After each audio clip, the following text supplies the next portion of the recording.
With one guy down, Wang Tran turned his gaze toward Junichi. Probably terrified by what he just saw, the guy actually came clean and admitted he was no match. Wang Tran just waited for that moment to give his command. Fine, then go ahead and wreck that old man for me. Without a single second of hesitation, the guy spun around and sent the old man flying across the floor with a kick. This move actually surprised the kid, and he quietly realized that kick packed a serious punch. Seems this guy is not just some random thug. Wang Tran was satisfied. Good. What is your name? The man immediately answered, Mitsui Junichi. Wang Tran looked at the pathetic mess on the ground and spoke with a threatening edge. The man flinched, realizing he had been seen through completely.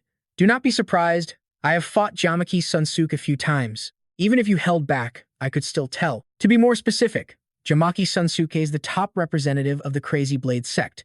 Going by their ranks, he is actually Mitsui Junichi's master. Hearing that name out loud made the guy freeze. He was hit by a wave of shock, unable to believe this kid could go toe-to-toe with Jamaki Sunsuke and not lose. Wang Tran did not care about the shock and got straight to the point. We can talk about your past later on. Right now, I have 2 questions. 1. Have you ever bullied any Chinese people? Seeing Junichi shake his head, the kid was satisfied and continued. 2. You either follow me or you die right here. The guy looked totally miserable and replied that he would follow. He really did not have another choice, which made the kid very happy. Right then, Tudar walked through the door followed by 2 massive guards. She was surprised to see Uncle Tu and Wang Tran both there, joking that they had almost completely trashed her restaurant. She looked at Zosiro lying on the floor and snapped at her men to get that guest to the hospital immediately. Seeing it was Tudar, Wang Tran immediately flipped his attitude. Oh, it is Miss Tong. I guess that means I do not have to pay for my meal. She played along, saying next time she would host him properly and told him to just call her Tudar. That statement left everyone stunned. Even after they got outside, Lu Huan had to ask why Tong Tudar was so obedient toward him. It just did not seem to make any sense at all. He just gave a smug look and said there was nothing to fear. He joked that since the person coming was a super beautiful girl, everything was fine. This made her jealous, and she told him to stop acting like a creepy pervert before he ruined everything. Maybe she was too worked up, because Lu Huan tripped over her own feet. Naturally, she fell straight into Wang Tran's arms. He caught her with one hand while keeping a close eye on Junichi behind them. This guy's explosive power is insane. It seems his actual strength is way higher than I first imagined. He did not overthink it for long and leaned down to check her injury, asking if her leg hurt. She moved her ankle and said it was a bit sore, but she could walk. Without a word, he scooped her up and started complaining about the parking lot design. This place is such a mess. I should really make her pay me back for this.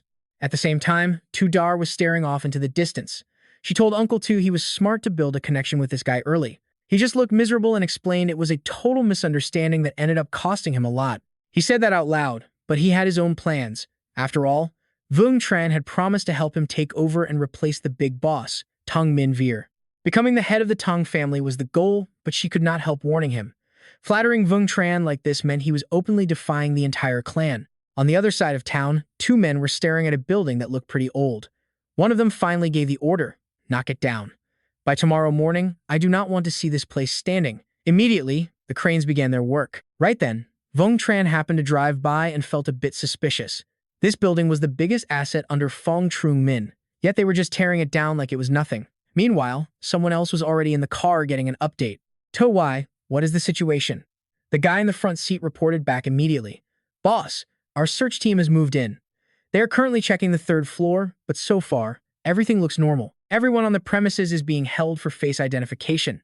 We still have no idea where the owner of this place, Fong Tru Min, is hiding. Hearing this, he lost all his patience and crushed the cup in his hand. He barked that if they dared to kidnap Yuran, they needed to dig through the dirt to find them. She looked at the man next to her and thanked him for the help. He told her that anyone who bullied her would regret ever being born into this world.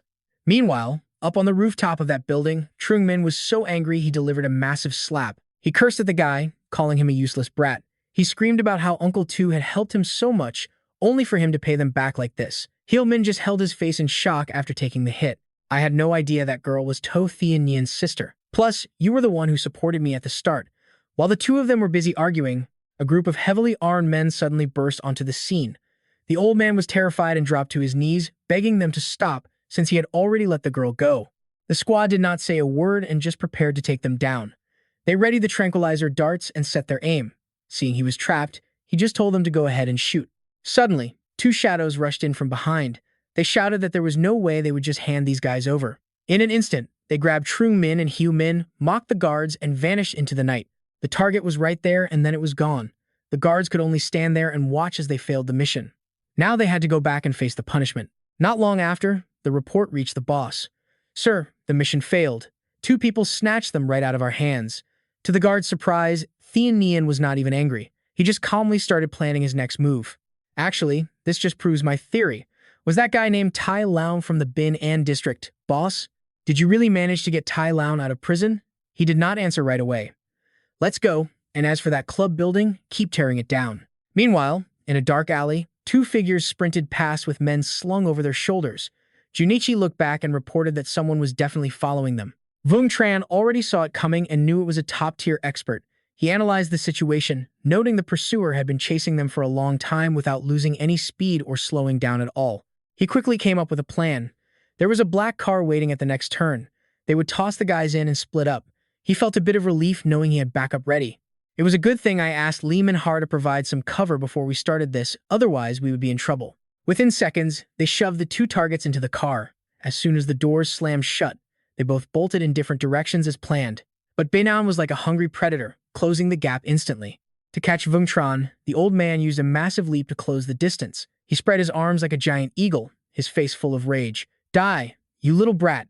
Things got heated fast, so Wang Tran played his ace. Man, that guy caught up quickly. His legs are like pistons. He couldn't believe it.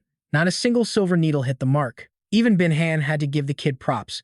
Those needles covered every single angle and exit route. This brat definitely isn't some amateur. He's got real skills for someone his age, that's for sure. No more running. He stood his ground and called out the old man. "Tai Binan, I didn't think the Tu family would send a fossil like you. Since you're here, don't plan on going home." Of course, the old man wasn't about to get clapped back. "You talk a big game, kid. Clearly, you don't realize the massive power gap between us yet." Furious, Wang Tran lunged forward to strike first. "Hey, old man, why don't you just try me then?" Even with the surprise attack, the geezer effortlessly blocked the strike with his left hand. The next punch aimed right for Binan's face, but he dodged it like he was surfing a wave. Then came a lightning-fast counter that left Wang Tran reeling. This old man is a beast. He stepped forward slowly, looking down his nose at the kid. "If you can't kill me, you're coming with me. But since you've got such a trashy mouth, I'm going to have to snap your arm first." Wang Tran let out a thunderous roar. "You're full of it, old man. No matter how strong you are, you're still just a lapdog for the Tu family." Unfortunately, he left himself wide open. And seized the moment and landed a brutal blow. "You're fast, kid, but your instincts are still way off." The battle between them was hitting a fever pitch. The old man lunged forward, forcing his opponent to scramble back. Bin An hated to admit it, but the kid had serious talent. For a young guy, he was actually holding his own. The old man thought to himself, "I used 80% of my power on that strike, and he barely flinched. If I don't end him today, he'll be a nightmare later." Clutching his chest, Wang Tran shot back with a cold glare. "Don't start celebrating yet, old man. We'll see who's still standing when the dust settles." That arrogance really set the old man off. He was fuming. "You've got 1 foot in the grave and you're still talking trash?" Before he could even strike, Junichi swooped in for the assist. "Hey, old-timer, let's see how you handle 2 against 1. He charged in from the left while Wang Tran launched a volley of darts from the right. Their teamwork was absolutely flawless. Junichi unleashed a flurry of sword strikes, but the old man danced through them all. He didn't have a single scratch on him. Since the direct hits failed, he tried a horizontal sweep. Of course, Bin An just leaped over it like a pro athlete. He was stunned by the speed. "What? This old guy is..." Then, out of nowhere, the geezer slammed a kick into Junichi's chest before he could even blink. This is bad. Taking that head-on was going to leave a mark. He tried to block with his sword, but he still felt the full force of the blow. The sword flew out of his hand, and Junichi was sent flying 500 meters. His shoulder was definitely broken. Wang Tran saw his chance and went for a sneak attack. "Let's see you survive this one, old man." But somehow, he was the one who ended up in pain. "Damn, that hurts." That's when Bin An pulled a hidden trump card from under his coat with a nasty smirk. "If I didn't have this, you probably would have snapped my spine."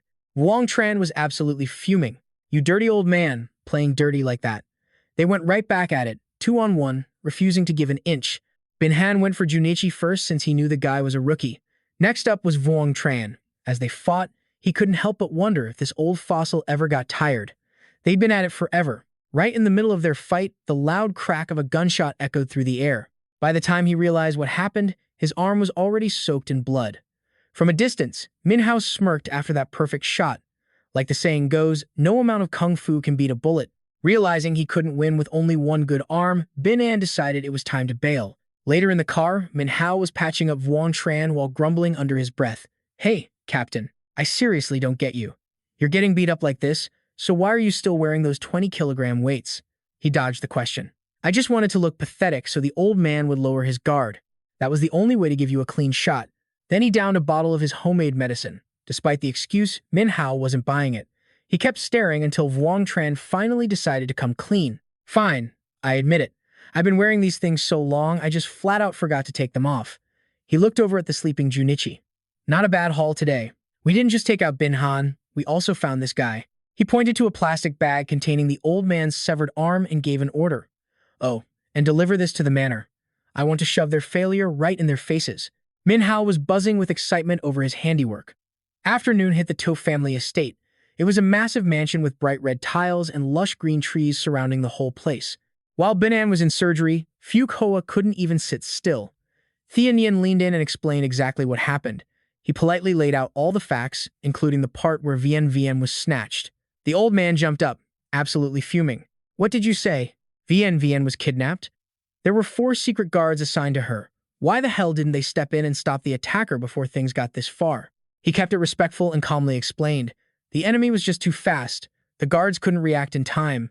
But Grandpa, you really don't need to worry. Vien is safe now. We tracked down the mastermind, but someone swooped in and rescued him. Bin En gave chase, but it turns out the enemy had planned the whole thing. Fuke Hoa told him to handle his own business. He obeyed like a loyal puppy. Don't worry, sir. I've got it all under control. Then, the old man remembered something else he needed to mention. One more thing. I need to be very clear about this. I don't care what the situation is, you never gamble with our family's safety. After the meeting, he left feeling totally slighted. The next morning, we find ourselves at the house of Tithi. She was half worried and half annoyed. You're supposed to be leaving for Ninha soon, so why the heck are you out there getting into street fights? Wang Tran just chuckled to comfort her. Don't worry, it's just a tiny scratch. Tithi leaned back and sighed, venting about her stressful life. I've got to stay and look after Dad. Plus, the company is a total mess. It's been forever since I saw Han Tinda. I really miss that guy. She stood up and pointed at 2 massive, oversized suitcases sitting there. I packed these 2 big bags specifically for little Da. They've got new clothes, shoes, and every single local snack that he loves to eat. Looking at that heavy pile, Wang Tran immediately started waving his hands. Come on, miss. You really think I can haul these 2 giant bags around? Besides, Han Tinda is in the army. He spends the whole year in uniform, so he won't even get to wear this stuff. She realized he was right. Fine, I'll take out the clothes. Just sending the snacks should be okay, right? He breathed a massive sigh of relief. Thank God. Seriously, just take the clothes out. A bit later, over at the To family villa, the golden afternoon sun was hitting the roof just right. In the living room, Wang Hach hesitantly delivered the bad news. Chief, a package arrived. The security team already opened it up to check the contents. Fuke Hoa looked absolutely disgusted. He hesitated for a long second before finally opening the box. Inside was a severed arm. He just frowned, staying completely silent as he processed what he was looking at. After thinking it over, he gave the order. Take this to Thian Yen. The guard bowed and hurried off to follow the command. Over in Thian Yen's room, things were looking grim. Have you talked to the doctor? Can they actually reattach this for him? Wang Hach gave it to him straight. I asked, but the doctor said it's impossible. The bone is completely shattered. Plus, the old man refused to have steel pins put into his body. He felt completely helpless. Go on, get back to work. I'll go visit him in a bit. As soon as the guy left, Thian Yen pulled out his phone to call his team about some high-priority tasks. There are 3 things. First, get the whole squad moving and find Fong Trong Min. Second, shadow Wang Tran like a ghost. Don't miss a single move. Remember those sleeper agents we planted? It is finally time to activate them. Third, use the old man's name to bait the minister into a meeting. Tell him it is about military serial numbers. He hangs up the phone, a twisted, creepy grin stretching across his face. Long Lan is ancient history. In the hallway, Wang Hach stealthily texts a mystery contact. The screen reads, "The arrow's in the air." Looks like he is sending some top-secret signal to someone in the shadows. On the other end, the guy gets the ping. He checks his phone with total chill, not a care in the world. This is clearly just one small part of the bigger plan. He smirks like he just won the lottery. At the bus station, the vibe is totally normal. Wang Tran is playing it cool in sunglasses with his guards, but honestly, he's feeling trapped. Suddenly, he spots a very familiar face. It is Tong Tujia. Tujia sits right across from him and kicks off the chat. What a coincidence. Young Master Vuong, what brings a guy like you all the way out here? Wang Tran plays it polite. Total coincidence. Where are you headed looking all dressed up like that? She suggests they get a little more casual. I am going to Engon Shuyen, young master. Drop the formalities, okay? Stop calling me Miss Tong and just use Tujia. In return, I will call you Vuong Tran. Does that work for you? He agrees and she starts talking about her trip. Call it a vacation. I want to check out the scenery and the people in the Southwest. My dad and grandpa have old war buddies out there, so I figured I would pay those legends a visit while I am in the area. He racks his brain. If I remember right, General Lai Duyet Bin, the so-called king of the Southwest, was your grandpa's brother-in-arms, right? She gets excited. Exactly. My grandpa and General Lai were in the same unit. They go way back. This trip is mostly just to check in on him. Vuong Tran asks if he can tag along. Mind if I crash your visit to see the general? She smiles and nods. Of course. Looks like we are traveling to Ningxia together now. 10 hours later, Li Thian-thu walks up and asks to sit. Hey, beautiful. Is this seat taken or what? Wang Tran tries to find a quick excuse to shut him down. Sorry, seat is taken. The guy does not care and sits right next to Tujia anyway. Let me introduce myself. I am Li Thian-thu, born and raised in Engen Sheyan. Since we are almost there, dinner is on me. She freezes. That name sounds super familiar. Wang Tran crosses his arms, looking suspicious. We do not even know you, man. Why should we grab a bite with a total stranger? Thian-thu keeps it cool. My grandpa's Li Duet Bin. I guess you could say he is a pretty big deal around here. Now Tujia is certain. So you are the famous young Master Lai. I see you on the news all the time. They say you are the most famous heir in the Southwest. Seeing you in person, you really are something else. Vuong Tran goes quiet. Lai Thian-thu, why is he showing up now? First Tong Tujia, now this guy. There is no way this is just a lucky coincidence. He flashes a friendly grin. So Miss Tong knows me? I was actually going to play it cool and pretend we were strangers just for the fun of it. He jokes around but sounds pretty sincere. You probably did not know our families promised us to each other when we were babies. My dad totally shot it down. But seeing you now, I am kind of regretting that. Vuong Tran finds this whole situation interesting and decides to test the waters. Young Master Lai, you clearly know Miss Tong, but do you know who I am? Thian-thu turns to him with a smile. Of course I do. Vuong Tran, VP of Ku Dung International. My grandpa met you at Old Mantu's birthday bash. He would not stop praising you when he got home. I have been wanting to meet you for a while. He shakes hands like a pro. If you knew me, why the act? He laughs it off. Like I said before, I just wanted to create that perfect movie-style chance encounter vibe. In that moment, a judging look flashes by. This guy is way too blunt. He does not care about saving face at all. The air gets awkward and quiet. Vuong Tran just sits there, eyes glued to his phone. He is actually digging for dirt on Thian Thursday. A moment later, he speaks up. So did you track us down just to stage this little meeting? He scratches his head, looking embarrassed, then quickly pivots. My grandpa said you were sharp as a tack. He told me to be careful once we finally met. Looks like he was right. Want to come over to my place for a bit? My grandpa would be thrilled to see you. Vuong Tran politely declines. Thanks for the invite, but I have to head to the Ningxia military zone to see someone first. I will come say hi later. After that shaky answer, his guard goes way up. This trip to Ningxia is definitely being watched. Old Man Lai sent Thian-thu to meet him for a reason. He definitely wants something. Thian-thu catches on to who he is visiting. If I had to guess, you are seeing General Han's granddaughter, Han Tin-da. You are serious? At the Ningxia HQ dorms, Thian-ung is gossiping about the past. Check it out, Chin. That girl is a total 10. If you want her, the squad has your back. We can make it happen. Of course, with his ego, he does not need cheap help.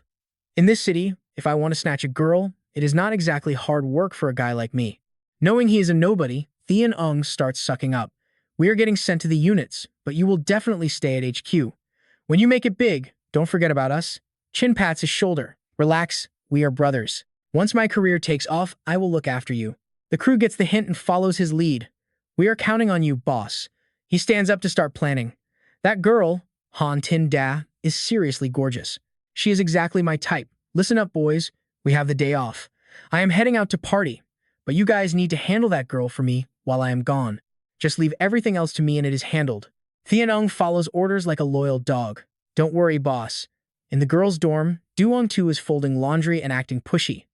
Tingda, boot camp is over. There is a party tonight. You coming? She immediately shuts her down. Not happening. I am not in the mood. You guys have fun. I am staying right here. Duong-tu does not listen and keeps nagging. We are all going. Staying here alone sounds miserable. Tinda ignores her, so she switches tactics to play on her emotions. If you do not go, it ruins the vibe for everyone. Just come for the fun of it, okay? Please? Deep down, she has her own agenda. I already promised Trin Thi I would bring her. If I fail, I will never get on the good side of young Master Trin. Seeing her so desperate, she finally gives in. Fine, whatever. Now that the bait is taken, she is hyped. You agreed? Awesome. She smirks, thinking about her future, even though she has no idea how this mess will actually end up. If I catch the eye of young Master Trin, I will be climbing the ranks in no time. After her little power trip, she turns to the squad. We have 3 days off. Let's get dressed and go out. We can grab dinner and go to karaoke. Sound good, girls? Everyone is buzzing and cheering. Yes, let's do it. This is going to be great. A bit later, the whole group heads out. Duong-tu is secretly watching Tin Da like a hawk, judging her every move. When the girls arrive, Trin Thi greets them. Tin Da, we are partying tonight. I heard you have a killer voice, so you better sing a few songs for the squad. She turned him down cold. I would die of embarrassment, but he is not letting his prey go that easily. Look, just grab a few drinks with us tonight. Once we are sent to different units, we might never see each other again. She crossed her arms, looking at him like he was totally sus. Why do I feel like you were just trying to get me wasted? She went on high alert immediately.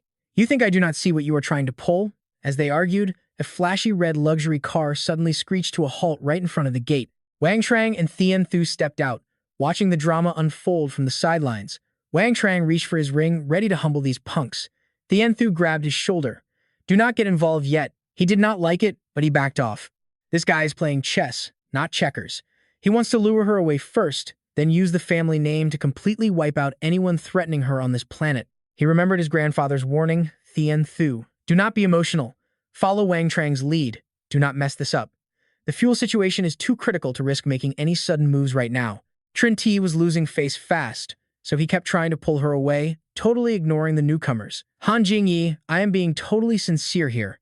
I hope you can show me some respect. She was not backing down and snapped right back.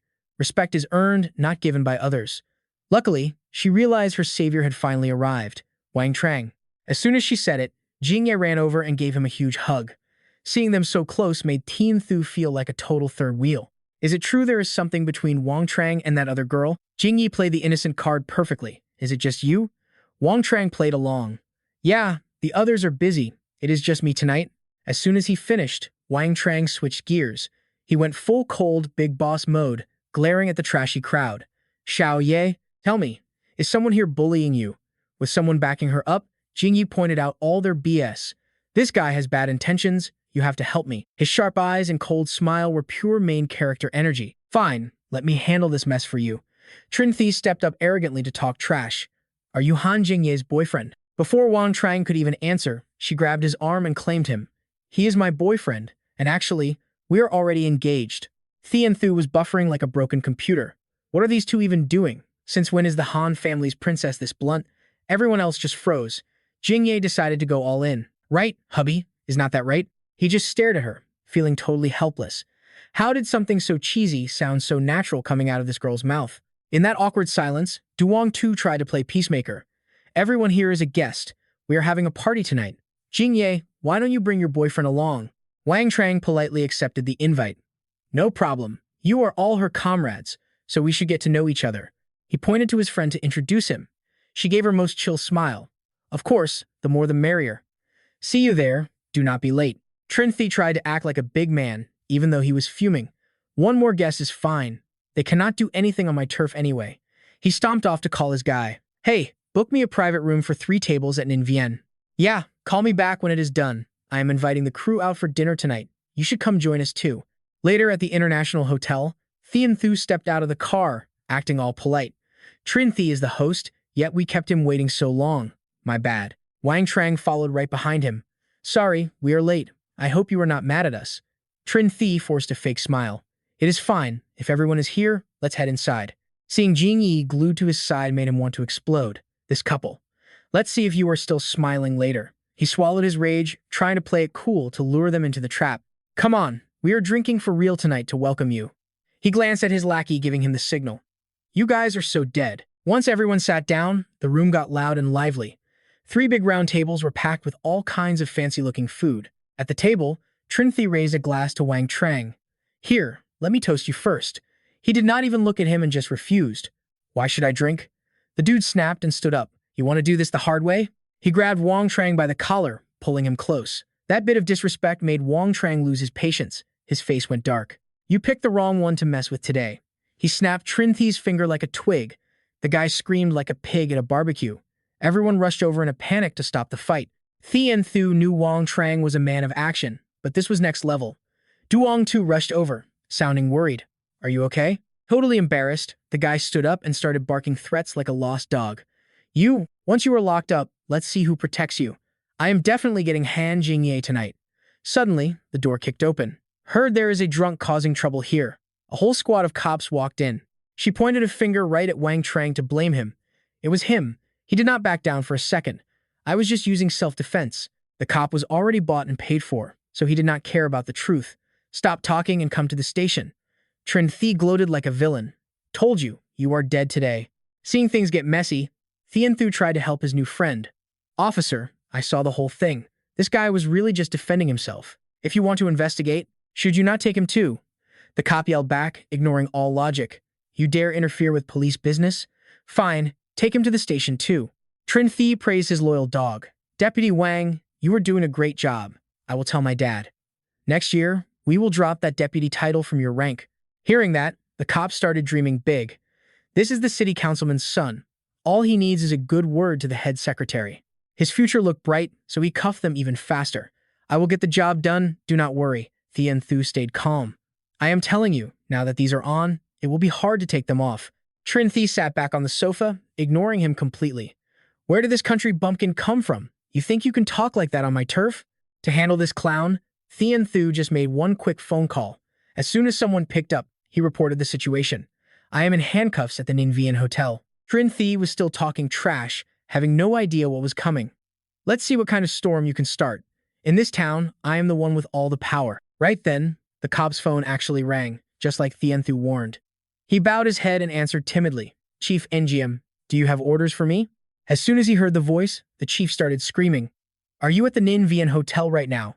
He answered honestly, not knowing his life was about to flip. Yes, I was handling this petty beef when the old man lost his mind. He screamed through the phone, told me I'm a total screw-up, then slammed the receiver down. Now I'm just standing here looking like a complete idiot, stuck out here all alone, wishing I'd seen this coming. Suddenly, Bin Q storms into the room, face redder than a beet and looking ready to explode. But Uncle Kwang is a total airhead. He walks straight into the trap and asks, Hey Yim, what brings a busy guy like you around here today? He ignores the small fry and rushes over to Li Thien Thursday. I'm so sorry. My guys were totally out of line. I'll make sure they pay for this later. Now, what are you waiting for? Get those handcuffs off him right now. Cheng Fei hates being ignored. He snaps. Who does this chief think he is? You can't just pick favorites. Look at my hand. I'm bleeding. They jumped me. I've got every right to call the cops and have these thugs locked up for good. The chief finally notices the guy standing there. But let's be real, someone like him isn't even worth a second glance. Oh, so the young master Trin is here too. Look, this is police business. You've got no business sticking your nose in. He loses it, screaming about his family tree. How dare you talk to me like that? Do you have any idea who my father is? It's Tring Yu Long. Bin Q knows the name well, but he doesn't flinch. If Secretary Tring were here, he'd be ashamed of your trashy attitude. Now, unlock Lai's handcuffs this instant. After watching the drama unfold, Thien Thu finally speaks up. Not so fast. Tell Trin Yu Long to get his butt down here and apologize personally, or these cuffs aren't going anywhere. That was the final straw. Cheng Fei snaps, grabs a bottle off the table, and hurls it. Who the hell do you think you are? You want my dad to come? He's the city secretary. You idiot. Show some respect. Things are exploding when Bing Q lunges forward. He grabs the guy's wrist, shutting down the chaos with a thunderous shout. Knock it off right now. Without a single word, Wang Tran smashes the bottle right over Cheng Fei's head. The guy is dazed, stumbling around before he even realizes what hit him. Uncle Kwang panics and rushes over to catch him. He's checking for a pulse, shouting, Young master, you okay? Then he spins around, foaming at the mouth. You just assaulted the city secretary's son. You're a dead man walking. He pulls out his phone, desperate for backup. Hello? Secretary Trin, your son is being slaughtered at the Nien Vien Hotel. You need to get down here right now. The second he hangs up, Wang Tran delivers a lightning-fast kick to his ribs. You finished with your little phone call yet? Tian Thu stays cool and breaks down the whole story. Look, Wang is an important guest from the capital here to see his girlfriend. Your brat decided to harass her, so now Trin Nu Long owes us a massive, formal explanation for this entire mess. 15 minutes later, the bald, chunky secretary Trin rolls in. He sees his precious boy passed out on the floor and goes nuclear. Who did this? Someone call an ambulance and get him to the hospital now. Wang Tran isn't letting anyone off the hook today. You walk through those doors. If I don't get an answer I like, there's going to be trouble. The secretary screams, "Who are you? Was this your doing?" Then he points at Ben Q like he's the boss. You, arrest this punk right now. The officer shuts down the bossy attitude real fast. Arrest? Who exactly? Secretary Trin, do you have any clue who you're even talking to right now?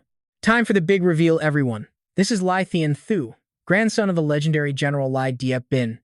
Suddenly, the provincial police chief himself bursts in, looking completely frantic. Secretary Trin, what the heck is going on in here? Explain yourself. I need an explanation. When the chief doesn't take his side, the secretary starts sweating. He finally realizes his son might have poked a very dangerous bear. Thien Thu slowly turns his gaze toward Nu Long and sighs. I've heard your son thinks he's the king of the streets around here. Today I finally saw it for myself. If you don't make things right with my friend, those cuffs stay on. Wang Tran smirks, feeling the power. All right then. I'm not playing nice anymore. He stares the man down with pure ice in his eyes. Your son harassed my friend at the military base. If I hadn't stepped in, he'd have gotten away with it. So, secretary, what's your move? Realizing he's cornered, the secretary finally drops the act and bows. I'm sorry. It's my fault for raising such a brat.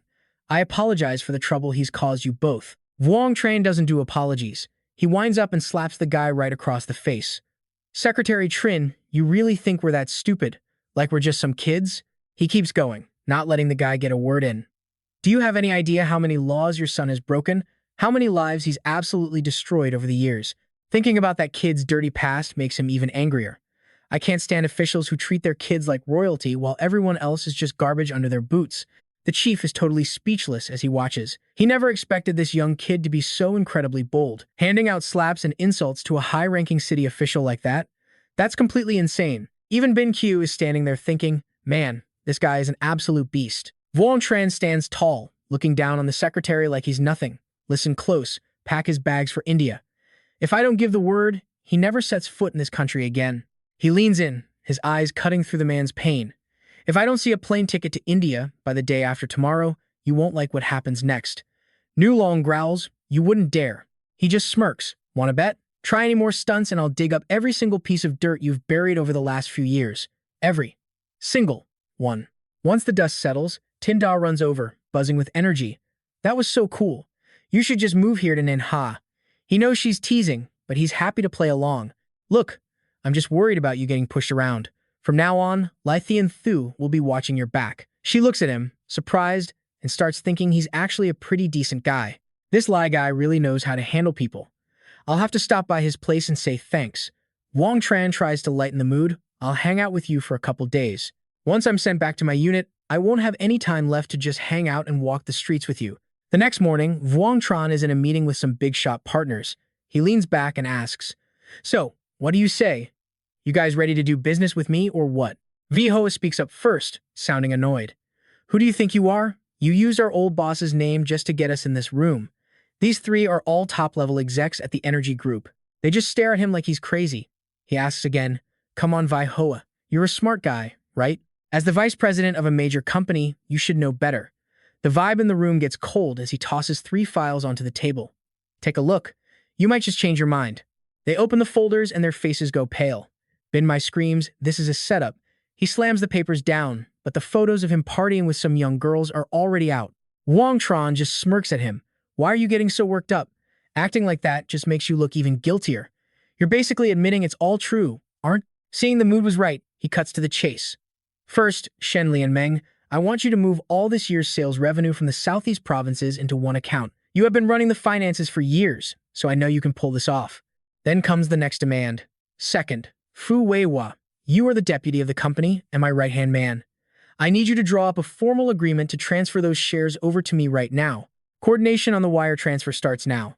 The guy just shakes his head like a total loser, claiming he is powerless. I cannot do it, he groans. Talapha is the CEO. He owns everything.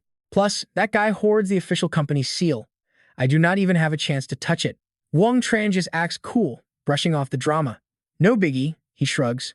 I will handle the CEO myself. Then he drops the final hammer on them. Number 3, Chu Dongmai. You are handing over every single share you have been illegally hoarding or stealing over the past few years. I will buy them out at 10% above market price. I want to hit them hard. A day later, the news explodes. Yesterday morning, the CEO of Trung Dinh Gas was suddenly hospitalized. Vice President Pho Vi Hoa takes the wheel for now. That same afternoon, a company mining site suddenly blew up.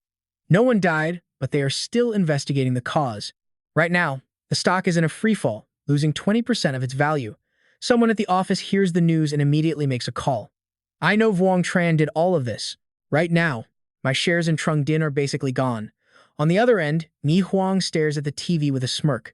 If the young master did not trash the company, some heavy hitters will. Do not think you can hide from everyone. Others might miss your little act, but I see right through you. He hears the trash talk and glares at the screen, keeping his cool. Stop trying to bait me. I am not going to destroy the company. I am going to take it back, and I am going to do it perfectly. Mi Huang just scoffs at the young master's confidence. Over here, Thien Thu holds the deal papers. Wang Tran, the Lai family, thanks you. He checks the stats, shocked. Wait, 50% of the shares? And you only kept 40% for yourself? Wang Tran sees him grinning and just smiles back. You guys are being way too polite about it. Without your help out in the Northwest, things would not have gone this smoothly. Turns out, he planned it all. The target fell for the trap, and the cash belongs to the Shangguan family. Using someone else's money to win favors is smart. Better not be too greedy. Thien Thu bows, acting like Wang Tran is a saint. I will never forget what you did for us. Suddenly, his phone rings, cutting the conversation short. He picks up and just stands there, confused by the voice on the other end of the line. Some weird magic is happening. It is his phone, but the caller wants Wang Tran. It is for you. He takes it. Who is this? The voice says, I know who you are. Let us play a game. He stays bored, not interested. But the guy pushes back with a threat. Oh, you will be. Because I just planted a bomb at the Trung Dinh gas warehouse. The guy chuckles darkly. It is exactly 12 p.m. You have 3 hours left. If you say no, things get messy. That gas warehouse is going to turn into a giant mushroom cloud. It will be beautiful. Wang Tran snaps into action. Once the line goes dead, he tells Thien Thu about the bomb. We have 3 hours until it blows. You need to warn every employee and evacuate the entire neighborhood right now. Hearing the urgency, he moves fast to get the word out. Got it. I am sending the alert now. Turns out, Mi Huang was the caller. His lackey wonders why he is giving Wang Tran 3 hours instead of just blowing it up immediately. He swirls his red wine, looking like a total villain. You think I am wasting time? If I blow it up now, it is a massive tragedy that I cannot control. China would hunt me down with everything they have. I do not want the whole country pointing guns at my head. I will blow up Trung Dinh, but I will not kill a crowd. I only want Wang Tran dead. If you are not 100% sure you can kill him, then you are not going anywhere. Back at the gas depot, it is total chaos. Evacuees are everywhere, and rescue choppers are circling. Wang Tran, in tactical gear, watches the crowd. 3 hours. Can we move 10,000 people? Can we clear this whole area in time? He heads inside to gear up. Thien Thu sits nearby with an update. The Black Tiger Special Forces just spotted 3 suspicious targets. Watch your back. I will have them coordinate with you. He tightens his gear and nods. Then he rappels down. Scan complete. No electronic signals. The bomb is not remote triggered. Roger that. Below them, the Black Tiger squad gets hit by a long-range ambush while on guard. Thien Thu sees his men go down and loses it. Those animals.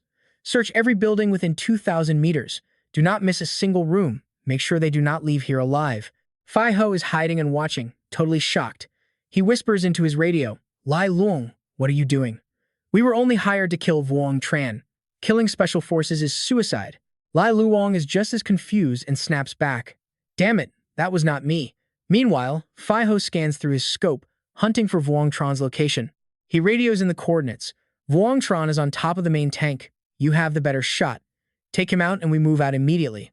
Lai Luong gets the message. Okay. He lines up the shot, but Wang Tran is already waiting for him. He freezes, unable to react in time.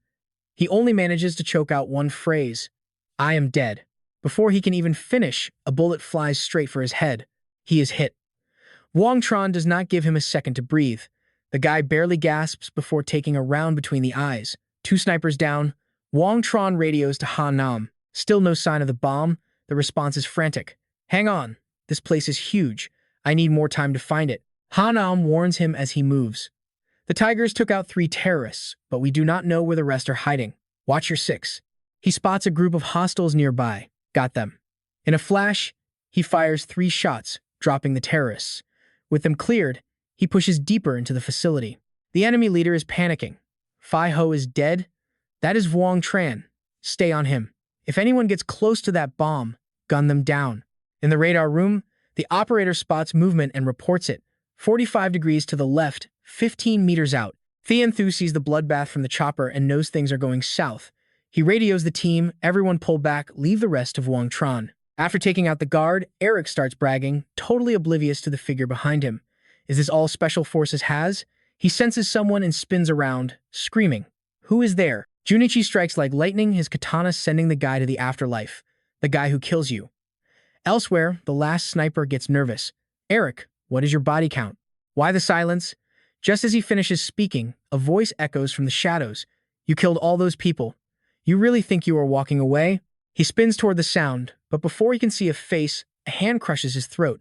He can only wheeze out a dying breath. Who? Who are you? He tightens his grip and growls. Who I am doesn't matter. You're a dead man walking. He turns back to his target with a sneer, aiming his gun. Finally caught you. Now, take a bullet. He notices something off while running. Probably that loud, unsuppressed shot. He stops on a dime and leans back like a pro. Here it comes. He instantly drops back 45 degrees and fires a return shot. It flies like it's GPS guided straight to the sniper's nest. The shooter is stunned by his insane reaction speed. Seeing the shooter retreat, he coolly orders into his radio, 3 o'clock, middle of the 5th floor. I want him. The coward gets spooked and bolts, ditching his expensive, high-end rifle in the dirt. He ducks behind a door, huffing and puffing with pure terror in his eyes. He gasps out that his opponent is a literal monster. He turns around in surprise. Junichi's right there to deliver a reality check. How'd they find me so fast? Before he can even process it, they knock him out cold with one heavy blow. Back to our hero, who is scaling the building's exterior. There it is, the bomb. He checks the timer and sees only a few seconds left. Son of a bitch. No time to waste. He cracks the casing open to look inside. He thought it'd be a simple circuit, but the wiring in this thing is a total nightmare. He stares at the tangled mess of colored wires, totally lost. Which one do I cut? He barks into his radio for help. 5 minutes left. I can't figure this out. Is there any way to defuse this faster? The expert on the other end gives instructions. Feel those 3 wires. See if there are any hidden connections linking them together. He fumbles around and finds what they mentioned. I found a copper link. Wait a second. Of course, nothing is ever easy. He pulls out a whole mess of extra wires. Damn it. There are dozens of other leads all tangled up with these main 3. The mess makes his head spin. He is dripping sweat and looking pale. Way too many wires. There's no way to disarm this in time. Who even built this thing? Watching through binoculars from the safe room, Ping Q panics. Only 60 seconds left. Can he really do it? Thien Thu watches with wide eyes. Just as things hit a breaking point, the phone in his pocket rings. In the heat of the moment, he looks confused as he pulls his phone out to answer. It's not a prank, it's a total lifesaver. Cut the red one, then the copper wire behind it, and then the yellow. 15 seconds left on the clock. He moves fast now, following the mystery caller's orders perfectly. With only 6 seconds to spare, he successfully shuts the whole thing down. He wipes his brow. Seeing the crisis is over, Ping Kyo finally relaxes and smiles. He actually did it. We're all going to live. Over in the capital, Mei Hung waits patiently. Quan Hai delivers the news. Young master, the bomb failed and the target is still breathing. He chugs the rest of his wine. He smirks. A worthy opponent indeed, if he died that easily. Where's the fun? Still, he is genuinely curious. So why didn't it blow? Quan Hai can only shrug and say, I have no idea. He waves him away, speaking with the vibe of a cold and powerful CEO. That man, Wang Trang, he is a truly interesting opponent to face. Back at the scene, the crisis is handled. He changes clothes and shakes Thien Thu's hand. Glad you were here. It's an honor to know you. He pats his shoulder and smiles back. Thien Thu adds gratefully, my grandfather said the family owes you 2 big favors. He waves it off, acting humble, even though he is secretly pretty stoked about it. Getting on their good side makes the next move much easier. Thien Thu shakes his head. My granddad's temper is usually pretty weird, but he pays his debts. He even called you the ultimate war god of China. He points to a nearby car and hands over the keys. A gift for your trip. Safe travels. Suddenly, Tujia appears out of nowhere, startling him. He looks her in the eye and asks coldly, "What's up? Planning on coming to the capital with me?" She smirks. "Yeah, I'm done with everything here in Ninha. It's time to head back." They climb in. Thienthu waves them off. "Have a safe trip, you two." The white sedan pulls away, speeding fast down the main highway. She asks for a ride but won't stay quiet. She looks at him mockingly. "You must be thrilled about those shares you scored." He expected the question. "Doesn't matter what I say, you won't believe me, but I have nothing to do with them." She grips the door handle and starts whining at him. "Can you slow down? I can't handle this speed." He doesn't listen and yanks the wheel. The real thrills are coming up behind us. The car swerves toward a cliff like a runaway bird. After that stunt, he turns to her. "Spill it. What's your angle in all of this?" She keeps playing dumb. "I have no idea what you were talking about." He leans in close and growls. "At the warehouse, when I was defusing that bomb, someone called to save my life. That was you, wasn't it?" She doesn't flinch. "And if it was, is this how you treat your savior?" He tilts his head toward her. "Those are two different things. You've been plotting against me since the train. I have to be careful." There is clear suspicion in his voice. She replies, "I saved you, but I don't know much about the plot against you. You won't get the answers you want no matter how you ask." A name pops into his head. Tong Minvai. "So he is involved. You saved me and told me this much. Aren't you afraid your dad is going to kill me for knowing too much?" She looks away, struggling to find the words. "I am not scared, but you have to promise me one thing. No matter how bad things get with my father, you won't hurt him." He catches her drift immediately. He nods. "Trading intel for your dad's life? You're quite the daughter." Suddenly, two massive shipping containers roar toward them, engines screaming. They block every exit. The two of them are stunned. He scans the situation in seconds and barks at her. "These trucks are coming for us. Hold on tight." She's terrified but still asks questions. "Why don't we just get out?" The stupid question makes him growl. "We can't. There is a sniper on the mountain. It's a dead end." He pulls his gun and fires back. Realizing how bad this is, he yanks the car around. "Damn it, I can't take on a sniper in a tight spot like this." He barely moves before a bullet tears through his tire. The shooter doesn't care about hiding anymore and fires again. The back tire blows out instantly, cutting off any hope of escape for Wang Zheng. The villain smirks and steps out of the shadows. "Finally, a fight worth my time." The driver hops out of the black car, pulls his phone, and reports in. "Job done." The voice on the other end is cold. "Nice work." A sudden shot rips through his chest. He chokes out one last word before collapsing into a pool of his own blood. Standing over him, Shenwu smirks. "No one will ever know. Not a soul." At the bottom of the cliff, Wang Zheng kicks the door open, dragging her out as she clings to him for dear life. Holding her tight with one hand, he scales the rocks, mind racing. Too close. Who the hell sent a hit squad this time? This just got way more complicated. The chaos just ended, and they are already after us? Night falls on the cliff. Ziyi blushes, feeling the heat. "Are we really going to stay like this all night?" His eyes sparkle with a playful smirk. "Look, if you want to hold me forever, I definitely am not going to complain. But it is freezing. If we stay here, we will freeze our tails off." He looks around, trying to calm her down. "Let's head lower. Find some cover and hunk down for the night." He feels for her in the biting cold. "Look, it is pitch black, but no lights. There is still a sniper up there waiting for a clean shot." Inside a penthouse suite, the clock ticks toward 2:03 a.m. Tian stares out at the city lights. "So, what is the status report?" Shenwu delivers the news he wanted. "He is dead. Car went over the cliff and blew up. Total ghost." Tian smiles. "Perfect. Good work. Get yourself to the capital soon. Let's grab a drink." Shenwu nods. "Done deal. It has been years. We definitely owe ourselves a night on the town." He turns to his men and gives the order. "Watch every road, train station, and airport. If Wang Zheng shows his face, I want to know immediately." The henchman nods, memorizing it all. Meanwhile, Ziye and Wang Zheng are huddled together in the dirt and rocks. She whispers softly to her savior. "Hey, are you freezing?" He plays it cool, though it is hard to tell if he is just acting tough. "I am fine." She pulls back with a look of total doubt. Wang Zheng keeps a serious face and drops some truth. "First, we need a real talk. Second, I do not think this ends that easily." Ziye's brain works overtime to keep up. "So you let the car go over the cliff on purpose? You are faking your own death?" He leans against a rock, chilling. "Exactly. Sometimes being dead is a lot safer than being alive right now." He starts gathering dry leaves and grass. Even though she is a city girl, Ziyi acts tough. 7 or 8 days, if you can handle this, so can I." He chuckles at her spirit. It gets rough out here. Lucky it is winter. In the summer, the damp heat and the bugs would eat you alive. You get sick for 2 days and it is game over. He lies down on his makeshift bed and cuts the talk. Get some sleep. We need the energy. Morning light hits.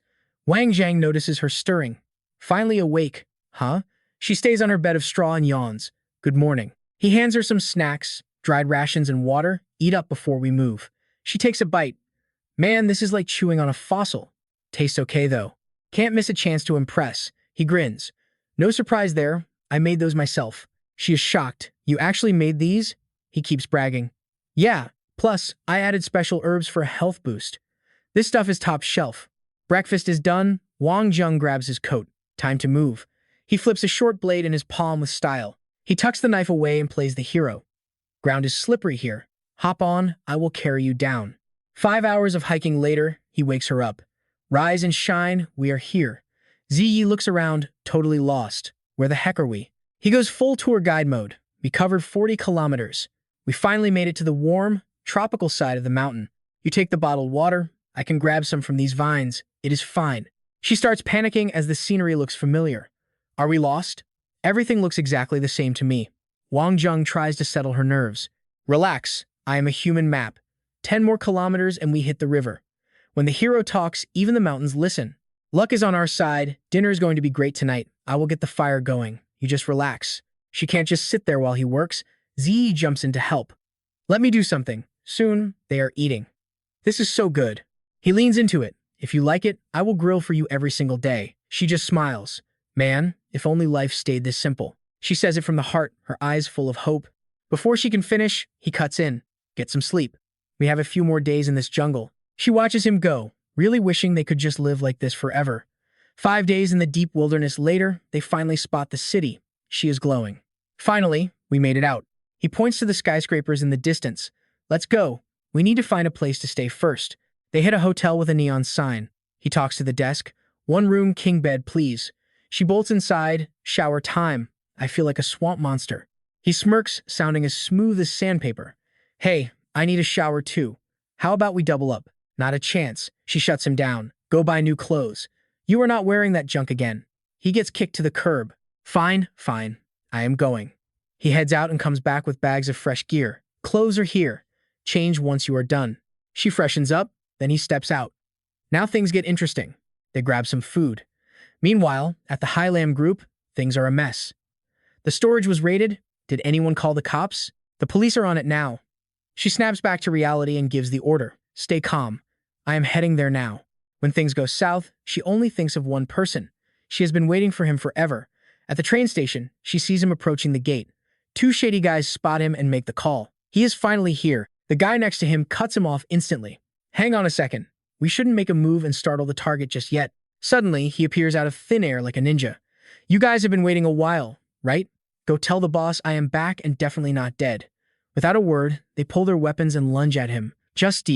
Against these small fry, he just moves like liquid. He counters by slamming their heads together. One punch sends the weakest one flying. Then he looks them in the eye with a stone-cold warning. Go tell your master I am coming to take back everything he did to me out west. Suddenly, a cold, nasty voice rings out. Don't you dare move. He looks over and sees 2 cops pointing their guns at him. We suspect you are involved in the Musat case. You are coming with us to the station for questioning. He connects the dots instantly. He mocks the mastermind in his head. So, you decided to send me a little welcoming gift, did you? One thing after another. Tailed by thugs, then arrested by the cops. I am getting the royal treatment. The cop is sweating bullets but keeps his gun steady. Don't even think about running or I will shoot. He stays cool and casual as always. What? Am I supposed to be shaking because you have a gun?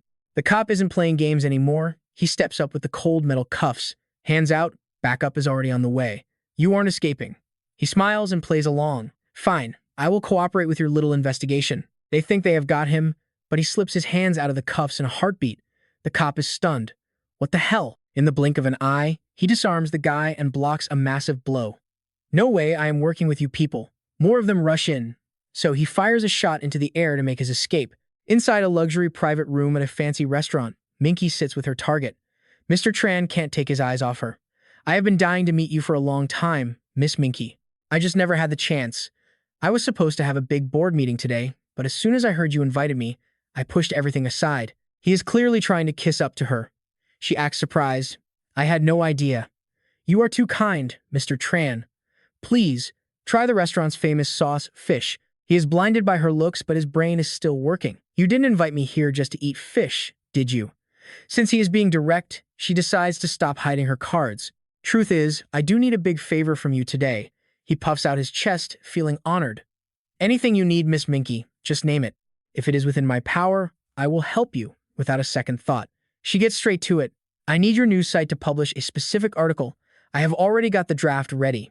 He doesn't even look at the paper before turning her down. Miss Minky, you are asking for a news post. This isn't just some ordinary story, is it? This looks way too dangerous for me to handle. You can't just be powerful, you have to know your limits. She cuts him off with a sweet smile. Mr. Tran, helping me is basically helping the entire Blue Sea group. It is just a simple article. I think this will really strengthen the friendship between us. Every man has a weakness, and he just fell for it. Honestly, what I care about most is the special bond between you and me. He is getting ahead of himself, so she flirts back. I am really looking forward to our friendship growing even further. He finally caves. Fine, let me see what kind of news you want me to leak. The headline hits him like a bomb. 2 major tech firms robbed at the same time. Suspicions of a massive corporate sabotage plot. He goes dead silent. If I am stupid enough to pick a fight with the Tu family over a woman, I am basically asking to be buried alive. He turns back to her, trying to be firm. Miss Minky, it is not that I don't want to help, but if we publish this, it would be the end of my company. She uses every trick in the book for a final push. But Mr. Tran, don't you really want to make our relationship more official? He wants to say yes, but he is terrified. He coughs and shakes his head. Miss Minky, I am sorry. This is just way beyond what I can do. Suddenly, a familiar voice comes from the door. Minky is flooded with shock and pure joy. How? How are you even here right now? He acts like it is the most natural thing in the world. I am here when I am needed. She finally feels safe and hands the situation over to him. Tran is staring at the guy who just walked in. Who are you? He switches to pro mode and introduces himself with a perfect corporate smile. He looks at the business card and his brain starts racing. Senior Vice President of Qdong International? Why is he protecting her? Are they having a secret affair? Before he can figure it out, the guy drops a massive bombshell as if he is just talking about the weather. Are you interested in Qdong buying out your entire news website? Tran is frozen. Are you kidding me? I am in this position for a reason. I don't tell jokes. He tries to recover from the shock. I am not looking to take a risk. If this goes wrong, my company will be completely wiped out. He is not playing ball, so it is time for the ultimate threat. If you don't post this, the buyout contract will be sitting on your desk first thing tomorrow. Like a true boss, he just snaps his fingers to take control. From what I know, you are only a co-founder here. You only own 30%. If we buy out every other shareholder, we will own your company's soul. Tran is shaking. How do you know all of this? He doesn't even care about the guy's panic. He is just focused on his phone. A key name flashes on the screen. To prove his point, he shoves the phone at the guy. Here, talk to Shangguan Shishi herself. She gets right to the point. Is this Mr. Tran? Our CEO is talking to you about the buyout, right? The words hit him like a punch to the gut. Wait, it is really you, the big boss? He starts sweating like crazy. The threat in her voice is impossible to ignore. He hangs up, his mind spinning. Is this guy just some high-end boy toy she's keeping? He checks the time and mumbles to himself. It is 7:40 p.m. right now. You need to tell your team to post that story immediately. Well, he is backed into a corner with no escape. Mr. Wang, Miss Minky, you guys are really pushing me too far. I really can't. Wang Tran doesn't even blink while cutting him off. This buyout is happening now. Realizing he's totally cornered, the guy panics, asking what he's doing. No response. He just pulls out his phone to call Hanam. The second he picks up, the boss drops the hammer. Take over Langtan's site and leak the news right now. You've got 24 hours. His right-hand man sighs, fine, I guess I am officially your personal henchman now. Meanwhile, over at the Tu family mansion, the vibe is thick with tension. Non tries to chill things out with a soft question. Standing by the window, Thian just says, it's cool, don't sweat it. She pretty much figured out the mess her brother is caught up in right now. Is this about the Lin Tintone situation? He gives her a soft look and nods. She gets it and really feels for him. I know you didn't do it. You wouldn't be that messy. Her honesty actually catches him off guard. Why do you think that? I am literally the biggest rival Lin Tintone has in this city. I have the most to gain from this. They are blood, and she knows his moves. Leaving a trail like that isn't his style. He is a patient hunter waiting 10 years for one clean shot. That is how he really rolls. He scoffs, thinking the puppet master behind this is totally amateur hour. No way, that's my move. Then a wild thought hits her. What if Lin Tin Tone staged this whole drama themselves? Thien sharpens the point. If Lin did this to themselves, then the plot is thicker than a movie. Her detective skills are actually hitting on something pretty smart and reasonable here. Is there some shadow player trying to start a war between us and Lin? He looks calm, but his voice is ice cold. If I find out who's pulling the strings, they're done. No mercy, no exceptions. The problems are stacking up fast, and she's feeling the heat. So basically, every single person has their sights set on us. We're the main target now. A straight tree doesn't fear the wind, and he's standing his ground. I didn't do it, so I don't owe anyone an explanation. My conscience is completely clear on this one. She's still picking up the pieces of this mess. But if we just sit here, aren't we walking into a trap? Isn't that exactly what they want? He just smiles, trusting his bloodline. Taking us down isn't that simple. Anyway, Wang Tran is back from Ninha. If you are free, go grab a bite with him. It might be fun to catch up. Then she remembers the old beef between their families. Her smile vanishes instantly. If I go, Grandpa is going to absolutely lose his mind. You know how he is. He sighs, reading her like a book. Look, if it's what you want, Grandpa won't stand in your way. And don't worry about the Lin situation. I will handle the dirty work myself. Inside, she is cheering, but she plays it cool on the outside. Fine. When I have a second, I will hit him up for some food and a chat. I'll make sure he knows the two family isn't behind this drama. But deep down, he's skeptical. I seriously doubt Vuong Tran is going to buy a single word of that. Whether we did it or not, Vuong Tran is coming for us. Period. He decides to make the first move. The man is a survivor. He is back, and he is not playing. Over at Naralan, Vuong Tran is clueless about the target on his back. He's just chilling on his phone. Sure thing, man. Catch you for dinner another time. Ha Nam locks it in for tomorrow night. We're drinking the good stuff. 15-year-old Ngu Nuong. My wife's had me on a dry spell forever. I really need this one. He shuts him down immediately. No can do, buddy. I have already got a hot date with a beautiful girl tomorrow night. He hangs up, leaving Hanam in a room full of high-end PCs and tech geeks. Hanam just shakes his head. That kid is seriously going to be the death of me. An assistant interrupts his brooding. Boss, should we keep pushing? One more click and Lang Tan's site is ours. He doesn't hesitate. Take it all. Set the lock for 48 hours. Back at the restaurant, Tan Quan looks like he just saw a ghost. Wait, are you actually taking over Lang Tan's website management right now? You have got to be kidding me. I hired the best tech geniuses on the planet to protect that site. You can't just hack through that like it's nothing. I'm dead serious. If I'm right, your phone is going to blow up in about 5 minutes. Right on cue, the phone in his pocket starts vibrating like crazy. He checks the screen, it's his lead guy. The news is brutal. Boss, we are screwed. Hackers broke in, and we're totally locked out. We can't update anything. His face goes pale. Can't you just bypass it? The tech guy panics. It's locked tight.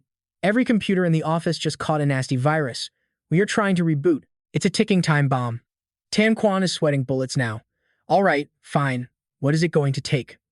What do you want from me? Vuong Tran shoots him a cold, predatory look. I gave you a chance. Now, a full confession is going live on your homepage. Huge font. Front and center, everyone's going to see it. Without another word, he grabs Min Kai and heads for the exit. He spots a waiter near the door and just grins. That guy back there, he's covering the tab.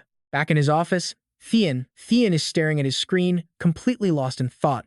The Langtan headline is staring right back at him. Today's top news is bad. 2 businesses hit at once. Sabotage suspected. Thien sighs, actually impressed by the play. Damn. That was a surgical strike. He's fast and he's absolutely ruthless. Gnome walks in, looking confused. Can't you guys just play nice for once? Why does it always have to be some secret war between you two? She brings up her old crush, Vuong Tran. She remembers the first time he rolled into the city. He was so upfront and totally different from everyone else. He's charming, honest, and yeah, a bit of an ego. But he's one of the few guys who actually impress me. Her brother just sighs, shaking his head. If Vuong Tran heard my own sister talking him up like that, his head would probably explode from all the ego. Seriously. She just keeps smiling. Meanwhile, at Thi's mountain villa, the trio is clinking glasses. Thi sounds like a boss, to crushing the two family and welcoming you back. Everyone's hyped. Vuong Tran laughs. Thien was trying so hard to scoop up Lang Tan. Too bad we already beat him to the punch. I am the chairman now. Thin Phi is more worried about the heat. I heard the cops had you pinned at the station. He just shrugs. It was crowded. Perfect for a little disappearing act. I popped around into the air, waited for the chaos, and then I just ghosted them. Thi hits his shoulder. Smooth move. Anything spicy happen in Nenha? He brushes her hand off and gives it to her straight. Spicy stories? I mean, I met a gorgeous girl. Does that count as interesting? He's being real, but it turns out she already knew every move he made. He blinks in surprise. Wait, are you tracking me? Nothing gets past you, does it? Look, you were gone for ages. People were starting to talk. He gives her a deadpan look. Oh, so now every time a woman goes missing, it is automatically my fault? Being a total straight shooter, she spoke her mind wondering if there was actually anything this horny bastard of a guy wouldn't dare to do. She was totally speechless. This guy's ego was thicker than a brick wall, and he actually agreed with her. Whatever. She raised her glass, shouting, "Keep drinking. Nobody leaves until they are wasted." The pure hype kept them drinking until the early hours of the morning, when white clouds finally started drifting across the deep blue sky. All three were still passed out on the floor, deep in dreamland. The bright sunlight finally woke him up. After seeing his hand resting on her chest, he decided to play it cool and sneak away. Phew. I am glad they are still asleep. He had no clue the victim in this whole mess had already given up on justice, thinking it was just a one-time weird encounter she could live with. Over at Capital Medical University, Wang Zheng was chilling on a bench waiting for someone. As soon as a familiar face appeared, he couldn't help teasing her. Wow, you are actually on time. He wouldn't miss a chance to flirt, dropping some cheesy pickup lines. But she ignored the smooth talk and got right to the point. Let us go. I will show you around. They walked up the stairs together, but suddenly she tripped and let out a scream. He grabbed her waist to steady her and couldn't resist a comment. Man, you have got a tiny waist. After the big hero save, her heart was racing like crazy, but she still had to ask the one thing that had been bothering her. Honestly, you are not really that into girls, are you? This whole bad boy act is just a mask. Why bother? But he wouldn't admit it. Wait, I am acting? Wang Zheng quickly flipped the script on her. Hey, why did you even ask me to come here anyway? She didn't give him a straight answer though. Instead, she gave him some real talk from the heart. Look, if you have got some heavy baggage, wouldn't it be better to just let it go? He just scratched his head. Sorry, I am too dense. She didn't buy it. She couldn't hold back the tears anymore. Even then, he didn't stop joking. Hey princess, crying like that is going to make people think I rejected your confession or something. Anyone watching would think you are throwing a tantrum because I said no. But he sighed when he saw her determination. She was dead set on making him forget his revenge. Suddenly, a group of guys ruined the moment. Hey, is this guy bothering you? She didn't answer them, but whispered to calm him down. That is our class rep. He is just really blunt. Do not take it personally. He just waved it off like it was nothing. Whatever. They are just kids. I am not going to waste my time arguing with them. The guy had no idea what was going on, but started acting tough anyway. Say that again, punk. You want me to teach you a lesson right here? She tried to de-escalate things. Look, it is fine. I am just talking to my friend. But another girl piped up, calling her fake. Hey, he is trying to help you. Do not be ungrateful. Suddenly, he slapped her, shocking everyone. She held her red cheek, stammering and unable to speak. But what about last night? Instead of apologizing, he screamed at her to get lost, calling her useless. Embarrassed and humiliated, she turned around and ran away crying. Wang Zheng saw an opening for his business. Hey, if you want payback, you know where to find me. By now, she was totally done with the class rep. Just go. This has nothing to do with you. But he doubled down. What do you mean? Your business is my business. Then he turned to Wang Zheng and barked, who the hell are you? Why are you messing with her? He just shrugged. I am not bothering her. If anything, she's the one picking on me. But the guy grabbed his collar, trying to act like a hero. Today, I am going to teach you a lesson. He tried to knee him in the gut. You think you can tell me what to do? But Wang Zheng blocked him effortlessly. Relax, kid. We should be able to talk this out like adults, right? Then he squeezed the guy's knee so hard he screamed in pain. Let go. He just smirked. Fine, since you asked so nicely. With one quick move, Wang Zheng tossed the big guy aside like he was nothing. The cronies just stood there watching their leader fall. Do not even think about helping him, he warned. Try me. Later at the cafeteria, she explained who that jerk was. His name is Dong Lu Van, and his dad is Dong Then Bang. He is a famous real estate tycoon in the province. She told him that if he wanted to grow his business here, that guy might be able to help, even if he is a bit shady. He kept chewing while listening intently. Oh really? Tell me more about that. She explained that the dad's company had snatched up all the prime land. He remembered how arrogant the son was and figured the father probably wasn't any better. She agreed, though she heard he had one decent quality. Apparently, he was great to his wife. She passed away years ago, but he has stayed single and loyal ever since. But Wang Zheng had seen it all before. He didn't trust either of them. Please, a guy like that probably has girls lining up. Taking down a real estate giant won't be easy. Most people would think he was crazy, but she believed in him. Only you could pull this off. Suddenly, the other girls showed up, asking about his offer for revenge. He asked her a simple question. You know his dad is filthy rich, right? She nodded quickly. Yeah, I know. Then he gave her a wicked grin, looking like a total devil. His suggestion was pure evil. If you really want to get back at him, why not just become his stepmother? The suggestion left her stunned, while the other girl couldn't stop laughing at the idea. Meanwhile, the brother's assistant was reporting back. Sir, she is currently having lunch with Wang Zheng over at the medical university cafeteria. He knew his sister too well. The assistant asked what the next move was, worried she would end up getting hurt. He decided to talk to their father about sending her abroad for school immediately. Then he switched topics. How is the old man doing? The assistant said he was still at home, practicing his skills every single day. The doctor said his recovery was actually going a lot better than they expected, but he told them to keep a very close eye on him. Then he stood up to leave, get the car ready. I need to get to the airport right now. Back on the hallway, she asked him if he would reconsider her advice. He just crossed his arms. If I had to guess, your brother is already planning to ship you off to study abroad. Some things just can't be settled. Giving up now would be a mistake. Even though she was sad, she had to accept it. I get it. I am really glad I got to know you. I don't even know if I'll ever see you again. Wang Tran smiled, opening his arms wide to soften the blow. Come here. Let's have a friendship hug for the road. They locked into a tight embrace, the air thick with feelings and a heavy goodbye neither of them wanted. Over at Tanhoa Road, Min V was busy in his office.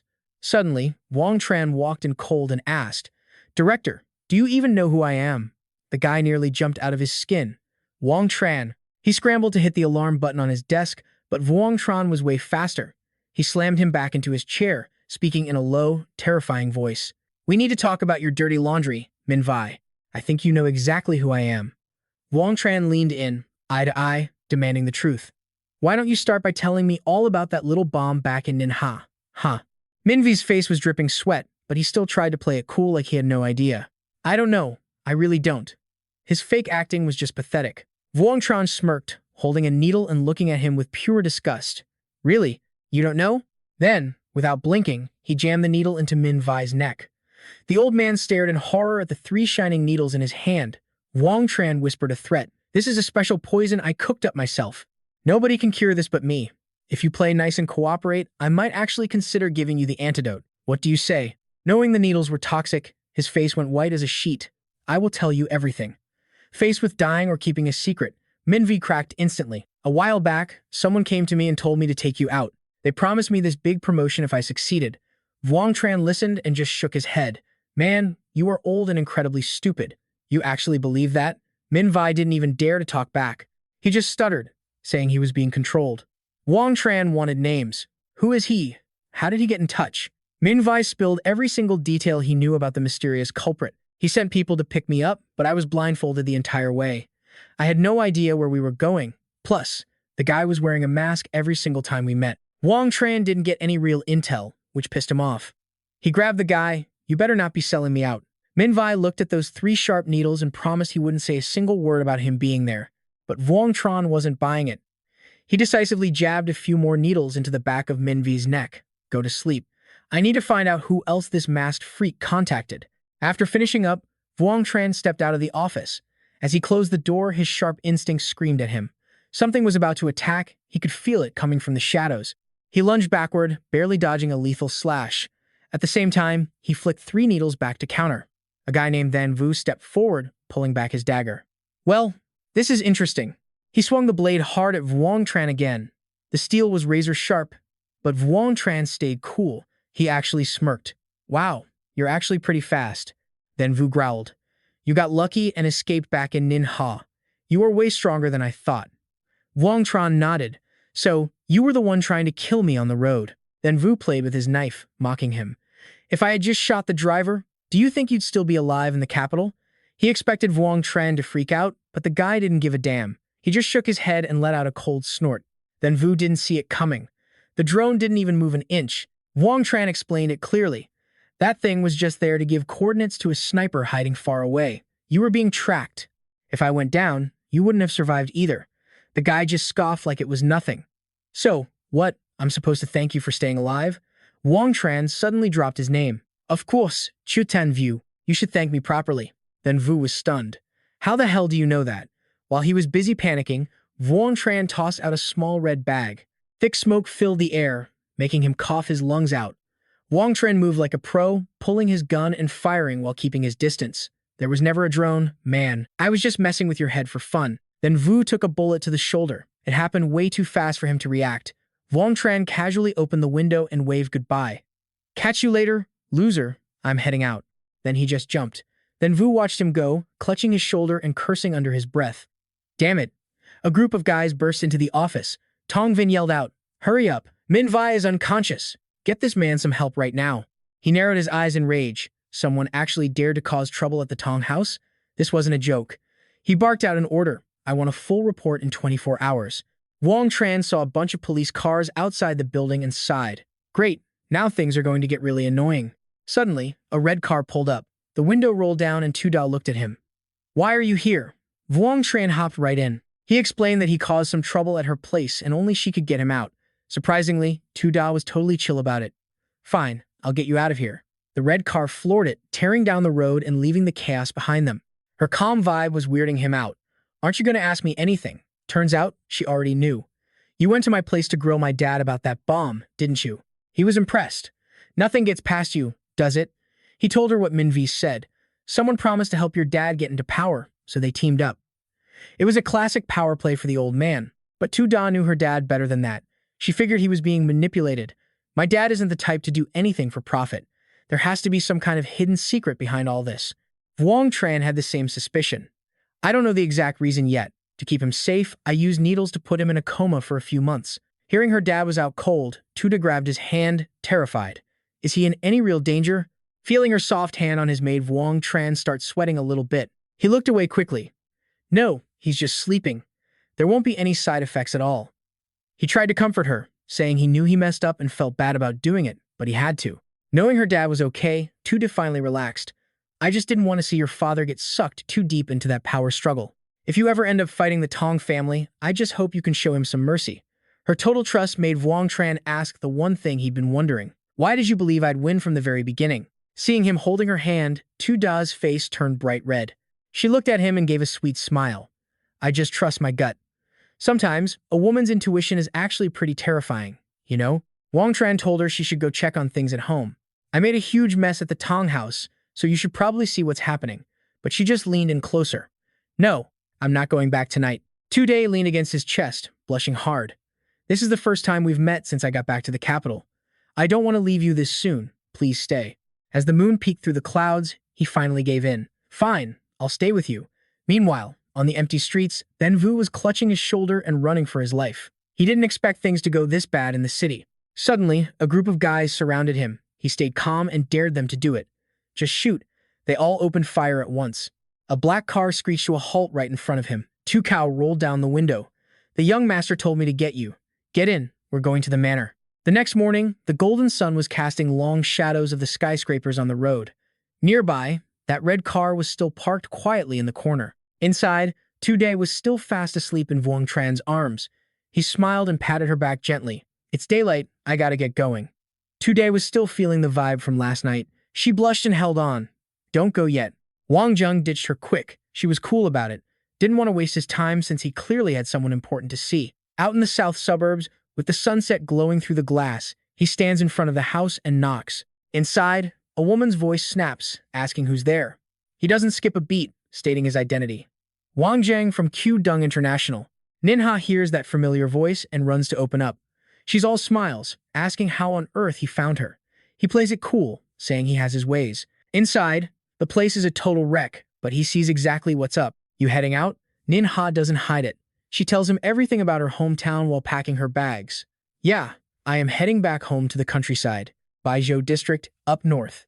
Now that he knows her spot, his brain starts clicking with a plan. I have actually been looking to build a school right there in that area. Help me handle the big plans. Once we are done, you will be the very first teacher there. Her eyes light up like she just hit the jackpot. Seriously, that is literally my dream. He asks for her digits so they can talk shop later. Give me your number. We can figure out the school stuff as we go. After smooth talking her, it's time to bounce. I will leave you to your packing then. He flags down a taxi and hops in. Hey driver, Q-Dung International. And step on it, I am in a hurry.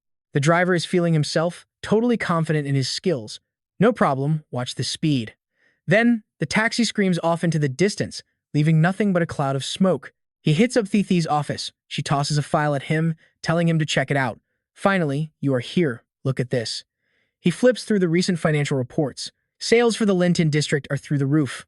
The combined sales of those three big jewelry giants Thonglin, E, G, A, and Tahang don't even reach a third of what Linton is pulling in right now. Thai calls it, Linton won this round. Trung Din is low-key restructuring, and the Ko family's cash flow is definitely taking a massive hit. I really want to just crush them all. An idea pops into his head. I got a plan. She looks at him skeptical, like she knows it's going to be something shady and shameless. He just pulls out his phone and calls Vu Lang. Once the guy picks up, he gets straight to the point. Vu Lang, how many people you got on deck? The answer comes back, over 900. You got a mission for us? He just smiles that villain grin and lays it out. Take 50 of your best elites and get to South Africa within 15 days. I need you guys to go ahead and absolutely wreck a diamond mine for me. Vu Lang is a careful dude, asking if they can actually get out safely once the job is done and how much damage they need to do. He tells them to keep it clean and leave the exit plan to him. Just blow the whole diamond mine sky high so it can't be fixed for at least 5 years. And don't get cocky, keep your heads on a swivel. Grab some extra heat, that mine has armed guards waiting. He accepts the order seriously. Thi heard the whole thing and asked how he even knew the To family had a private mine in South Africa. He admits it was a bit of a surprise to him too. A friend clued me in. Honestly, I didn't think the To family would actually dump money into a mine down there. Thi laughs, seeing the trouble ahead. You are cold-blooded. Smashing that mine means their three big brands won't be able to keep up at all. The To family is toast. He looks smug but tries to act humble, saying he's still a rookie compared to her old man. Speaking of which, he asks if her dad has any new orders lately. She vents about her dad's current vibe. Nope, he just hangs out in the nursing room all day, living his best life while I am stuck here doing all the heavy lifting. It sucks. Suddenly, there's a knock. Van Thao walks in with a man and a woman. Boss, these two people are. The guy introduces them first. We are with District 11 Police. We need Mr. Wang Zheng to come with us for a little talk to help with an investigation. He stands his ground, refusing to budge without proper paperwork. Why would I go anywhere with you? She coldly holds up a document. This is an internal arrest warrant. We suspect you of working with international rebels. He thinks the whole excuse is a joke. Like, really? That's what you're going with? The guy gets serious and threatens him. Don't even think about resisting. We have the authority to shoot you right here. Their attitude pisses her off. She steps right in front of him. You're talking pretty big, aren't you? This is Qdong International. You don't just walk in here and take whoever you want. She isn't backing down. He is with me. If I say no, I don't care if your boss shows up himself. You are not snatching anyone from the Shangguan family's territory. Things are getting heated. He asks for their names or aliases. She doesn't get why he cares, but tells him anyway. I am Vu Yen. He is Matt Dem. Now, are you coming or what? Surprisingly, he actually agrees to go with them. Fine, I'll go. Thi is totally stunned. Wang Zheng, wait, you can't actually be serious about going with them. He gives her a wink to tell her it's fine and pats her head. Don't worry, just wait for me at home. Like you said, I'm your man now. You really think I just ditch you? They usually bicker, but she's actually scared for him now. You better come back in one piece. Matt Dem is standing there bored by the whole drama. You done yet? If you're finished saying goodbye, let's move. Right before leaving, he leans in and whispers in her ear. Don't sweat it. Seriously. I am going to mess with them so hard it'll be total chaos. Over at the Imperial Hotel up on the top floor, Thien Yen is pacing around. Looks like that loss really stung, didn't it? Is he actually a tough opponent for you? He admits he slipped up this time. Yeah, I messed up. Thien Yen glares, her voice full of hate for him. I want that guy out of the picture. So, I need you to do a little favor for me. Having fought him before, the guy knows his strength and isn't so sure about the idea. That isn't exactly a small favor, but as a businessman, she can read his mind. I know you're actually pretty interested in him. He just scoffs. You think that's enough to make me help? She starts playing the friendship card to get him on her side. I thought we were friends from the start. His attitude finally starts to soften a bit. Fine. Suddenly, his sister and two brothers show up. She's in a rush, saying they need to talk to him about something. He's confused why all three of them are suddenly ganging up on him. Oh, did you all come here together for something important? She shoves a notice at him. Why did you slash everyone's year-end commissions by 80%? And why did you cancel the $2 million in startup cash for the younger family members? They're clearly pissed. It's not like the two families broke or something. He answers them calmly, making it sound logical. The family cash flow is really tight right now, so we need to pull the funds together. I put it in the notice, this is just temporary. He's losing his allowance, so he's fuming. You've always been in charge of the family business. How did things even get this bad under your watch? He stays calm, saying he handles the strategy and takes the fall for the results. He knows these lazy people won't understand no matter what he says. Her voice is full of judgment. You need to take responsibility for being this incompetent. If you can't do it, quit. She's even thinking about a coup. If you really can't handle the job anymore, then just step down and let someone else take over. I've run this company for years, so I see right through your pathetic little schemes. If you think you can force me out of my chair, you are in for a massive disappointment. Keep blaming me all you want, but I am not going anywhere. Why have we lost so much cash since you took over? You are totally incompetent, yet you still want to hog the throne? I am so done with you freeloaders acting like you own the place. He screamed at the top of his lungs, done with their trash. How many years have passed and you losers still haven't turned a single profit? In just 1 year, I turned $2 million into $50 million. If any of you can actually match my numbers, I will hand over the keys to this office right now. Any takers?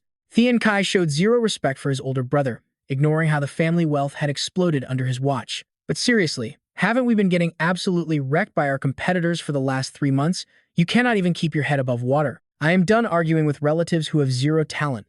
I cannot believe I wasted this much time listening to your whining. Either you walk out of here on your own 2 feet, or I will have security toss you out. Make a choice.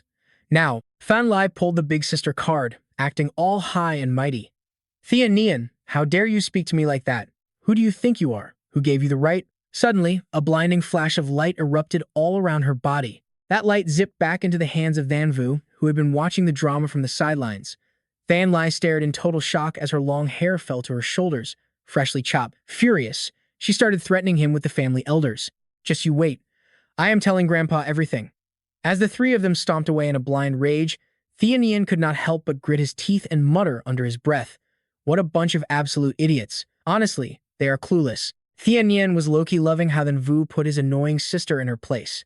He smirked and joked, "Man, you really do not know how to treat a lady, do you? No wonder you are still single and miserable. That was savage, bro." Than Vu stood up with a stone-cold face. "I have plenty of women around me," he snapped. "Also, I will handle your business." Meanwhile, at headquarters, Night Eye was losing it, barking at Wang Tran. "Well, you putting these cuffs on, or am I?" Then came a brutal knee to the gut, followed by Wang Tran slamming an elbow right into his back. It all happened so fast that Night Eye could not even react. Looking like a total mess, he glared up at the young man. "You!" Vu Yen pulled her piece to back him off, but he was lightning fast. He snatched the gun and literally plugged the barrel with his palm. Her jaw dropped as Wang Tran popped the magazine out right in front of her. No way! Within seconds, he had the entire pistol stripped down into pieces. The 2 of them just stared, unable to believe their own eyes. How did you do that?" Wang Tran curled his lip in pure contempt. "What is the matter? Scared now? I was being nice just by tagging along. But you treated me like garbage. Do not go blaming me when things go south. You brought this on yourselves." Vu Yen still wanted to play tough, though. She gritted her teeth and radioed her boss to report the situation. But Wang Tran was not trying to make a scene, he just hated their arrogant attitudes. "Relax," he said. "I just do not do handcuffs. I will come with you quietly, so lead the way." Vu Yen led Wang Tran downstairs, where a squad of security guards was already waiting for them. She pointed him toward a car. Even though he was headed to the police station, Wang Tran looked completely chill. "You guys should probably send a couple of dudes to carry that guy upstairs down here. Unless you want Section 11 to look like a total joke." Vu Yen ordered her subordinates to go grab the beaten-up Night Eye. "Go get him," she snapped. Once they were in the car, Wang Tran could not stop checking out Vu Yen while she sat there watching him. After staring for a while, he clicked his tongue and started teasing her. "Damn girl, your body is seriously fire." He even had the nerve to give her advice. "You know, girls should wear such tight bras less often." Vu Yen snapped. She lost her cool and jammed her gun against his forehead. "If you say one more word, I will blow your brains out right here." The black and white cars sped through the gates of Section 11. As soon as he stepped out, he just smirked. "So this is your big headquarters? Nothing special, honestly." He did not sound worried at all. Just another day at the office for him. Wang Tran's casual vibe during the whole ride had Vu Yen feeling totally confused. She could not read him at all. "I am dying to know what kind of trouble you used to get into before this." He leaned in close and started flirting again. "What is the matter?" "Starting to find me interesting." But Vu Yen was a cold-blooded agent. Her mind was strictly on the mission and nothing else. She was not biting. She turned her back on him and barked orders at her team. "Take him away and search him." Fu Than nodded and got to work. Wang Tran realized the fun was over and dropped the act, finally explaining why he had actually agreed to come along. If I actually wanted to run, none of you could stop me. I am only here to find out which coward is trying to frame me. Wu Yan just shot him a look of pure disgust. She was not impressed. Whatever. She did not want to waste another second talking to him. Once you were done searching him, take him to room 204. Wang Tran did not seem to care about his situation at all. Just wait until I get out of here. I will find you a great boyfriend. The security camera showed Wang Tran being led away. Duong Thien turned to the guy next to him. Well, uncle, feeling satisfied yet? Seeing the kid get busted finally took the edge off his anger. Duong Thien, thanks for the help. If I had my way, I would see that punk dead. No joke. Duong Thien took a puff of his cigarette with a wicked grin. Of course. Even if you hadn't asked, I would have done it anyway. In room 204, Wang Tran stood tall. I am warning you, do not try to search me. I would hate for you to become collateral damage. Fu Then ignored him and barked at the other guard. Search him now. These were direct orders from the top. We cannot afford to mess this up. Suddenly, a blood-curdling scream echoed through the room. The soldier next to him collapsed instantly, howling in pure agony. His partner hitting the floor made Wang Tran smirk. His voice was calm but dripping with sarcasm. Look, I didn't even move a muscle. If you do not believe me, go ahead and check the security footage. Losing his cool, Fu Then snatched a taser and lunged forward. I do not care if you moved or not, but halfway there, he froze like a statue. He collapsed, accidentally jamming the taser into his buddy, who started twitching like a fish out of water. Absolute chaos in that room. Wang Tran looked directly into the camera lens with a mocking grin. Your guys are seriously weak, he joked. Before he finished, a hail of bullets shredded the room, turning every single camera into a pile of scrap metal. Once the screens went dark, Duong Thien screamed into the phone. Send everyone in there. If he even thinks about resisting, kill him on the spot. Dozens of soldiers stormed into the room on command. Wang Tran just stood his ground, unfazed. Go ahead and try me, he challenged. Elsewhere, Han Nam's face turned grim as he read the secret contents of the paper in his hand. He slammed his fist onto the desk and roared with rage. I have been laying low for years, but did you think I was dead? With that, Han Nam stormed out. While in the car, Lai Tu was freaking out and finally spoke up. Listen, boss, are we really just going to charge in there with all these guys? This seems like a massive overkill, don't you think? I am worried the minister is going to kick us all out. Han Nam immediately shut him down. Kick us out? No way. If that old man stays in his office reading the newspaper, Duong Thien is going to be running circles around me. I am not letting that happen. The mood in the car got heavy, so Han Nam decided to change the subject to chill things out. Hey, little Lai. How many years has it been since you saw Tran? Hearing that name brought back memories. He glanced at Li Tu with a strange look in his eyes. Wang Tran probably has no idea who you really are, right? Lai Tu just nodded, like it was the most obvious thing ever. Yeah, he never asked, and he definitely does not care about that stuff. Han Nam looked over at him and could not help but poke fun at how slow and calm he was being. The minister was your grandpa's old bodyguard. If you just ask him, I am sure everything will be fine. But Li Tu looked annoyed, and his voice took on a bit of an edge as he responded. He clearly was not feeling the plan. I cannot let everyone spend their whole lives talking about the great master Li Thien Thu in the northwest without even knowing I exist. After driving for a while, Han Nam checked his watch, looking stressed. Wang Tran, I really hope nothing happens to you in the next 2 hours.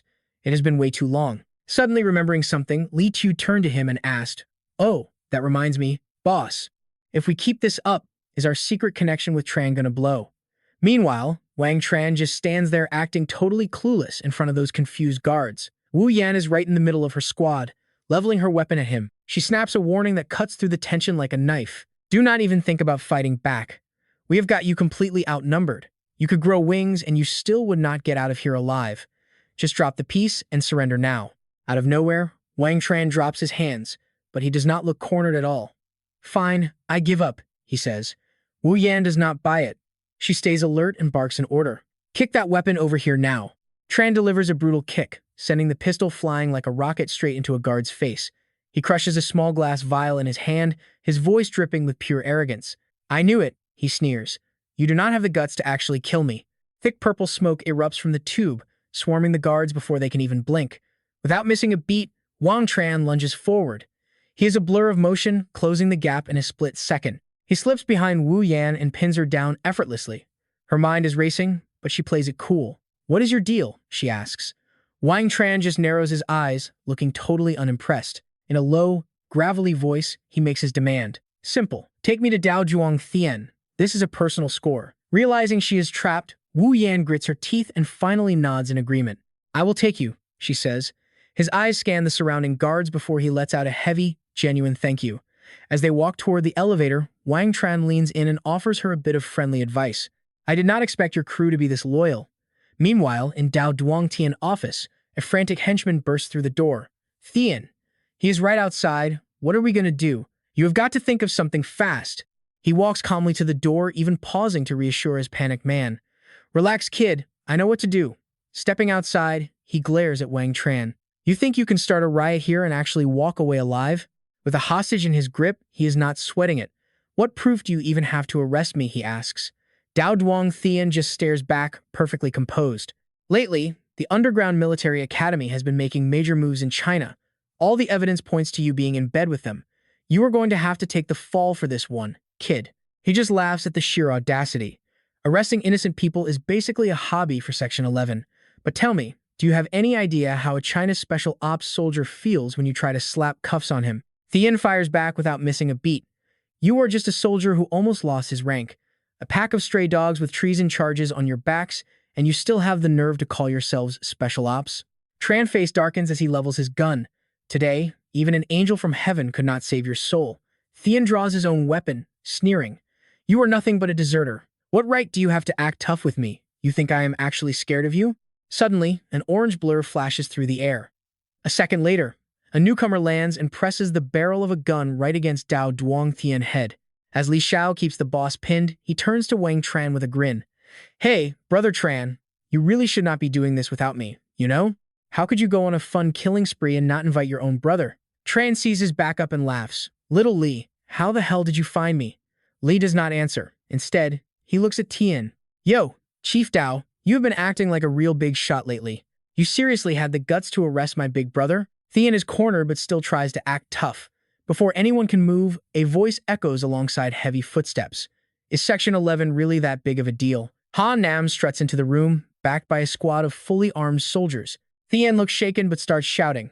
Han Nam, this is not your command center. What is the meaning of storming my office with armed troops? Who gave you the authority to do this, huh? He keeps a straight face and stares him down. What do I mean? You arrested my brother, and you are actually asking me what I mean? Hanem tells Li to stand down, then turns his focus back to Thian. You really do not know why I can authorize a special op like this. Thian just glares at him, his face a mix of pure worry and suspicion. He calmly breaks the news. I am the new acting deputy minister. The minister and his deputy are both out on long-term medical leave. That means I am officially running the show at national security now. Thian is fuming. You are teaming up with deserters and raiding Section 11? You honestly think you are going to keep your job after a stunt like this? Before he can finish the sentence, Thian takes a brutal kick that sends him slamming into the wall. Tran calmly picks up his weapon and levels it right at his face. No words needed. Then he just laughs and tosses the gun aside. Sorry for the trouble, man, he says. Hanem chuckles and gives him a playful punch. I seriously thought you were going to ghost me for the rest of your life. Tran lets out a huff from the punch. He points at Thian. What about that guy? Thian stumbles up, clutching his stomach in pain. Why do not you just finish me, he asks. Because if you do not, I promise I will find a way to get my revenge. Wang Tran looks him dead in the eye and gives him a cold, firm answer. Just because I am letting you slide today does not mean you are safe forever. Realizing he is cornered, Thian hits a button on a remote. I recorded everything, he snarls. It is already on its way to the discipline committee. Ha Nam watches this dirty play and shakes his head. Wow, you are one devious piece of work. Li Xiao steps up with a smug look on his face. Oh, I forgot to mention, that guy at the committee, Ho Nam, he used to be a commander under my grandfather back in the day. If the committee wants to bust anyone, they need Ho Nam green light first. Thian is stunned. Who the hell are you? Li Xiao, son of Li Diep Bin from the northwest. And my brother is Li Tian Thursday. Wang Tran jaw drops in total shock. You really kept that secret well. Tran grabs Thian by the collar, hissing through gritted teeth. Using your authority just to frame me? That is a real low blow, old man. Nice plan, old man. Really brilliant. His henchman pipes up, trying to act tough with a question. What proof do you even have? Tran just tosses him aside like trash and spits out his final words. Do not be in such a rush. Just wait. Your time is coming very soon. Tran turns to Han Nam. Let us bounce. It has been way too long, so drinks are on me tonight. Li Xiao eyes light up like high beams. Oh, that sounds awesome. Am I invited too? Tran claps him on the shoulder. Let us go. Pick any place you want, it is my treat. Before they head out, Lee points a thumb at Thien and his guy. What about these two losers? You want me to handle them? He shrugs it off, but his words leave those two shaking in their boots. Let them go for now. Later that night, the whole crew hits up a local dive for some food. They raise their glasses. Nobody is going home sober tonight. Hanum sips his beer and looks at Tran. So, that mess with the Tong family. That was you? He just gnaws on a chicken leg, playing dumb like a pro. Tong family? What are you even talking about? Nam eyes sparkle with interest. Oh, wow. You are really going to play it like that with me? The act finally breaks and Wang Tran stops pretending. Look, I usually do not get involved in that kind of drama, he says. But that day, Xiao Chenwu actually showed his face. I went toe-to-toe with him. That guy is the real deal. Hanum lets out a heavy, tired sigh. So, let me guess. You were his main target, were not you? Li Xiao claps his hands to get their attention. If I ever run into that Xiao Chenwu guy, I am definitely going to throw hands with him. Nam sees his energy and just shakes his head. You should probably be a lot more careful. If something goes sideways, how am I supposed to explain that to Mr. Li? Suddenly, the phone in Tran pocket starts buzzing. The screen lights up with an old name. It is Lao Huin. Her voice was sweet but totally sassy as she asked, I've got a show tonight. You free to come watch me perform? Her massive disappointment leaked right through the speaker. You really can't come? I even saved tickets for you. If tonight is a no-go, I guess I will just see you some other time then. Wang Tran played it smooth so she would not stay mad any longer. I actually do have stuff to do, but nothing is nearly as important as your big show. Lu Huyen perked up instantly. You are so annoying. Fine, I will be waiting for you backstage at the Capital Normal University. Don't be late. Seeing her mood flip like that, he could not help but crack a satisfied smile as he answered her. Two sets of eyes stared at him like he was a hit movie. Wang Tran sighed, What are you two looking at? Lai Tu smirked and started teasing. Wow, Brother Tran, getting all romantic with our future sister-in-law? When do we actually get to meet her? Don't keep her all to yourself. Ha Nam jumped in to double-team him. Yeah, hurry up and introduce us to our new sister-in-law. Is it Truong Min Kai? Or maybe Thuong Quan TT? Or is it Thin Phi? Wang Tran held up his hands to stop the gossip storm. None of the above. Tired of the suspense, Ha Nam slammed his beer down and dropped a total truth bomb on the guys. Listen up, it's Lu Yun. You know, the lead girl from that huge commercial recently.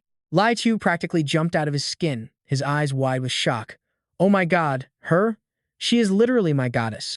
Did you even know that, man? Brother Tran, you seriously have to take me with you. Wang Tran patted his shoulder like a wise old man and shared a laugh. Fine. Once we finish eating, I will take you to the concert. As soon as they reached the backstage area, a staff member blocked their path. Authorized personnel only. Lai Tu stepped forward, absolutely fuming. What did you just say? No authorized people? Why don't you say that to my face one more time? The guy looked at them with total disgust and refused to let them in. Beat it, you losers. This isn't a place for people like you. Lai Tu lost it. He rolled up his sleeves, ready for a fight. That is it. I am going to teach you a lesson you will remember for the rest of your life. Seeing things get heated, Wang Tran stepped in to calm everyone down. He spoke calmly. Look, we are actually friends of Lu Huyen. We just came here to watch her perform tonight. The guy clearly did not buy a word of it. He rolled his eyes and scoffed. Yeah, right? You're her friends? Well, if that's true, then I am her boyfriend. Now get lost. Lai Tu turned to Tran, annoyed. I'm telling you, why even bother explaining things to this jerk? We should just knock him out and be done with it. Hanum patted his shoulder like he was a child. Chill out. Don't start trouble. Let Tran handle this. Right then, Lu Huyen burst out of the room and grabbed Wang Tran's hand, leaving the staffer stunned. Oh, you finally made it. Are all these guys your friends? He introduced everyone one by one. This is Han Nam and Li Chiu. They are like brothers to me. Chiu has been a huge fan of yours forever, so make sure you give him an autograph later, okay? She gave them a warm smile. Hi there. I am Lu Huyen.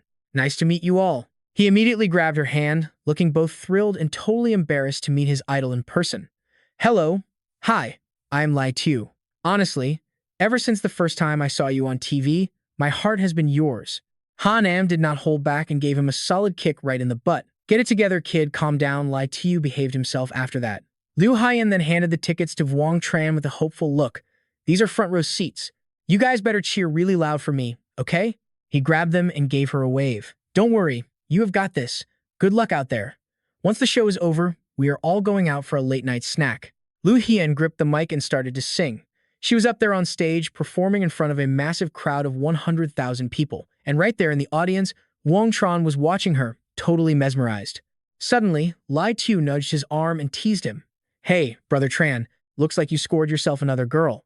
After the show ended, Thian Kai spoke up suddenly backstage. Liu Huan, I have a friend here tonight who traveled all the way from Namjiang. How about I introduce the two of you? It could be good. She shut him down immediately. Sorry, but I already have plans with someone else tonight. He would not let it go and grabbed her arm aggressively. I don't care. Tonight, you are coming with me whether you like it or not. Hong Kai, being the sensible one, saw she wasn't into it and tried to intervene. Thian Kai, come on, stop giving her a hard time. He frowned and snapped back. Who is this date? Call him over here right now. I want to see him. Just then, Wang Tran walked up. Thian Kai looked at him with pure arrogance. I don't care who you are. Tonight, Liu Huyan is coming with me. If you want to push your luck, go ahead and try me. Tran tightened his fist and glared back. Try you? Fine. Even if Thian Yen wouldn't dare talk to me like that. You're just his little cousin, aren't you? What makes you think you're so special? Stop acting like you're some kind of big deal. He pointed at himself and bragged. Ever since I was a kid, nobody takes what is mine. If I want it, I get it. Wang Tran gave him a look of pure contempt. Oh, really? Then why don't you go ahead and take to Thian Yen's position? Or do you just not want it? Thian Kai was fuming, barely able to get the words out. You think I won't have my guys beat you until you are crippled? Tran did not even blink. He just challenged him. Go ahead. If you're really that tough, then do it. Suddenly, his eyes shifted to Hong Kai as if remembering something. He walked over and held out a hand. Didn't expect to run into you here in the capital. So, how is that injury doing? Is it finally all healed up yet? He just ignored him and turned away with a grunt, leaving Wang Tran standing there confused. After walking a bit, Thian Kai looked back and spat out one last threat. Liu Huyan, you really had the nerve to disrespect me today? Just you wait. As long as you are in the entertainment industry, I will make sure your life is a living hell. Annoyed, Tran grabbed a nearby chair and hurled it straight at him. Thian Kai went down hard face first with a loud oof. Wang Tran dusted off his hands. I call that move the dog-smashing chair. Cut to a busy restaurant where a bunch of people were sitting around having dinner together. One guy was holding a beer bottle and complaining to the woman next to him. This drunk idiot, Vu Hoa, stumbled over to Liu Huan's table and smashed his bottle, making her scream. Wang Tran jumped up instantly and landed a heavy punch right to the guy's face. He stumbled back, trying to stay upright, and roared, "Which one of you just hit me?" Vu Hoa stepped up and tried to pin it on her. It was you, wasn't it? You hit me. He reached out to grab her, but she squeezed her eyes shut and smacked his hand away, trying to dodge him. That was exactly what he wanted. He pointed at her and yelled, "Hey, everyone, look, this pretty girl is hitting people. Come see for yourselves." The crowd started gathering, curious about all the noise. Someone nearby suddenly shouted, "Wait, that really is Liu Huyan." Another person chimed in, "Wow, she gets a little famous and suddenly thinks she can just go around hitting people. Figures. It is just like they say, nobody in show business is actually a good person." Vu Hoa aggressively grabbed her arm to bully her. "If you don't pay me for my trouble right now, you aren't going anywhere." Wang Tran was not having it. He gripped the guy's wrist hard and warned him, "If you don't let go of her this second, I'm going to snap your wrist like a twig." Then he turned to the crowd and snapped, "As for the rest of you, get lost. The show is over." Once the area was clear, he started the interrogation. "Start talking. Who sent you losers here?" Vu Hoa kept lying through his teeth. "She hit me first. Nobody sent me."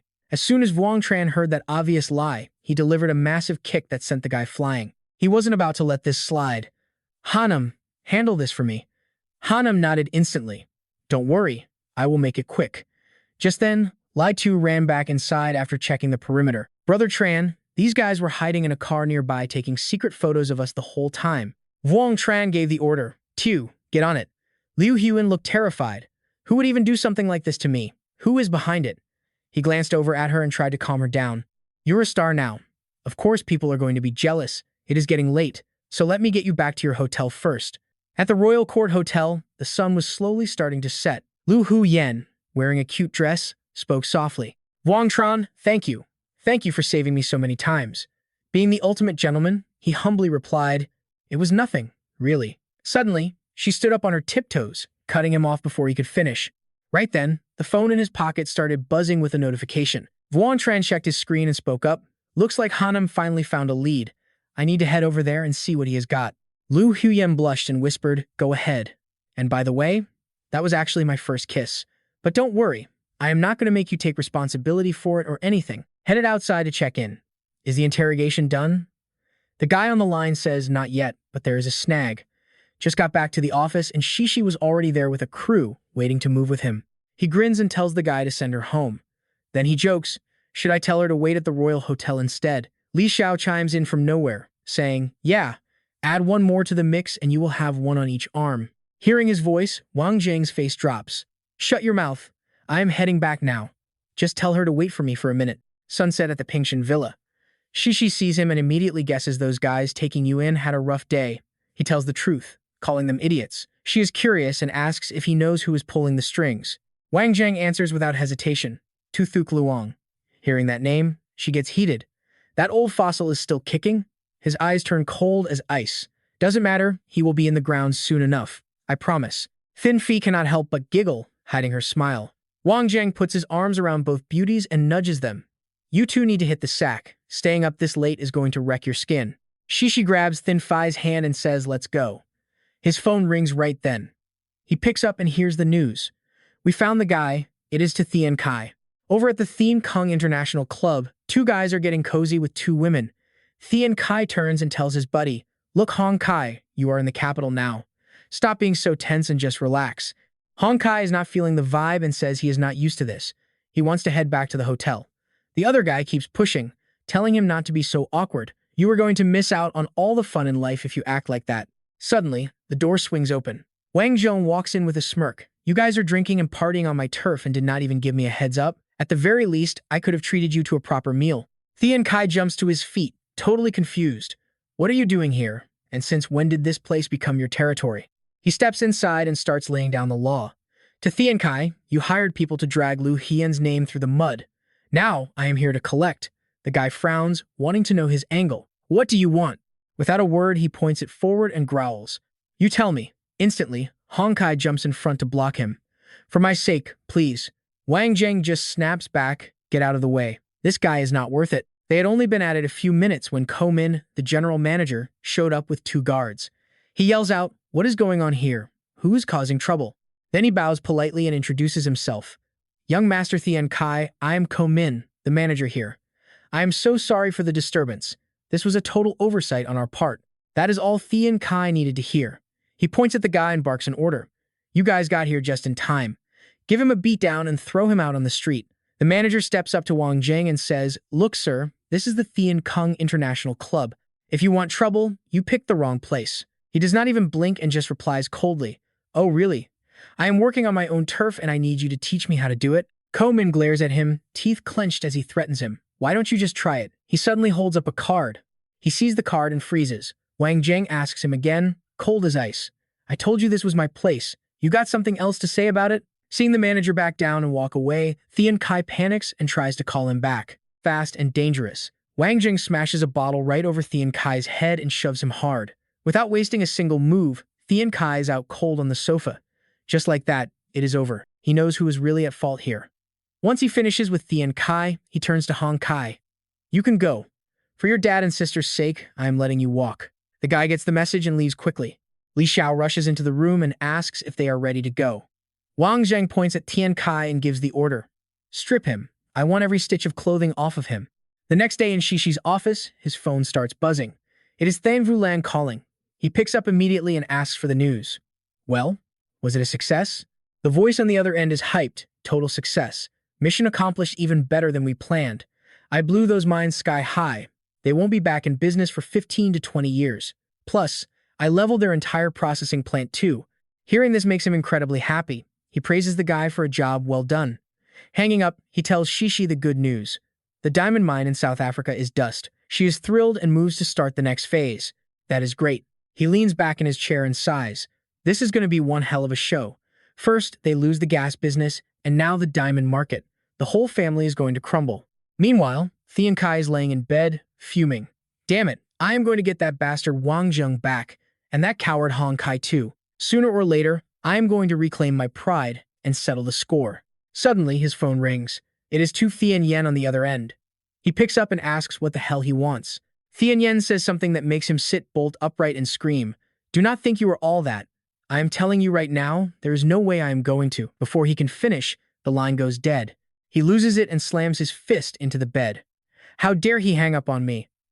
He storms into Tianyan's office a bit later and yells, "What do you want from me? Why did you call me here?" Tianyan coldly tosses a newspaper onto the desk. "Look for yourself." He opens it up and sees his own face staring back at him. The headline exposes the wild and scandalous life of a rich playboy. It is a photo of a rich heir from the capital, claiming a hacker leaked his files. He rips the paper to shreds and denies everything. "I never did any of that. These photos are obviously photoshopped." His face stays serious. "I already had an expert check them. There is no trace of Photoshop at all. Do you have anything else to say for yourself?" He loses control and starts pounding his fists on the table. He is beyond pissed. "I never did this. You are just doing this because you hate me and want to ruin my life with these photos." He loses control and starts pounding his fist on the table. He is beyond pissed. "I never did this. You are just doing this because you hate me and want to ruin my life with these photos." Seeing how out of control he is, he splashes a glass of water right in his face. "Calm down. Think about it for a second. Who have you managed to piss off lately?" That finally shuts him up. He sits there for a moment, thinking it over. Then he looks up with total certainty. It has to be Wang Zheng. That guy is definitely framing me. He is genuinely surprised to hear that. Why would you go and mess with a guy like him? Meanwhile, at the office, Wang Zheng is just chilling and tapping his fingers on the desk. Suddenly, he hears the door lock click. Lai Dinyan opens the door and is shocked to see him sitting there. "Brother?" He turns his head around, silent. When she gets closer, he finally speaks up. "You are the TV queen, Lai Dinyan, right?" She answers quickly, asking who he is and why he is in her place. He just smiles. "I am Wang Zheng, a friend of Lu Heiyan." He is pretty curious, so he just comes out and asks, "You are a huge star worth almost 100 million. Why on earth are you living in a place like this?" "This was the first house I ever bought in the capital with my own savings. I have a lot of memories here, so I just cannot bring myself to sell it." He gets the hint and stands up to leave. "Go ahead and do your thing. Lu Huan is not here anyway, so I will get out of your hair." She grabs his arm and winks. "You are already here. Why not stay for a while?" He is caught off guard by that and laughs.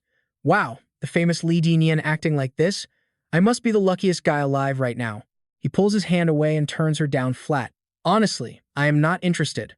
Let's not waste each other's time." Over at the estate, a man is kicking Thian Kai in the back and screaming, "You total piece of trash. You completely trashed our family name. That guy is to Tian Kai's dad, to Nam Kwok. He is literally on his knees begging for an excuse, but I honestly have no clue what just went down. I woke up in my own bed. That jerk Vuan Tran must have framed me, knocked me cold, and then snapped those photos." He caught a nasty slap across the face right before the lecture started. "We are at rock bottom and you are still trying to blame someone else for your mess?" Fukuoka steps in with a serious face, saying we should figure out a plan instead of fighting. Just as the vibe gets heavy, Tian Yen's phone starts buzzing in his pocket. He is totally frozen. He is panicking until the old man nods for him to answer. He grabs it, and the voice on the other end is screaming, "Bad news. The diamond mine blew up, and all the tunnels are buried under a mountain of dirt." Tian Yen's heart drops along with his phone. Meanwhile, at the airport, Wang Tran spots Miu Miu and gives her a playful smack on the head. "Why did you hit the capital without calling me first?" She rubs her head and pouts. "My dad is here for a course, so I just tagged along to give you a little surprise visit." He is hyped to see her. "Then I am treating you big time. Let's go eat our way through the whole city. Deal?" Miu Miu looks down, sounding a bit bummed. "I'm only here for a day or two. No way I can eat the whole city that fast." He checks in on her. "So soon? You are barely here. Why not stay a bit longer?" Her face lights up again. "I have got to head to the Americas the day after tomorrow. I have been dying to see the uni salt flats forever." Wang Tran smiles. "I have been there. It is straight up like heaven on earth. So, are you flying to the Americas all by yourself or what?" Her eyes go wide as she teases him. "Nope. Are you coming?" He scratches his head, looking totally awkward. Miu Miu laughs and punches his shoulder. "Just kidding. I am going with a girlfriend. Don't sweat it, okay?" She grins and starts listing off her bucket list. "First, I am going to backpack across the whole globe. Then, I will finally come home and actually get a real job for once. After that, maybe the whole marriage and kids thing." Right then, Wang Tran's phone starts vibrating. He checks it and sees Ha Nam is calling him out of the blue. He knows it is serious and picks up immediately. A frantic voice blasts through the speaker. "Remember that little bottle from before? We finally got the results back. Get over here right now. I am sending a car for you." Ha Nam drops a bomb. That bottle is a biological weapon, a brand new kind of biowarfare drug. Wang Tran's jaw hits the floor and he switches gears instantly. "What? I am on my way right now." Miu Miu heard the whole thing but stays chill about it. "If it is urgent, just go." He looks at her, feeling a bit bad, and tries to make it up. Tell you what, dinner is on me tomorrow. I promise. They say their goodbyes and split up. But as soon as Miu Miu slides into her car, Hong Kai starts trash-talking Vuong Tran right away. I told you he would bail, he snickers. She shoots him a death stare and shuts him down fast. Look, Hong Kai, I don't need your help. He gets the hint and nervously changes the subject. Fine. Where to? She guns the engine and shouts, to the airport. I am changing my flight. Meanwhile, over at the two estate, the old man and his grandson are having a heavy heart-to-heart conversation. Fuko leans back in his chair and kicks things off. Thien Yen, what is your take on everything that went down today? He is totally stressed and blaming himself. That diamond mine, I never thought they would track us there. The old man gives his favorite grandson a break. Can't blame you, kid. South Africa was always clean before. This mess caught us all off guard. Stay cool. Now, what's the plan for what comes next? Thien Yen is ready to flip the script. He sounds dead serious. I am moving some capital. If our three main brands can just survive this rough patch for a while, then we still have a shot to win. Fuck Hoa isn't feeling it. He snaps back. Where is all that cash coming from? You are not about to bet the whole family legacy on this, are you? But he is stubborn. Grandpa, relax. I won't touch our foundation. I will find the money elsewhere. Plus, we still have enough local inventory to keep us afloat for a while. The old man drops that and digs deeper. One more thing. Level with me. How many times have you actually tried to take out Vuong Tran? Thien Yen doesn't even blink. 3 times. Failed every single one. Guess I can't hide anything from you. Like two snakes in a nest, Fruk Hoa praises his grandson's cold-blooded vibe. Good job. Someone like him needs to be handled as soon as possible. Feeling relieved to have his grandpa's backing, Thien Yen carefully asks for his advice. So, about Vuong Tran, Fu Hoa cuts him off. He is making the calls now. Meanwhile, over at the National Lab, Vuong Tran is staring at a test tube. How does this stack up against old bioweapons? Is it really that much deadlier?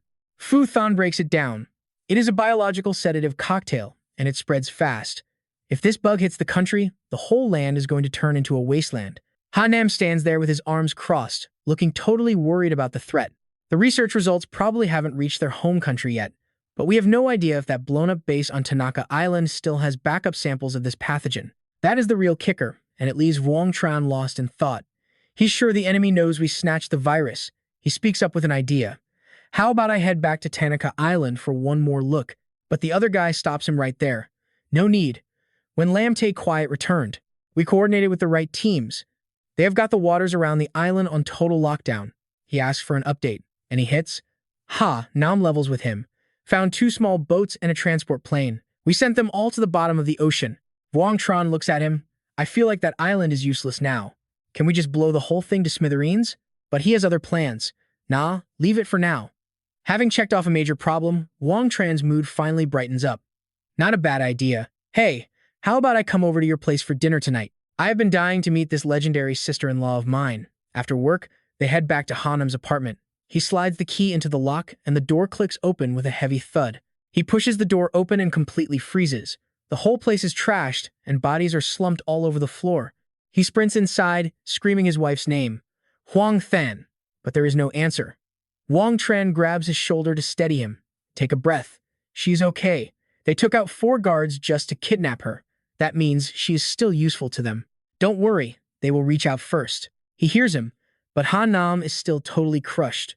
He stares at their wedding photo for a second before shaking it off and forcing himself to find a solution. He gets on the phone with Lai Tu immediately. Shaoli, lock it down. Check every exit: airports, trains, highways. Your sister-in-law has been taken. You have got to find her. The kid doesn't waste time. On it, boss. I won't let you down. The fear for his family turns into pure rage inside Han Nam. Those animals, when I catch them, they are going to wish they were never born. With old grudges and new hate piling up, Vuong Tran is ready to squash these pests. They are not walking away from this alive. Back at the two-family manor, the two of them are huddled in a private room. Thien Yen gives him the latest update on the situation. Grandpa Fruk Hoa isn't even shocked. This was inevitable, he mutters. Seeing how chill the old man is, he gets suspicious. Wait, did you actually pull the trigger on this? He shakes his head with a smirk. Just leaked a little info. Why do the dirty work when others can do it for us? After 3 failed hits, Thien Yen is dying to know. How exactly? Fruk Hoa had a cold, ruthless look on his face. He was going to make sure Vuong Tran and his crew never left this country alive. In Hanam's office, Vuong Tran waited while the boss paced like a caged tiger. Suddenly, Li Tu burst in shouting that they finally had a lead. Airport security footage showed the boss's wife boarded a flight to Japan exactly 2 days ago. We finally found her. Ha Nam started connecting the dots and grew suspicious. He had been gone for 3 days, and she showed up at the airport 2 days ago. This whole thing was a massive setup from the start. Why are they targeting me? Wang Zheng figured they were after that experimental bioweapon serum. It looks like those guys in Japan are getting desperate and do not have any backup supplies left. Suspicion started eating at him. Not many people knew about this. Could there be a mole in the crew? He did not rule it out. He told his guys to get backup ready because they were heading to Japan immediately. A sudden knock at the door cut their conversation short. Someone shouted that the boss had a package. Ha Nam kept his voice steady and told them to come inside. His subordinate handed over a sealed envelope and reported that it was addressed directly to him. He had no idea how it arrived. Anxious for any news, Ha Nam tore it open right away. The contents of the letter sent Ha Nam into a blind rage. He swore these animals would pay with their lives. Wang Zheng stayed calm, noting that the enemies had been planning this for a long time. They used plural words, meaning everyone was a target. The situation was critical, so he grabbed his gun and moved. He could not wait another second. He told the team to get ready because they were leaving right now. Over on the other side, Van Vu skillfully spun a dagger while complaining to his partner. He admitted that he really did not agree with how the old man was handling things. Killing their own people in Japan would be hard to explain later. It felt forced, but that was just how the old man operated.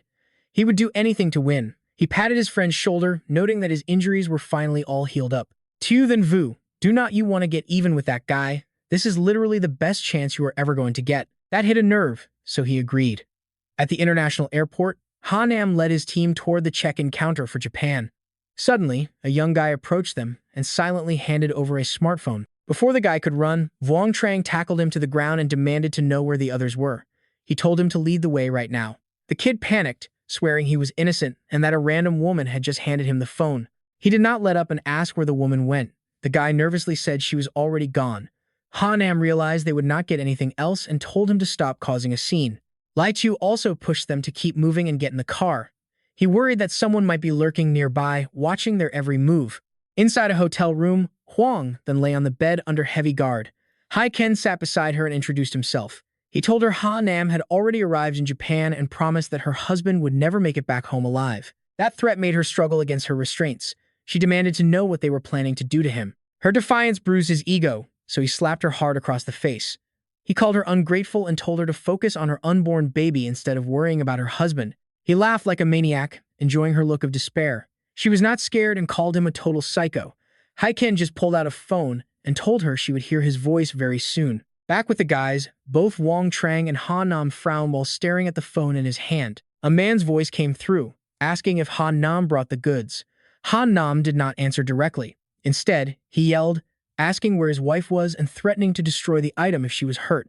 Huang then cried out, telling him she was fine but begging him not to come. Suddenly, Ida walked in and mocked her beauty, commenting on how gorgeous Chinese women really were. He leaned in close and touched her face, whispering that any woman who ended up in his hands never had a happy ending. He tried to pull at her jacket, but Haiken stepped in to stop him. Ida got annoyed and called him a coward for being afraid of some Chinese punks. Haiken ignored the insult, insisting these guys were way more dangerous than they looked. He made it clear that he wanted a clean, one-shot victory. Matsushima appeared at the door and asked how exactly he planned to get that one-shot win. The two rivals immediately dropped their attitudes and greeted him with respect. The old man kindly asked him to share his plan. Haiken explained that for the next 2 days, they would work on completely draining the enemy's physical and mental energy. Once they are exhausted, we strike. Since the info was leaked back home, I am betting they will be sending backup soon. Matsushima kept questioning his strategy. Haiken replied firmly that the top priority was securing the bioweapon serum safely. Whether Hanem lived or died did not even matter right now. The old man seemed satisfied with that answer and told him it was a good plan. Still, Matsushima wanted to finish them off for good. He suggested killing them as soon as they got the serum. Haiken did not agree yet and asked for permission to investigate the 3 Chinese men first to see what they were up to. Ida mocked him for being a coward. He bragged that his sword style would be the one to finish everyone off. Fast forward to 8 a.m. at the Hakone Hot Springs. The 3 of them were relaxing in the water while Lai Tu started joking around. He told Brother Trang that the Japanese really knew how to live, pointing out all the beautiful girls nearby. Wang Trang told him to stop looking at girls and focus on the mission. Lai Tu quickly swore that his sister-in-law's safety was the most important thing on his mind. They had no idea Ida was watching them silently from the shadows. He stared at them for a while with a dark smile, already planning how he was going to end their lives. At that exact moment, a sniper had Hanam right in his sights. He waited behind the bushes for the perfect shot. When the time was right, he pulled the trigger, sending a bright spark flying through the air. Surprisingly, the bullet missed and shattered a glass panel on the wall instead. Everyone at the hot springs started screaming and scrambled to find a place to hide. The sniper was shocked but figured it was just bad luck. He decided to target Wang Zheng next. But before he could even move, someone came out of nowhere and delivered a massive kick that sent him flying backward and crashing to the ground. Before he could react, he was pinned down. Taking him out in just 2 moves left, the attacker feeling disappointed. Wang Zheng told him to be careful, but this was way too easy. He admitted he thought the guy would be tougher. If he knew he was this weak, he would not have wasted his energy. Meanwhile, down below, Ida approached with his sword drawn. He unsheathed his blade and swung at Wang Zheng, ready to end him. But out of nowhere, something struck the sword and snapped it in half. He stared at the broken blade in total disbelief. Turns out, sensing danger, the man vanished into thin air instantly. Li Tu was shaking with fear and asked why the guy they brought along liked playing with fire so much. Wang Zheng was confused and asked why he thought they were playing with fire. He ranted about how the boss's men could have easily taken out the sniper much earlier. He was frustrated that they let things get so out of control. Instead, they let that jerk fire a shot right at them. He tried to calm everyone down, admitting he had no idea what Tay Quiet was actually thinking back there. Hearing that, Li Xiaobal's even louder, blubbering about that Yu Yan chick. Like, does she seriously need a samurai sword at our throats before she pulls the trigger? So annoying. Once he chills out, Wang Zheng gestures toward the hot spring with a smirk. Dope view, right? Be a real shame if someone trashed it. Li Xiao stops crying instantly, eyes lighting up. True that. We didn't bust our butts getting here for nothing. We gotta go out with a bang, right? Hanam grins, totally down for the chaos. 10 minutes later, the squad gets the signal. They swarm in like a pack of wolves, ready to stir up some serious trouble. This is gonna be huge. Wang Zheng is loving it, barking orders like a boss. All around the baths, nasty brown liquid is leaking everywhere across the floor. Seeing everything set, he gives a sharp hand signal. It is go time. A bullet screams through the air, faster than a heartbeat, slamming straight into the gas line. The impact lets out a deafening, ear-piercing screech that rattles your teeth. Massive flames erupt, swallowing the whole resort in a fiery hellscape. He enjoys the show for a second before turning back. Show is over. Let us move. We have got bigger fish to fry.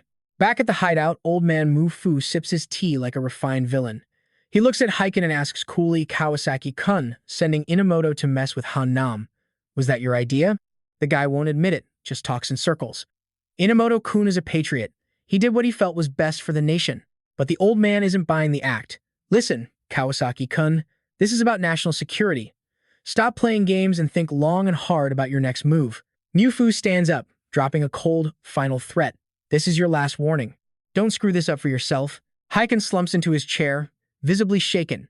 He grits his teeth, whispering to himself that he can't afford to wait any longer. Across town, Hanam's phone starts buzzing. He stares at the screen, then picks up. A man's voice chuckles on the other end. Damn, you Chinese people sure know how to make an entrance, don't you? He is not sweating it like before. Too kind. When is the trade? Heiken snaps back, knowing the clock is ticking. The vibe inside the car gets heavy real fast, like the air just turned to lead. When the clock hits 0, their car rolls slowly into the Yokohama Mikiju factory. Li Xiao is gripping the steering wheel so hard his knuckles are white. You sure this is the spot? Hanam nods grimly. Gotta be. Just keep driving straight in. They park and step out into the quiet. Suddenly, a bullet shatters the car window, making the kid jump out of his skin. What the hell? They are already shooting at us? Realizing it is a scare tactic, he snaps. Screw this. Is this how you treat guests? High above them, Heiken and a row of thugs with heavy hardware look down, trying to act all intimidating. There is an old saying back in your country, always welcome friends from afar with joy. So, tell me, you boys liking this little welcome party we threw for you? Hanam tunes out the trash talk. Where is my wife? The guy just smirks and points behind them. Relax, man. She is right over there, healthy as can be. The trio turns around and gasps. She's dangling from a rescue crane dozens of feet in the air. Even a tough woman like Huang then is terrified, her eyes pleading for help. Han Nam loses it, shouting up to her, Hang on, Huang Fan, I am here. Don't be scared, baby. She forces a shaky smile and nods her head over and over. Yes. Yeah, I'm okay. He turns back to the bastards, let her down, and I give you the sample. Heiken shakes his head. I need to see the goods first, pal. Han Nam pulls it out, voice low. Here it is. Now release her. But Heiken's not done playing. Not so fast. I got to inspect the merchandise. How do I know you're not handing me junk? Once I'm sure it's the real deal, then and only then will I let your little wife go. Hanam knows exactly what this snake is planning. No way. Not happening. Heiken sighs, acting like he is being the nice guy here. Fine, fine. Let us find a middle ground. Looks like we are at a standstill. Why don't we both give a little? Then the old fox reveals his real scheme, pointing right at Wang Zheng. I will let your wife go now, but while I am checking the goods, I need this kid as a hostage. Once I have verified the sample, you're all free to walk. Hanam doesn't even hesitate. Absolutely not. Forget it. Heiken shrugs like his hands are tied. Well, then we have got nothing to talk about. Seeing the dead end, Wang Zheng pats Hanam's shoulder. Chill, man. They can't touch me. Don't worry about it. Hanam still looks torn, but Wang, the kid, cuts him off. Stop worrying like a little old lady. Just head back home first. Once I am out, we are grabbing drinks and getting wasted together. The villain's patience is wearing thin. You done talking yet? Wang Zheng looks him dead in the eye. I am in. Let Huang then go. Hook, line, and sinker. Heiken shouts to his goons, let the woman go. The crane slowly lowers Huang then to the ground. At the same time, two guards with guns move in and start escorting the kid inside. Wang Zheng goes quietly, playing along for now. Meanwhile, at a peaceful villa across town, the sun is shining on a normal morning. Thi is lounging inside, munching on chips with a worried look on her face. Thin Fei walks in after a shower and notices her mood. What you thinking about? She sighs, looking totally bummed out. Just Wang Zheng. It has been forever since we heard from him. Wonder where he is at. Thin Fei sits down and tries to cheer her up. Still, nothing from the guys tracking him. She shakes her head and snaps. Those losers? They couldn't find their own shadows. Totally useless. Back at the factory, Heiken pretends to be polite. Wait here a second. I will be back. Without waiting for an answer, he walks off. Wang Zheng just watches his back with a smirk. All right, let the real show begin. In a flash, he is behind the two guards, hitting their pressure points before they can even blink. They drop like rocks. Wang Zheng doesn't waste a second, pulling the pins and tossing a couple of grenades forward. The impact triggers a massive explosion, blowing a few of those hired thugs straight to Kingdom Come. The survivors scramble as a figure with a sword jumps over the fence. One of the guards freezes, his eyes wide with shock. Wait, why are you back here? Mitsui Junichi. He doesn't give a straight answer, just gives off a creepy vibe. What is the matter? Not happy to see me? Watching them bicker from the sidelines, Wang Zheng just grins. Internal drama? This is perfect. Right then, Minhao pulls up to the gate in a massive truck. He shouts out with a big grin. Hey, old friend. It has been a long time. Seconds later, the thick steel doors are blasted open. Li Xiao comes charging into the enemy's nest, flooring the gas pedal like he is riding a wild stallion into battle. He is not holding back. The car flies through the new opening. Someone yells, shoot the tires, stop them. But Minhao has it covered. He aims a massive cannon and laughs. Say hi to the devil for me, boys. Heiken finally gets his hands on the bioweapon and grins like a maniac. Perfect. I have got the goods. Let those idiots kill each other while I make my getaway. His assistant isn't having it and cuts him off. Masushima will understand. Let's just hit the back exit and head to HQ. Outside, Wang Zheng is standing in the middle of a literal 75-kilogram bloodbath. What brings you here? Junichi lowers his sword, his voice cold. I am here to settle a debt. They barely get 2 words out before a blade comes screaming toward them through the air. Wang Zheng reacts instantly, flipping backward as the blade slams into the pavement. Sparks and gravel fly everywhere as it embeds itself deep into the ground. After that near miss, Van Vu crashes through a glass window above, trash-talking before he even hits the floor. He lands and stares them both down. All right, who is this guy supposed to be? This whole situation is getting way too messy for Wang Zheng. Junichi isn't backing down though, stepping forward to claim his prize. Back off. These guys are my fight, not yours. Ask and you shall receive. Just as he finishes his sentence, a mob of goons arrives to satisfy his thirst for a fight. Wang Zheng knows how to keep things spicy. As things heat up, he leads his crew to a better vantage point, relocating the party, not running away. Once surrounded, he starts trash-talking. Yo, let's see who can take down more of these invaders. What do you say? Shenwu isn't one to back down and agrees on the spot, more than happy to join the game. Wang Zheng is prepping for a full-on massacre, but he has no clue he is already dead center in his sniper's sights. A cold bullet grazes his face, leaving a stinging trail of blood across his left cheek. Wang Zheng snaps into high alert, pressing his back against the wall. Great, they even brought a sniper. Shenwu sees it all and can't resist a little jab. 1 second you're challenging me, and the next you're hiding like a turtle in its shell. Realizing the situation is turning south, he asks for his rival's input. So, genius, what's the plan? How exactly are we going to deal with these guys? Wang Zheng gives a cryptic response, clearly having a backup plan. He whips out a walkie-talkie from nowhere to call for help.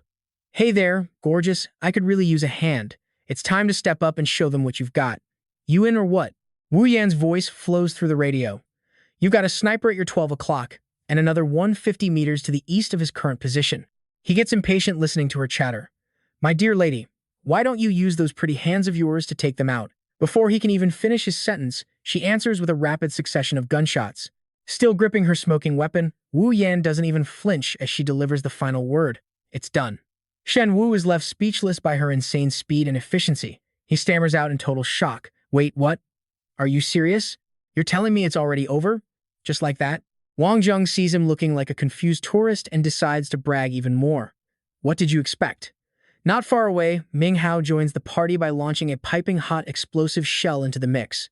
The powerful blast sends the whole crowd flying into the air, roasting them in the intense heat. Hearing the reinforcements arrive, Wang Zheng and his buddy quickly make their escape. Halfway there, a sleek black car suddenly cuts them off. Someone on Ming Hao's side hears the car door slam shut behind them and silently clenches their fists, ready for whatever happens next. He confidently floors it, and the car tears away from the battlefield at top speed. Once they've put some serious distance behind them, Wang Zheng finally turns to him with a question. So, why exactly did you decide to tag along? Shen Wu ignores the question and makes a random observation instead.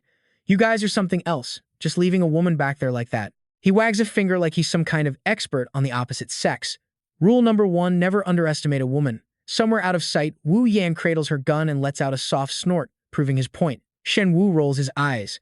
After being in the car for a while, he finally remembers to ask where they are going. Wang Zheng smirks and gives a vague answer. Obviously, we're going to catch a show. He fidgets with the knife in his palm before speaking up with some clear hesitation. Once things are settled here, I am coming for you. I took a job, and I am going to finish it. Wang Zheng is annoyed and tries to talk sense into this blockhead. That guy, Tathian Nian, is just using you like a tool. Are you really going to just let him do that? Or maybe you think beating me will make you feel like a winner? Regardless, Haiken's car soon comes to a screeching halt in front of a massive skyscraper. The air around the place is eerily quiet. He enters the room and bows low, presenting the prize with both hands. Master Matsushima, we have secured the biological warfare serum. Mufu takes the glass vial and issues a new set of instructions. Excellent work, Kawasaki-kun. Now, tell me, what about those people from China? I want them dead, right here and now. The man quickly updates him on the situation. Master, there's no need for us to interfere. They are already tearing each other apart. He doesn't care for the locals, but he is surprisingly good at using their local idioms. I never put my faith in others, Kawasaki-kun. You were useless during this mission, so I am stripping you of your command immediately. Haiken bows even lower, panicked and begging for mercy. Master Matsushima, please, give me one more chance. Mufu turns his back and offers a cold bit of charity. Fine, but consider this your absolute last chance.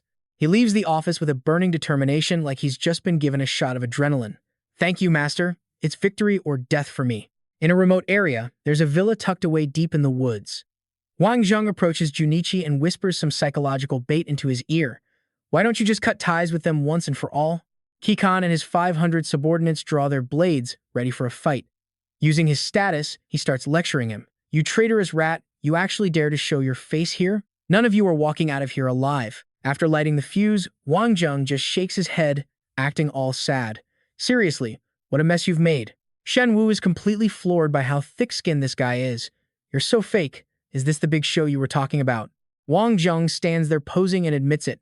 Yep, that's the one. Ming Hao, clutching his knife, suddenly appears by his side out of nowhere. One day, we're going to march right into the main manor just like this. In a rare moment of quiet agreement, he simply nods. Definitely. Shen Wu is confused by their cryptic conversation and asks why. Wang Zheng loses his patience and gives a vague brush-off. You'll find out later. Right now, I am really not in the mood to explain everything to you. He suddenly stands up straight and gives a serious warning. Tathian Yan is my friend. If you can't give me a reason that actually makes sense, then I am still going to have to stand against you. He isn't afraid of anyone, but he knows how to prioritize. Once we are out of here, we can settle our score. But right now, our main mission is to level this place. While everyone else is busy arguing, the Junichi brothers have already drawn their swords, ready to tear each other to pieces. Their weapons only clash a few times, But the moment his opponent leaves an opening, he strikes. He takes the chance and slices Kiken's arm clean off. Junichi looks at the scratch on his arm, which is barely more than a cat's graze, and coldly declares the fight over. You lost. Sanzuke appears out of nowhere and starts criticizing him. Mitsui Junichi, I have to admit, you really are a genius. But unfortunately, that is not going to be enough. Minghao whispers that the final boss has finally arrived. If I didn't have a gun, I wouldn't stand a chance against this old guy. Wang Zheng gets curious and offers another option. Well, what if you did have a gun? He thinks it over for a second, but doesn't want to brag.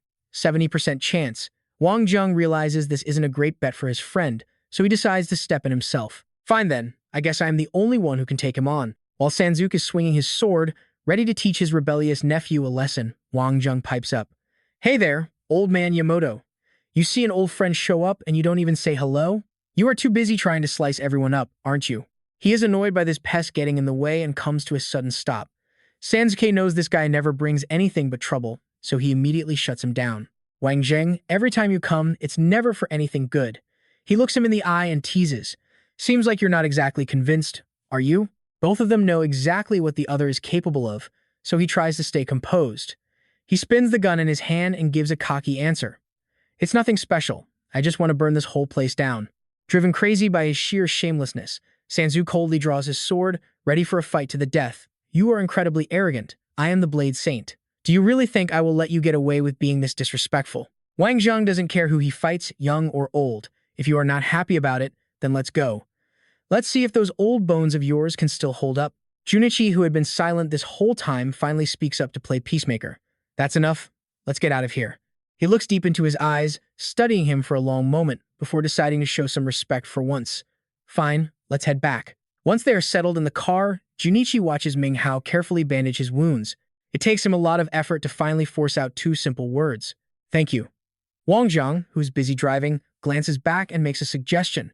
I know it is eating you up inside, having to do things like this in your own home country.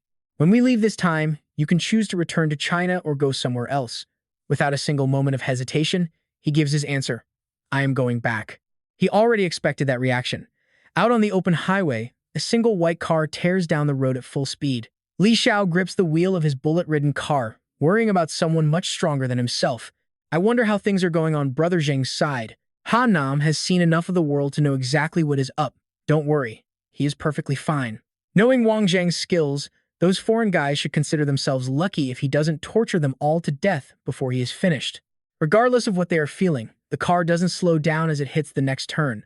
The escape is in full swing, and there is no stopping now. The car chase takes a deadly turn as Lai Tu faces a sudden crisis, but in that exact moment, a mysterious figure drops from the sky. He smashes through the glass with insane speed and delivers a brutal kick straight to the truck driver's neck. Talk about a grand entrance. The driver loses it and the truck clips our car's bumper. Our hero slams the gas pedal, dodging the wreck just in time. He's officially clear of that massive out-of-control metal beast. After a long sprint, he finally catches his breath. Meanwhile, over at the beach, a pack of suits shows up. Their leader starts barking orders, totally ruining the peaceful vibe of the ocean. That car vanished right around here. Search the area and find them. We cannot let those two get away. Our guy is just chilling in his boxers when he spots the heat. He knows they are in trouble. We cannot let them see us like this, he says. His partner in the tiny bikini just stands there, totally stuck. Before she can even finish her sentence, he lunges forward to shield her. Look, we have to hide. Just play along, okay? She reluctantly wraps her arms around his neck, her face turning bright red. I am never working another mission with you again, you total creep, she snaps. He just shrugs it off like it is nothing. Fine by me, whatever you say. They start acting like a couple in love right there on the sand. Amazingly, the goons walk right past them without a second look. They stay locked together until the men in black finally disappear. Once the coast is clear, she is annoyed. Now what? Just sit here and bake in the sun all day? He tells her to relax and recover. If we do not, those guys from the other side are going to hunt us down for sure. He stands up and checks his gear. Let's move. The rest of the team is waiting for us. The duo treks through the heat and arrives at a building on the main road. They are both wearing heavy disguises, looking exactly like celebrities trying to dodge a swarm of hungry paparazzi. They take a few steps when a voice stops them cold. Ketty is right there, giving them a look. Our guy asks what she is doing here. She just laughs at the dumb question. Duh! I am here for the fight, obviously. He reaches for his weapon, but keeps his cool. Look, I really do not want to fight you right now. Can we just skip the drama? Ketty points to a massive guy appearing behind him. Not my call, ask him. Dong Tung is standing there with a cold blade, looking ready to kill. You are not going anywhere today, he growls. Realizing things are about to get messy, he pushes his partner away. Get out of here. I am the one they want. But she will not budge, screaming that she cannot just leave him there to die alone. He loses his cool and aims his gun at her. Shut up and go. That is a direct order. She finally bails, and he turns back to the killers. The man who can take me down has not been born yet. Dong Tung slams a smoke bomb onto the ground, and a thick purple cloud fills the air. He thinks he has trapped our hero, so he charges in for the kill. Too bad for him, our guy pulled a classic vanishing act using the 36 strategy of the art of war. By the time the smoke clears, he is long gone. Ketty just sighs and tells her partner not to worry. I set a trap. He will not get far. He teleports straight back to the highway. Before he can even catch his breath, he jumps in front of a taxi. With a bit of cash as motivation, the driver floored it. But they do not get far before an old man named Bin blocks the entire road. The old man stands there like a stone wall, forcing the driver to swerve onto the sidewalk. The driver loses his mind, screaming at the old guy if he has got a death wish or something. Bin does not say a word. He just slams his fist onto the hood of the car to show he is not playing. Our hero steps out of the taxi with a smug grin. So, what is the plan? Are they really out of soldiers? Sending a one-armed man to do a pro's job? The old man just grunts, clearly offended by the trash talk. Our guy cracks his knuckles and keeps poking the bear. Aren't you afraid I will break your other arm too? If I do that, you will be totally useless. You sure about this? The old man snaps and lunges through the air. Die, you little brat. But our hero just parries the kick like it is nothing. He looks at the old guy with total contempt. Are you actually underestimating me? The old man lands and immediately goes for a low sweep. He is trying to take our hero's legs out with a direct strike. It looks like a heavy hit is coming his way. He watches the move and jumps into the fray. You think you can bully me? No way. He leaps high, and before the old man can react, he delivers a brutal knee strike. How's that for a greeting? Hey, old man, how does that iron taste? Bin is in so much pain he can barely even grunt a response. Right in front of him, our guy unstraps the heavy metal weights from his legs. It turns out that was just the warm-up. He tosses them aside and gets serious. Now the real fight begins. He focuses all his power and launches himself back into the air. Once he is at the perfect distance, he lets loose. But he is not done yet. He catches the old man off guard with a lightning-fast punch right to the face. Take that. He grabs the guy's sleeve to keep the beatdown going. As the old man stumbles forward, he gets a knee straight to the gut. After a final flurry of strikes, the old guy is finished on the ground. Our hero looks down and smiles. Feeling better now? Just as it is ending, Manhwa finally shows up. Am I late for the party? Our hero points his gun at the old man's head. Nah, you are just in time for the grand finale. But before he can pull the trigger, a mysterious figure blurs past. A master should not die, such a pathetic death. A voice echoes through the air, then the figure vanishes. A wave of pure danger hits, and our guy spins around. Who was there? In that split second of distraction, the old man is already dead in a pool of blood. His friend screams in terror. Who the hell was that? He wants to know too, but there is no time. That is someone we definitely do not want to mess with. Meanwhile, at a nearby garden, a teacup falls and shatters into a million tiny pieces. The guy sitting there jumps up, worried. Grandfather, are you okay? The old man just stares at his hands and mutters that he has a very bad feeling about all of this. 3 days later, Manhwa is in the passenger seat and finally asks the big question. Are we really doing this? Our hero keeps his eyes on the road. Of course. What else? Things are getting really heated now, and if we do not make a move, everything is going to blow up in our faces. Suddenly, the phone buzzes. He hands it over to his friend to check the screen. Manhwa starts smirking. You really want me to read this message out loud? Do not leave me hanging, man. Just read the message. What does it say? Manhwa does his best girl voice, sounding smoother than a lounge singer. I am in the country. I will be back in 3 days. I am counting on you. Our guy slams the brakes, and the tires scream against the pavement. Manhwa flies forward, and the phone goes sailing. He quickly grabs it and hands it back to the guy who is now grinning like an idiot. It is from Minky, and she is finally coming home to us. After catching his breath, he starts teasing him. Captain, you really are one lucky guy, aren't you? Meanwhile, I am still single and lonely over here. Our guy is glued to his screen, barely listening. Want me to set you up with someone? Then he quickly sends a text to Minky. I am coming home right now. I do not want to wait another minute. Manhwa waits a bit before finally remembering to ask the guy face down on the steering wheel. Captain, are we actually getting a real vacation once we get home? The captain mumbles a maybe through the engine roar. Suddenly, Shiju is blowing up his phone with nonstop calls. He checks it and instantly recognizes that raspy voice. I am on Yokohama Road. The captain locks in, losing his chill. We are heading your way right now. The mood in the car flips instantly. Minha peels out. That black car screams down the empty road, carrying a whole lot of heavy drama inside. A cloud of dust from the car hits Mu Fu right in the face. He has been standing there watching them the whole time. His face is a wrinkled mess. Shiju says the gear is ready. Wang Zheng nods and says, let us move right now. But then, he stops mid-step as a voice sneers from behind. Leaving so soon, I have not even had a chance to show you my hospitality yet. Mu Fu creeps forward with a fake smile. Wang Zheng is fuming. Shut it and fight. I am here for blood, not talk. Just make your move. Before his temper totally explodes, Wang Zheng turns to his crew for a final command. You two stay put. This one is all mine. He spins, launches himself into the air, and goes full action movie. He is aiming a massive strike right at Mu Fu's head. Killer instincts kick in. The old man counters fast. Wang Zheng dodges and talks smack. Your Matsushima style is okay, but you are still a total scrub compared to me. Fighting through the sharp pain, the old man refuses to back down or show any mercy. You think I showed up here alone? My guys have had this whole road surrounded for a long time. That is the signal. Bullets fly everywhere. Minha dives into the car, panicking. Why are we still here? Captain just says stay calm and wait. Outside, Mu Fu starts rambling to himself as his voice gets weaker. Let us see how long you people can actually last. He is shaking. He gasps out his final words before hitting the cold dirt. The bullets stop. Wang Zheng steps out of the car calmly. Does not matter when I poisoned you. What matters is I made it myself. You should feel honored to die by my hand. Paralyzed, the old man stares at his boots. You sneaky brat. Wang Zheng just laughs at his enemy's pathetic and miserable state. Thanks for the compliment. Now, have a nice trip to the afterlife.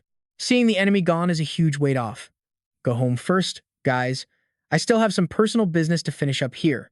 Minha is not having it. No way. We stick together. But the captain shuts him down. You gotta go back and watch the home front. That hits a nerve. Minha stammers, worried about leaving his leader alone in this dangerous mess. Seeing him hesitate, the captain literally kicks him toward the car. I've handled worse than this everywhere. Get your butt home. Time flies. Suddenly, he is at the beach. Finally, some peace and quiet. Then some mysterious guy walks up like a professional hitman. He just stares, his brain trying to process who this random dude is. He jumps back, ready to fight. Who sent you? The guy adjusts his mask. Just call me slave. It is all you need. You do not need to know anything else. To me, you are already a corpse. Then he lunges forward with a strike. No way he is just taking that. He hurls a knife back. Slave, huh? Let us see who is really pulling your strings. The blade clips the mask. It shatters, revealing a face so stunningly beautiful it stops the whole fight for a second. He is shook. Wait, you are the great senior. The guy just says that person is long gone. I am just a dog now. Seeing the nasty scars, he tries to speak, but the guy keeps swinging. You talk way too much, kid. He fights back with one hand, knife ready. But he gets kicked hard in the ribs. Your weak moves won't ever hurt me. He flies back and faceplants into the sand. Talk about a nasty dirt sandwich. He spits it out and screams, let us go. Meanwhile, some girl is watching the whole thing go down from a distance. She is just vibing, watching from the front row. If they are going to kill each other, I will just take the prize later. Round 30 and he is back in the sand. Before he can move, the masked guy approaches with some scary energy. Time for the secret move, crying like a baby. Eric Lai, I asked for your help ages ago. I am literally dying here and you are nowhere to be found. Eric Lai pops up with a roast. Wow, the great king of the East getting his butt kicked? Hilarious. The girl is stunned. The masked guy attacks during the distraction. He barely dodges and prepares to hit back hard. You think I am a punching bag? That is enough. He backs off, but the guy is already behind him. It is over. Out of options, he pulls his gun. You really underestimated me. I am the king of the East, remember that. His finger squeezes the trigger to save his own skin. The pain makes the guy snap. Pure adrenaline, he tosses the captain into the ocean. Die. He hits the water hard. Wang Tran is drowning, flashing back to all the girls from his past while waiting for a miracle. Meanwhile, over at the Blue Sea office, Min Kai is just staring blankly into space. She lets out a heavy sigh, whispering about her faceless fears. I thought I was finally heading back home. Still nothing? Min Kai hits a wall when her call goes straight to that cold, robotic voice. The number you have dialed is temporarily unavailable. Please try your call again later. Over at the villa, Tithi suddenly gets clumsy and shatters her water glass. Shards fly everywhere as she panics. Her heart skips a beat. She is hit with this sudden, heavy dread like something is about to go seriously wrong. 2 months later, in a cabin where the sun never seems to set, Kitty walks in, her voice sounding like a fresh spring day. Looking like you are making a pretty solid recovery. Huh. She gently feeds him the medicine, softly coaxing him. This is the very last bowl of the stuff. The rest is up to your own will to live. Wang Tran watches her take care of him, feeling something he cannot quite put into words. After a mental battle, he finally asks the question he has been holding back. Why did you save me? Kitty looks into his beautiful eyes and whispers 2 words. He thinks she is joking and tells her something important. If you are not talking, I will not pry. I have been here way too long and my people are going to worry. I am out of here. She stays silent, just grabbing his hand to stop him. Then she pulls the ultimate move. Are you willing to start a whole new life? Just you and me? Wang Tran is caught off guard by her sweet scent. I want a quiet life too. Coming home to a warm meal and a family waiting for me. But that just is not in the cards for me. Feeling stung by the rejection, she goes for it and kisses him. Fine, then let us just make the most of right now. When a girl like that makes a move, you do not say no. His hands start working as they lose the clothes. That little cabin starts rocking as things get heated. Meanwhile, in North Beichu, Ninha is buried in a new design. Her face lights up after reading it. Wang Tran, when I see you again, I am going to thank you properly. On a massive luxury yacht cutting through the waves, Kitty walks up to a staring Wang Tran. Missing them already, are you? He keeps his eyes on the horizon, sounding pretty down. Yeah, maybe I am. Suddenly, Li Guangdao shows up. Wang Tran snaps out of it and shields Kitty instantly.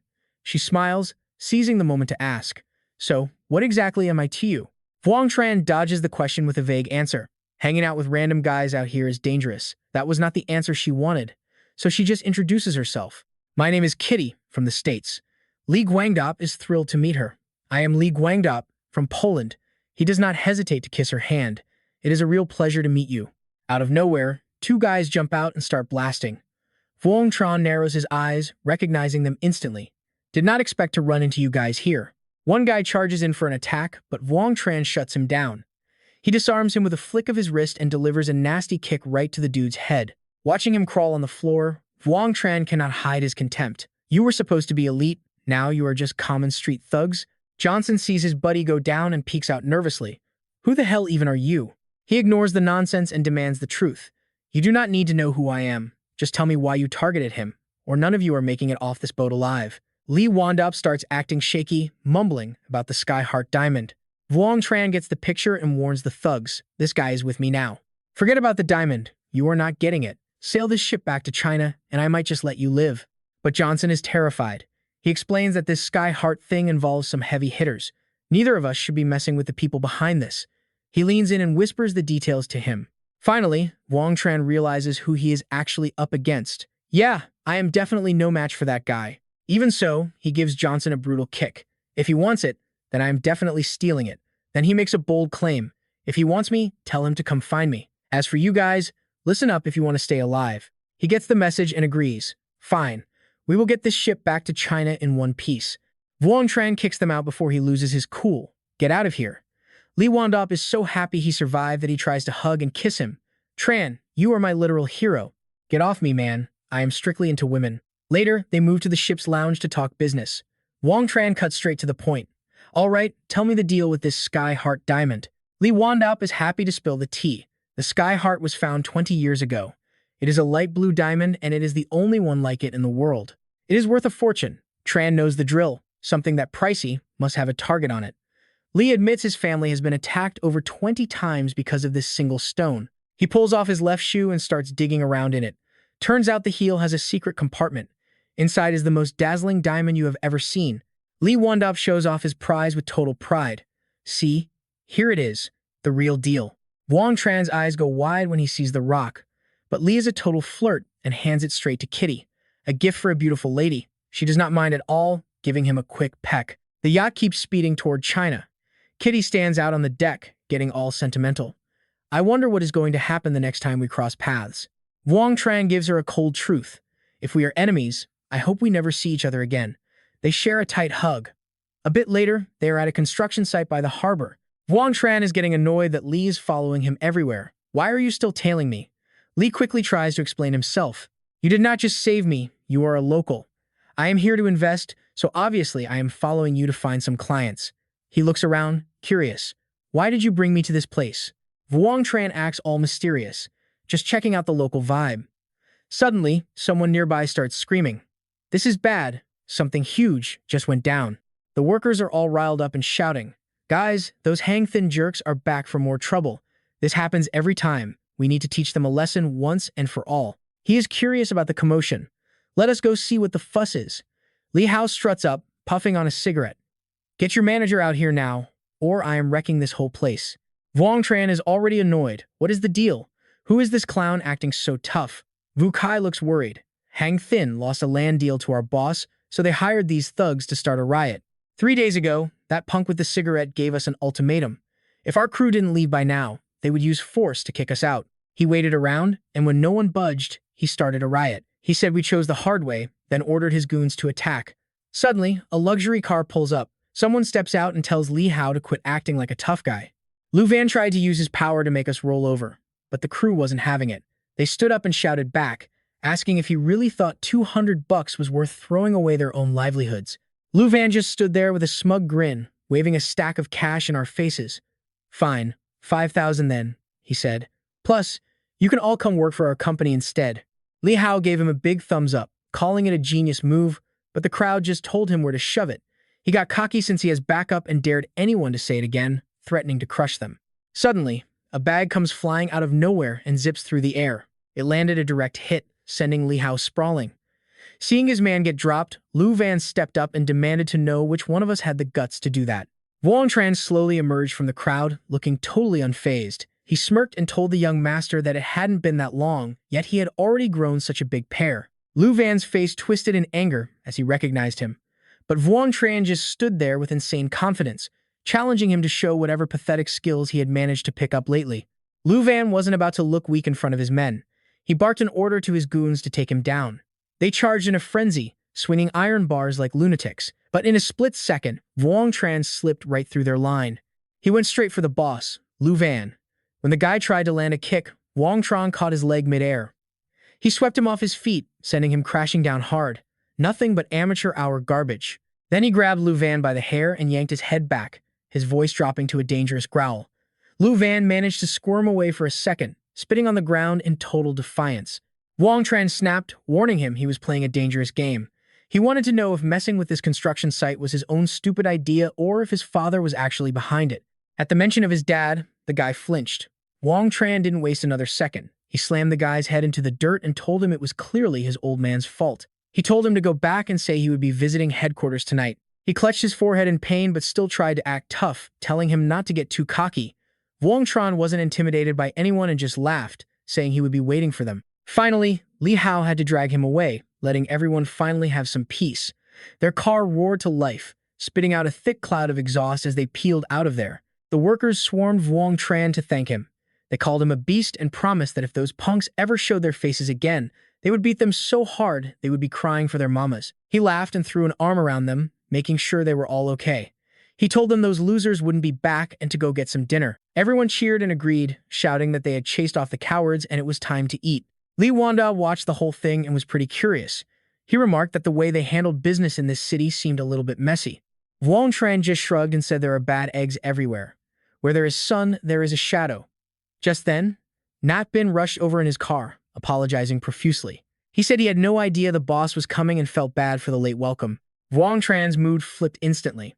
He coldly told the man to skip the formalities because he only had one thing to say to him. If any more problems popped up at this project, he told him he could just pack his bags and get out. The man bowed his head in terror, sweating like he was in a sauna. He promised it would never happen again and begged the boss to trust him. He decided to let it slide for now and moved on to his next task. He ordered a car to be ready because he was heading over to Kim Lam. Elsewhere, inside the Hang Thin Group headquarters, then Bang was busy hosting a VIP. He bragged that international groups were just empty shells and couldn't win on his turf. Suddenly, the door was kicked open, shattering the quiet atmosphere. Vuong Tran marched inside and greeted the man loudly. He said hello to the head of the Dong family.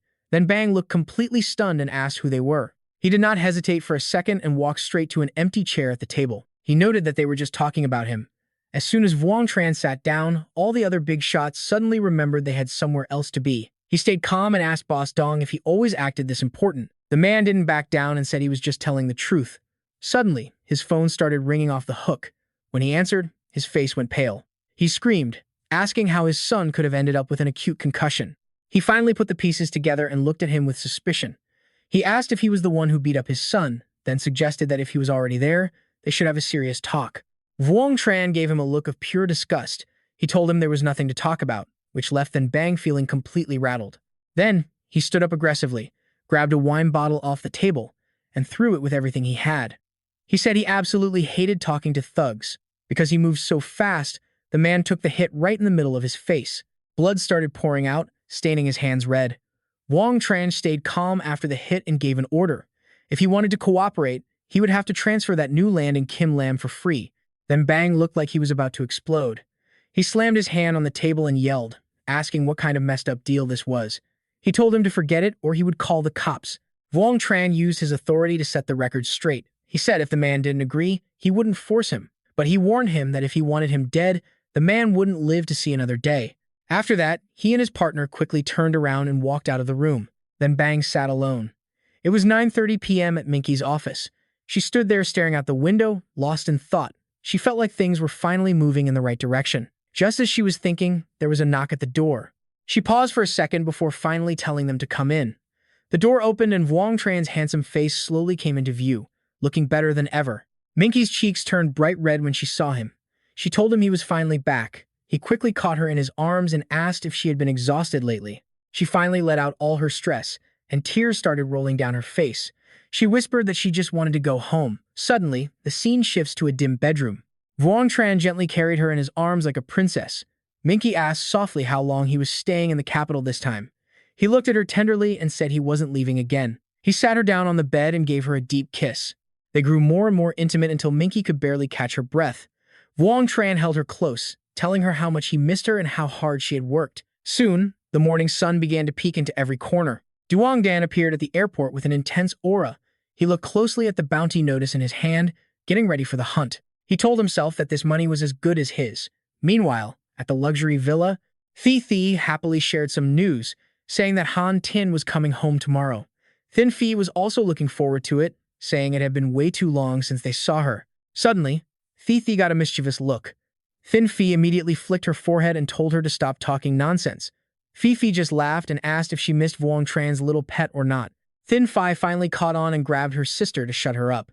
They kept playing around and giggling. Right then, a hand gently pushed the door open. Wang Zheng shows up and the vibe instantly flips. Seeing two girls wrestling, he is like, "Yo, is this your weird way of saying welcome back?"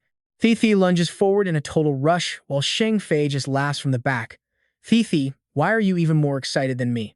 Right then, Wang Zheng goes full simp mode, eyes scanning her whole body. Damn, you are dressed a little bold today, aren't you? Thi looks down and realizes her dress strap slipped. Panic mode activated. Embarrassment turns to straight rage as she starts swinging at him. Why the hell didn't you call us? You have been ghosting us this whole time. Suddenly, her eyes shift and she clings to Cheng Fei. Wang Zheng is standing there looking totally confused. Wait, what is going on? This is definitely not how the script was supposed to go. He mutters to himself, wondering if his legendary charm has finally run out. Thi hears every single word and turns away in total disgust. You thick-skinned, thirsty creep. How can you be so obsessed with yourself? You are literally the king of narcissism. The sisters head back to their rooms, but Fi has to throw one last jab. That guy was gone forever and he comes back acting like he does not even care. Cheng Fei just sighs. Whatever, it is late, just go to sleep. Fi nods, acting like she gets it, but she is still salty as hell. Cheng Fei pushes the door open to leave, but stops to give Thi one last warning. Look, I do not care if you talk to him, just do not lose your cool first. I am going to bed. Thi shyly agrees, but inside her room, her heart is racing like a chaotic group chat at 2 in the morning. That thirsty dog. He saw everything. If I do not get a look back, it is a total loss on my part. She paces back and forth, restless as hell, while the clock on the wall ticks by painfully slow. Who knows what time it is, but Wang Zheng is outside her door with his eyes wide open. He knocks and waits, but it is dead silent inside. His pride is taking a serious hit. That happy vibe gets crushed instantly like a bucket of cold water to the face. He looks totally annoyed. No way. Is she seriously already asleep this early? One last spark of hope makes him throw out a test. Fine, I will just go find Cheng Fei to talk about the meaning of life then. Thi has her ear pressed to the door. Thinking he is gone, she cracks the door open to peek out. As soon as she peeks, she runs right into him. He quickly blocks her path with a massive grin and starts acting all casual. What are you doing? Scared I'm gonna eat you? He uses his size to crowd her space and wiggle his way into the room. Thi bites her lip to keep from laughing. Hey, what are you doing? Suddenly, her nightgown strap snaps out of nowhere. Was it cheap fabric or just bad luck?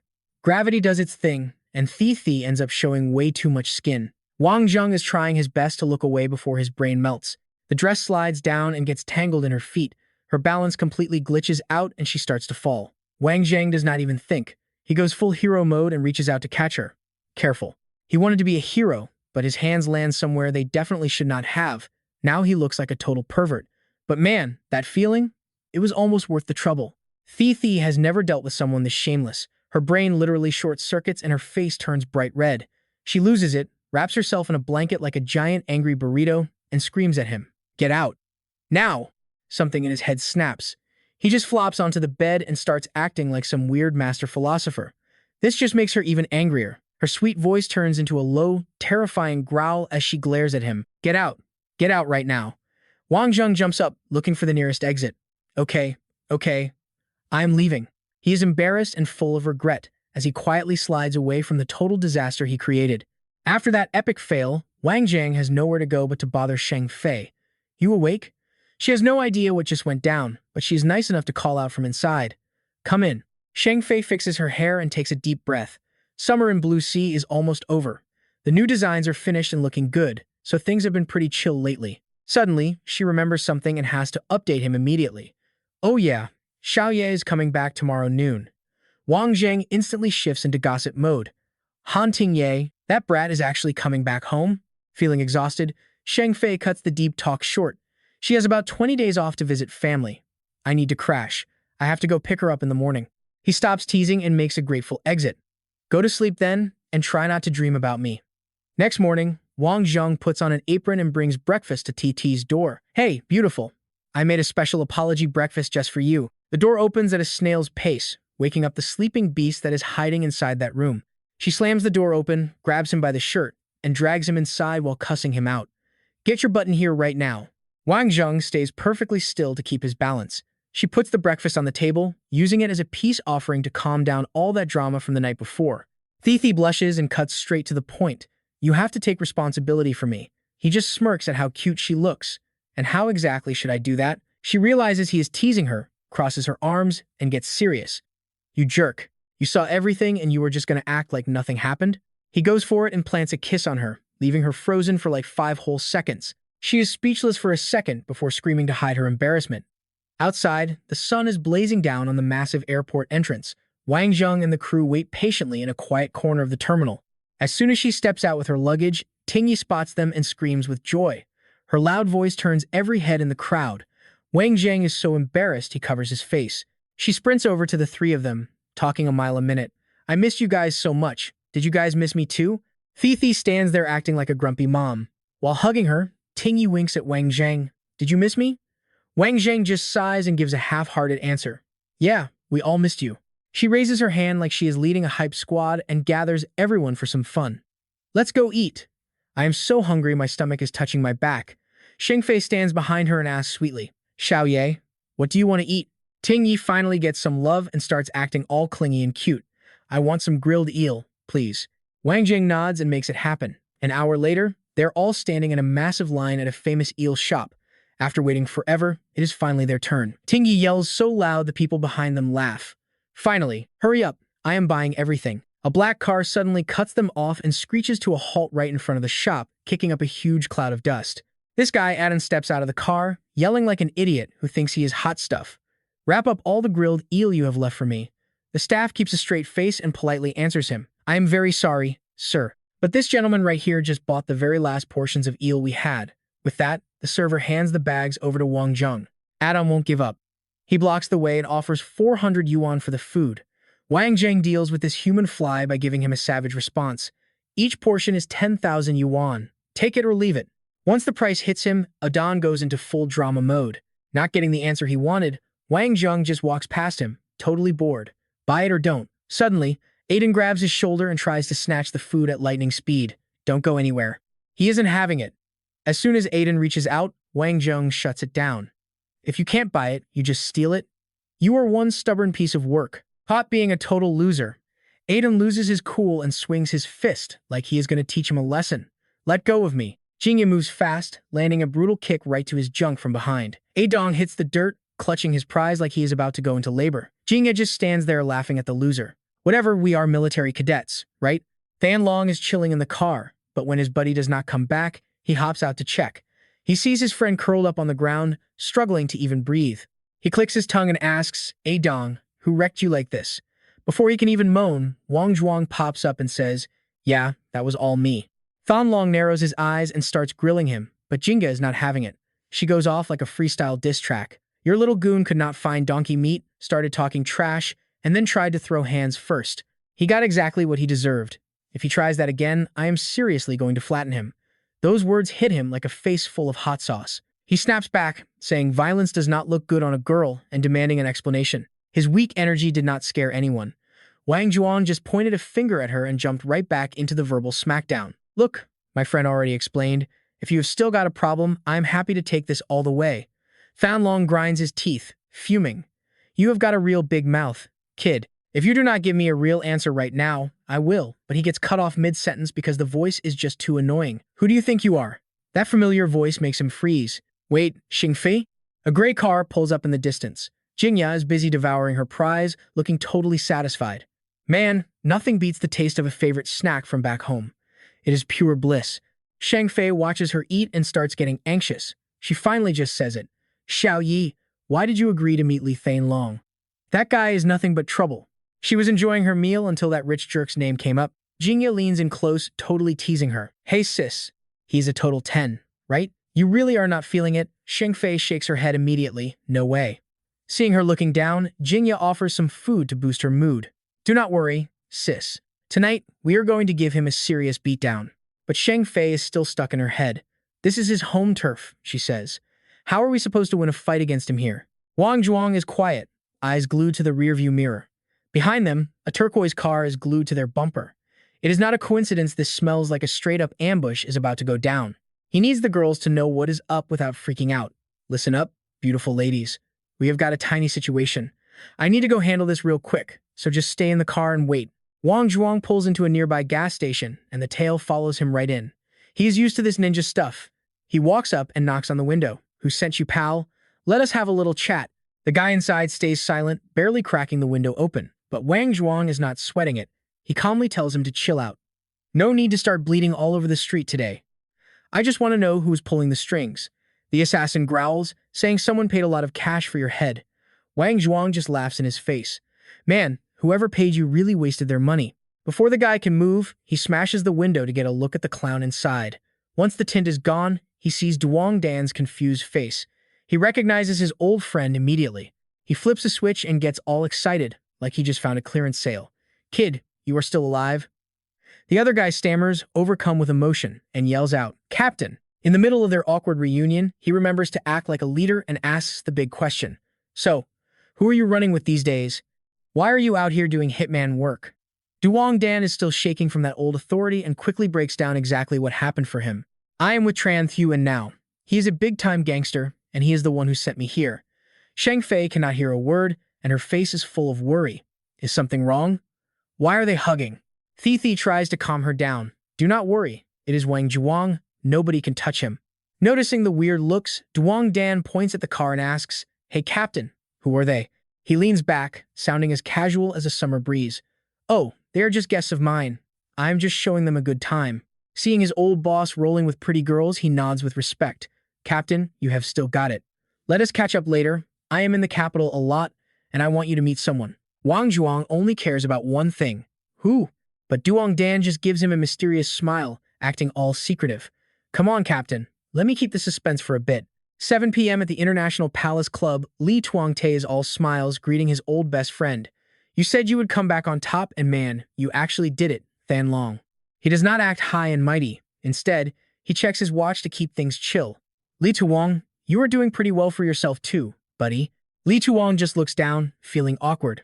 One meal here probably costs more than my entire watch, he says. Suddenly, Fanlong realizes two beautiful women have been waiting in the room the whole time. He walks over and gives a smooth greeting to the familiar faces. Pham Ni, Han Swang, it has been way too long. Seeing how good her old classmate looks, Pham Ni blushes and tells him he has gotten way more handsome. He takes the compliment and gives one right back like a pro. You've gotten even more beautiful yourself.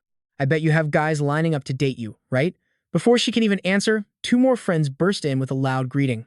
It has been forever. Fanlong nods like a seasoned boss and says, yeah, long time. He looks around at the quiet room and wonders, wait, is that everyone?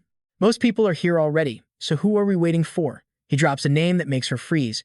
We are waiting for Cheng Fei. That name definitely gets her attention. Cheng Fei, I heard she started working at the Blue Sea Group after graduation. I wonder how she is doing. Ha Duong pipes up, sounding annoyed. I do not care how successful she is. She should not keep us waiting. Right then, Cheng Fei and Wang Zheng walk in. It is like they timed it perfectly. Sorry, everyone, she says. I did not mean to be late. Fanlong swallows his anger and stands up to play it cool. Cheng Fei, what happened to those other two friends of yours? She sees right through the act and just says they went home. Thinking his acting is flawless, he calmly invites his guests to take a seat at the table. Come on, let us eat. Then he asks in a friendly voice, Cheng Fei, won't you introduce your boyfriend? Without waiting for her, he drops the attitude and sticks his hand out for a handshake. My name is Wang Zheng. Fanlong sees the polite gesture and plays along naturally. I'm Kak Chi-sam. I used to have a huge crush on Cheng Fei, but do not worry, I am not your competition anymore. Seeing the energy pick up, Bien then jumps into the conversation too. So, Wang Zheng, what do you do for a living? He goes full modest mode, totally downplaying himself. I am just a regular worker. I do not even have a place in the capital. I am basically couch surfing. He had not even finished his story before Cheng Fei kicked him hard under the table. That hurt. Bien Than just clicks his tongue after hearing that. He lets out a heavy sigh. The capital is huge, and buying a house here is definitely not easy. Even with his foot throbbing, Wang Zheng keeps joking around, saying his skills are just limited. Just as he is about to fall for the trap, he starts preaching some empty nonsense. It is not about skill, it is about mindset. If you cannot even buy a house here, how is Cheng Fei supposed to be happy? Look, bro, your words are like a toothpick in reverse and it is giving me a headache. Whether I make Thin Phi happy or not is none of your business. How about you spend some time learning how to shut your trap? That savage comeback makes the arrogant god start lecturing, saying mud cannot build a wall. Wang Tran is done playing nice, and you can see the anger rising on that baby face. What now? Things are getting way too heated, so someone jumps into national MC mode to pivot the topic and avoid the drama. Come on, guys, it has been forever since we all hung out. Let us toast to the years we spent apart.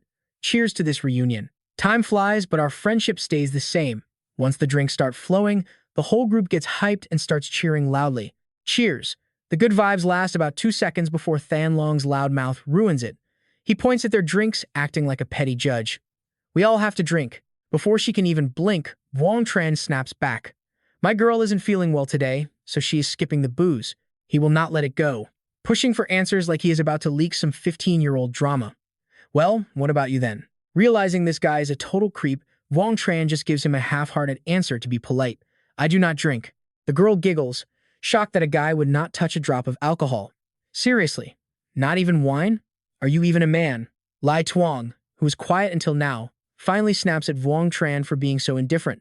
Listen, homie, this attitude is going to make Thin Phi lose face. Instead of arguing back, he just turns around, pulls her into a hug, and asks her a simple question. Hey baby, do you feel embarrassed right now? Thin Phi's face turns bright red from blushing as she says no. With the proof right there, Wang Tran calmly tells him, see, my girlfriend said no, so why should I care? Fanlong just stands there frozen, fuming like a salty hater on a live stream. You low-class woman, I am definitely going to find a way to ruin your life today. The self-proclaimed god listens for a bit and drops a conclusion nobody asked for. At the end of the day, you are just a guy living off women. Wang Tran glares at him, trying to hold back the Godzilla energy inside. Yeah, I really thought I was just dealing with some weak guy who likes to show off. He scoffs and drops a nasty insult right to his face. Look at yourself, you are basically a beggar. He would never guess that those words would earn him a glass bottle to the head. Thin Phi snaps, who are you to judge my boyfriend like that? Holding his head and wailing. The guy plays the victim way too hard. Thin Phi, you do not know right from wrong. I am going to kill you for that. Moving like lightning, Wang Tran locks the loudmouth in a chokehold. Then come on, let me see how much heart you actually have. Just as things get intense, someone kicks the door open without asking. Hao Thayan rolls in with a squad of bodyguards like he is in a budget action movie. He screams like a cop on TV. You are the one causing trouble here, right? You got a death wish? Grab him and drag him out of here right now. Duong Dan sees the mess and rushes in to save him. Stop. Who gave you the guts to lay a hand on him? With the place in total chaos, he pulls out a gold business card to shut the manager up. Open your eyes and look closely. He is not someone you want to mess with. The manager does not even look at the card before mocking them for acting out a scene. The words International Thian Kong Chairman Wang Tran hit Hao Thian like a final court sentence. His boss suddenly freezes, so the lackey takes a peek and shouts in shock. CCEO Wang. He immediately drops to his knees, begging for mercy while everyone else in the room just stands there with their jaws on the floor. I was blind and did not recognize a legend. Please spare me. Wang Tran looks at this pathetic guy with pure boredom. Fine, he says coldly, but you have to break your own finger. As a lesson you will never forget. He gives the shady group at the table one last look before dropping his final warning. As for the rest of you, I will be visiting your houses soon. Thin Fei worries things will get worse and pulls him away. Let us get moving. Before they leave the chaos, Hao Thian breaks his own finger just to beg for a little mercy. In the car, she rests her head on his shoulder. He eventually asks, "Why did you come here?" Duong Dan quickly replies, "Boss, I was worried someone would jump you." Taking advantage of the reunion, he lets his guard down and finally says the words he has been hiding for a long time. I have a feeling all this recent trouble is linked to the two family. Old grudges or new ones, I am going to settle the score eventually. Just hearing that name makes his blood boil. The two family deserves to die. We haven't even settled the score from 5 years ago, and now that old jerk shows up at our door? This is honestly so annoying. Even though he is fuming, Vuong Tran stays calm. You cannot let emotions win. They are all the same. Sooner or later, I will take them all down. Duong Dan does not want to be left out and offers to help. Captain, if you need anything, just call me. I am always ready. Ignoring his desperate look for the sake of a girl, he tells him to speed up, drive faster, take her home first. I have got work to do. Duong Dan's dirty mind starts racing with shady ideas as he asks in a teasing voice, "Boss, what kind of work is so urgent?" Without raising his voice, Wang Tran says one thing that leaves him speechless. Obviously, I am going to meet other beautiful girls. They keep chatting in the car to kill time as they drive down the long, empty road. The next day at noon, Lu Huyen is eating when she hears a knock. Who is it? A mysterious, deep voice asks, "Do you girls want to buy some cow milk?" Dinian replies with a quick no while still chewing. But a few seconds later, she stops and realizes something. Wait a minute, I know that voice. Carrying 2 bags of stuff, Wang Tran stands outside looking like a dedicated delivery guy. Hey, you 2 pretty girls, open up for me. Lu Huyen recognizes him and happily opens the door. You are finally back. He just smiles at her. But on the inside, his mind is a mess. Yeah, some stuff happened abroad, so I ended up being a little bit late. Dinian slowly walks out behind her. Hey, long time no see. Wang Tran's voice goes quiet as his mind goes blank. Yeah, long time indeed. Lu Huyen introduces her friend without realizing how they look. She has no idea how much their looks are killing it right now. This is the big-time TV queen from Hollywood. She talks and talks but gets no reply, so she finally looks up. Wang Tran, what is wrong with you? She panics and points at him while he stands there wide-eyed at their curves. Why is your nose bleeding? The 2 girls look at each other and freeze like a computer that just crashed. They suddenly realize they are wearing very skimpy pajamas. Both of them scream and sprint back into their rooms. Ay. They totally forget about the poor guy losing blood out in the hallway. Wang Tran collapses onto the sofa and takes a deep breath. He looks at the delicious food and cannot help but grab a bite. The rich, home-cooked flavor hits him instantly, and he just pauses for a moment to soak it in. After swallowing the food, the amazing aftertaste makes him feel even more emotional. This cooking skill is actually on another level. Dean Yen stands there with her arms crossed, watching him eat. My dad is the head chef at the Sheraton. Like father, like daughter. Lu Huyen walks out and starts bragging about her friend too. Exactly. Dean Yen is a great cook. Whoever marries her is going to be so lucky. As she sits down next to him, he gently puts a hand on her shoulder and speaks in a warm voice. Lu Huyen, I saw your huge poster on the subway. You are really getting popular these days. So, how have you been lately? She is so happy to finally get some attention from her man that she gives him a full update. If it wasn't for Dean Yen introducing me to those big shot directors, I wouldn't be where I am now. Tomorrow, I have got a meeting with Director Hao himself. Wang Tran caught that name and double-checked to be sure. How too long? Let me tag along with you. He glanced at her, then added a polite, and hey, Dean Yen, thanks for everything. Dean Yen kicked back in her chair, her sassy tone totally clashing with her actions. I have always seen Lu Haiyan as a sister, so do not thank me. This does not involve you. Wang Tran did not flinch, firing back, I really do not mind being involved with you. His suggestive words made her blush hard, her cheeks turning bright red. He chuckled to himself but decided to cut her some slack by changing the subject. So, what are you girls planning to do next? Lu Haiyan, who had been sidelined, jumped at the chance to chime in. Din Yan actually turned down a massive opportunity. She blurted out, her inner gossip girl clearly taking the wheel at that moment. Man, time flies. The sun was back with a vengeance, scorching the building so hard it looked like a literal live stream of fire pouring down from the sky. Seeing him get up to leave, Lu Huan spoke up, sounding totally bummed. It has been forever since you visited. Why not stay over tonight? Even a blockhead like Wang Tran could hear the sadness. Huh? With a mischievous look, Wang Tran did not make her wait and immediately suggested, Fine, I will just crash in your room then. Liu Yan bolted toward Din Yan to hide her blushing face. What are you thinking? I am sleeping with Din Yan. Despite the awkwardness, he doubled down on his bold idea after seeing her reaction. Oh, really? Well, Din Yan's bed is actually huge. There is plenty of room for the three of us to squeeze in together. After hearing that legendary level of awkwardness, she totally lost her mind. She dragged Din Yan into the bedroom like she was dodging a crazy interview. Left alone in the massive living room, he just stood there as Lu Hian's voice drifted out. Wang Tran, we are heading to bed. We have to be up by 6 a.m. to meet Director Hao. He thought he was about to hit the jackpot, but instead, he face-planted into reality.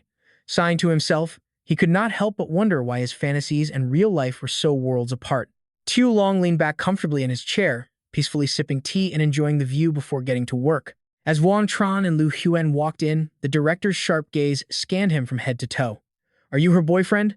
Caught off guard by the attention from such a big shot, she quickly laughed it off. Oh, you have got it wrong. He is just a really good friend of mine.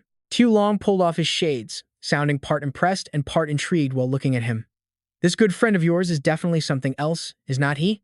To prove his point, he reached out to shake Wang Tran's hand. Even though he was confused, Wang Tran shook back cautiously.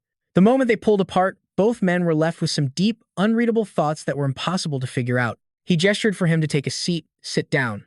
Before either of them could even speak, Tu Long dropped a bombshell of an offer out of nowhere. If you are game, you can have the lead role in my next movie. Right on cue, Wang Tran turned him down flat. I do not have any acting experience. I really do not think I could pull off a lead role like that. Like a total pro, he skipped the haggling and flashed a business card in the blink of an eye. You can give me a call whenever you change your mind. Wang Tran reluctantly took the card and gave a polite, sure thing. After that weirdly short chat, Tu Long clapped and made his big announcement. We start filming in 2 weeks. Lu Huyan, you are my leading lady. She was thrilled, hugging the handsome guy next to her. Wang Tran, this is amazing. As they were leaving, the director threw out one last comment, sounding pretty disappointed. I really hope our paths cross again soon. Once they were out of earshot, Lu Huan turned to him in total awe. Getting a role in one of his movies is like winning the lottery. This is seriously such a massive deal. Too bad he had zero interest in becoming a movie star. Wang Tran stuck to his guns and made it crystal clear. Trust me, that is just not the kind of life I want. Memories of their time together flashed through her mind, and she immediately pushed back. Does not everyone just want to be rich and famous? So, what is it that you actually want? Caught off guard, Wang Tran hesitated for a second, really thinking it over. Well, what I want is... His superhero level 6th sense suddenly kicked in. He spun around, searching for someone, and then just bolted without a word. He left Lu Huyan standing there, completely frozen and confused, like she had just seen a ghost. Somewhere else, Jiang Trung was busy complaining to Tu Long, totally clueless about the danger creeping up behind them. Long, why on earth did you ask that Wang Tran guy to be the lead? He does not even look. Before he could even finish his sentence, Lemin lunged at them, scaring him half to death. He screamed at the top of his lungs, Long, watch out, get down. Blocking the blow for Tu Long, Jiang Trung's arm got sliced by a razor-sharp blade. He let out a sharp cry of pain. The sudden attack left Tu Long panicking, asking if he was okay. Realizing he was not the target, Jiang Trung shoved him away. Just run. Panicked and unable to think, he just bolted in the direction the other guy yelled. Either Lemin was terrible at his job, or Bok Tung was just faster, appearing out of nowhere like a casual jogger to block Tu Long's path. Trying to run? Not a chance. It was not going to be that easy. In a split second, Tu Long spun around to face his assassin, Lemin. His eyes went wide like a deer staring down the edge of a butcher's knife. Staring at the cold steel of the blade, he grabbed his head in terror, ready to accept his fate. But just as death was about to knock, Wang Tran appeared out of nowhere and landed a massive kick. He tossed his hair back like a hero saving the day. Good thing I showed up when I did. Suddenly, Bok Tung lunged from behind Tu Long with a knife, ready to finish the job. But before he could, he took a heavy hit and blood sprayed everywhere. He passed out cold on the spot. Wang Tran calmly asked the director if he knew who was behind the hit. Once Tu Long caught his breath, he nodded. I have got a pretty good idea who it is. Wang Tran shot him a look, asking if he wanted to hit back. It was obvious he was not going to let this go. Damn right I am, he said, helping Jiang Trung to his feet. Before heading out, Wang Tran gave him a friendly warning. I know you can handle this, but if things get too messy, just go find Lu Huyen. Tu Long made sure to yell out a quick, hey, thanks again. A little later at the Teen Bin Mountain Villa, everything was dead quiet in the early morning. Teen Das stepped outside looking totally sleepy. Oh, you are finally back. Come on, come inside with me. Before he could even feel touched, Wang Tran got serious, like he was conducting an interrogation. All right, Tin Da, level with me. Are you faking an order from your grandfather again? She immediately defended herself. No way. Why would you even think that? Grandpa seriously invited you over for dinner this time. He coldly turned her down, even dodging her attempt at a hug. But then, suddenly, Wang Tran's eyes lit up like a pair of high-beam headlights. Turns out, his eyes had landed right on her chest.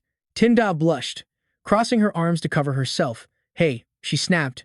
Are you quite done staring yet? Wang Tran did not just dodge her little game, he actually managed to knock her out cold. He gently laid her on the bed.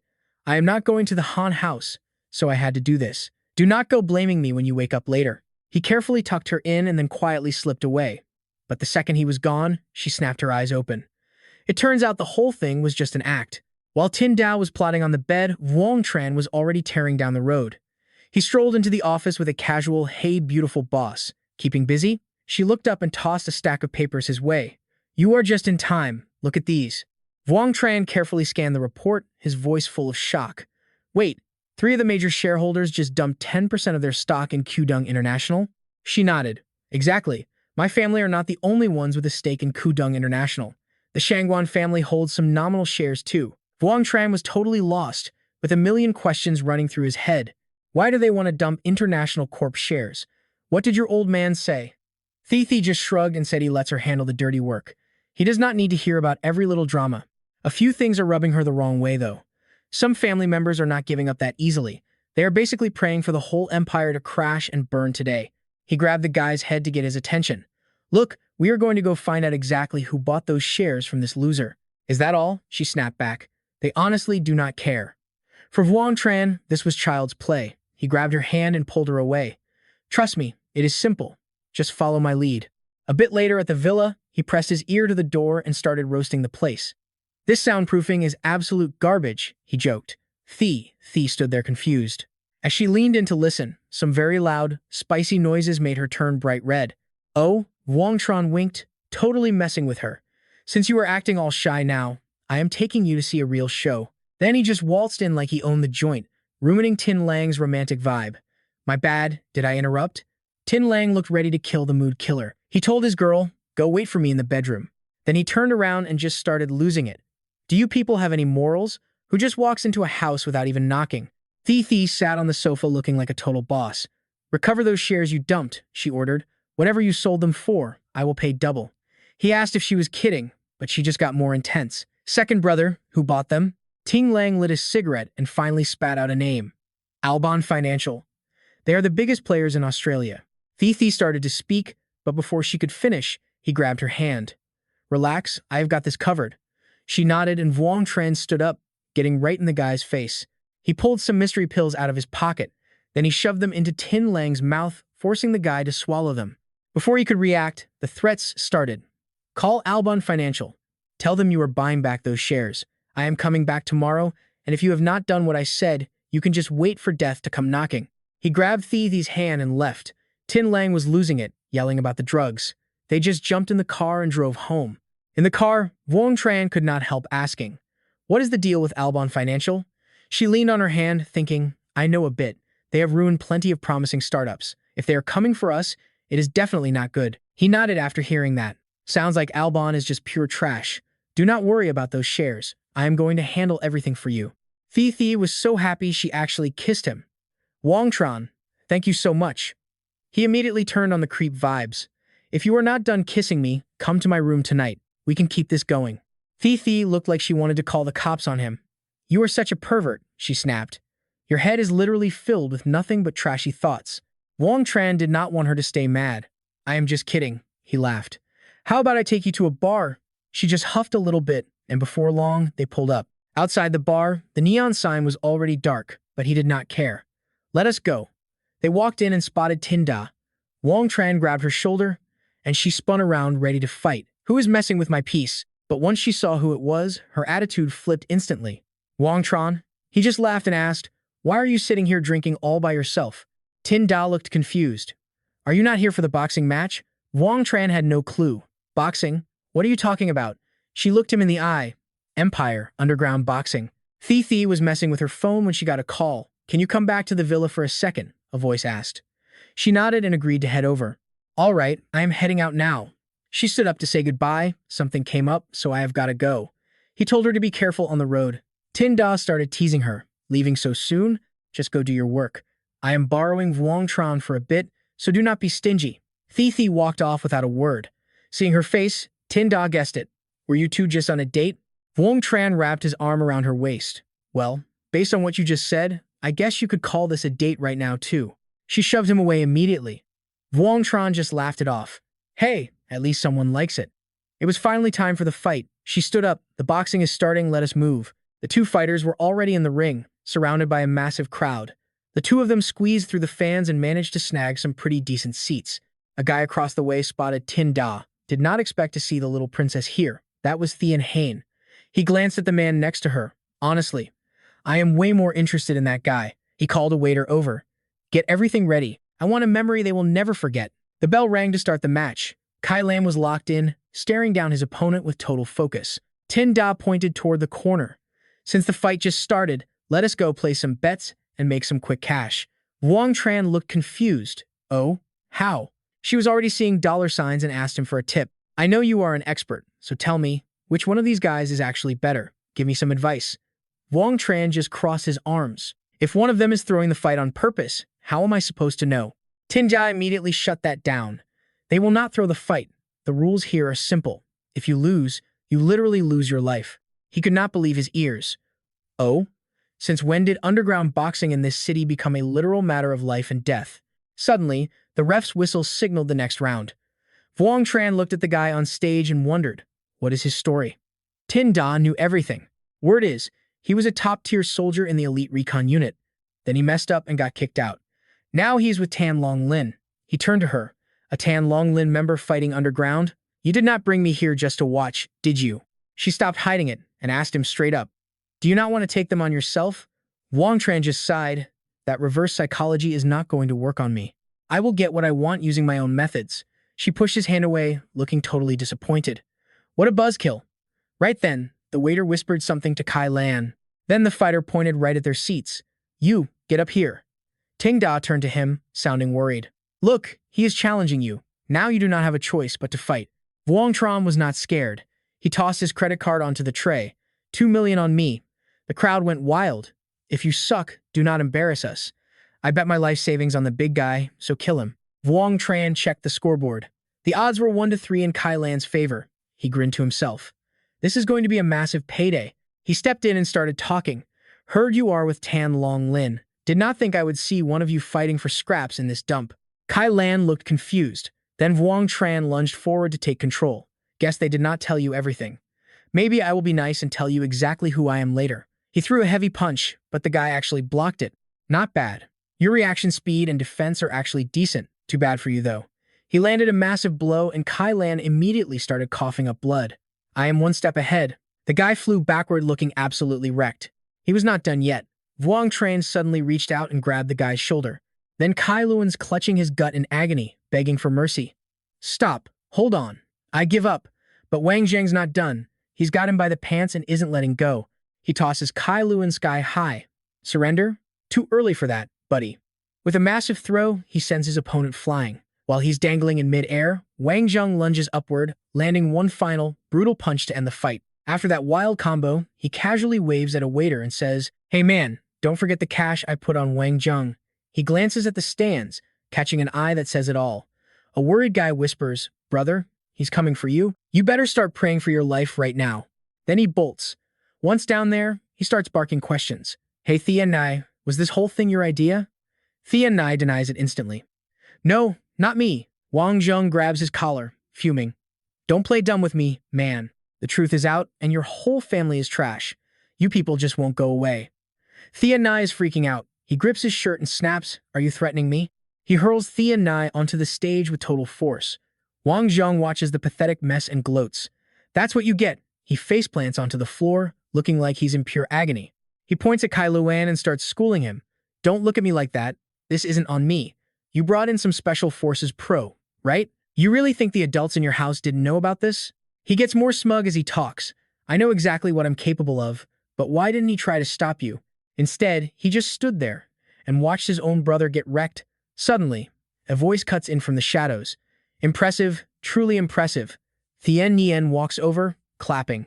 "I didn't expect this. Wang Zheng, your game of turning us against each other is top tier." He whips his head around toward the guy. "I wasn't even looking for you yet, but here you are, knocking on my door." Wang Zheng keeps talking to Thien Nai. "See, I didn't lie to you. Your brother heard every word." Thien Yen steps up with the praise, saying your trash talk is almost as good as your fighting. Wang Zheng acts humble, saying he's too kind. Seeing things go south, he tries to negotiate. "Is there really no way we can just settle this peacefully?" He just lets out a dry laugh. "Settle this? You sent an assassin after me. Your grandpa almost got me and my crew killed in Country L. And then there's Long Lan. How am I supposed to make peace with that? No way. If I shake hands with you, I'm helping a snake." He suddenly lunges and grabs him by the throat. The bodyguards behind him pull their weapons. "Let the boss go right now, or we'll blow your head off." Wang Zheng isn't sweating it. He fires back with a threat. "Go ahead and try. Let's see if you can shoot me before your boss's neck snaps like a twig." Thien Yan is terrified and tries to play nice. "Does it really have to be like this?" He stares him down and explains. "It started the moment you sent that killer." Finally, he decides to let him go. "Watch your back. I'm going to make your life a nightmare." Thien Yan clutches his sore neck. Before he can even finish his sentence, Wang Zheng turns to walk away. "See you around if you are lucky." He grabs Tin Jia's hand and walks out. Once Thien Nian catches his breath, he tells his brother to head home. He's fuming. If we aren't united, this whole team is going straight to hell. A bit later in the lobby, the two of them are waiting for someone. Tian Fong shows up and acts polite.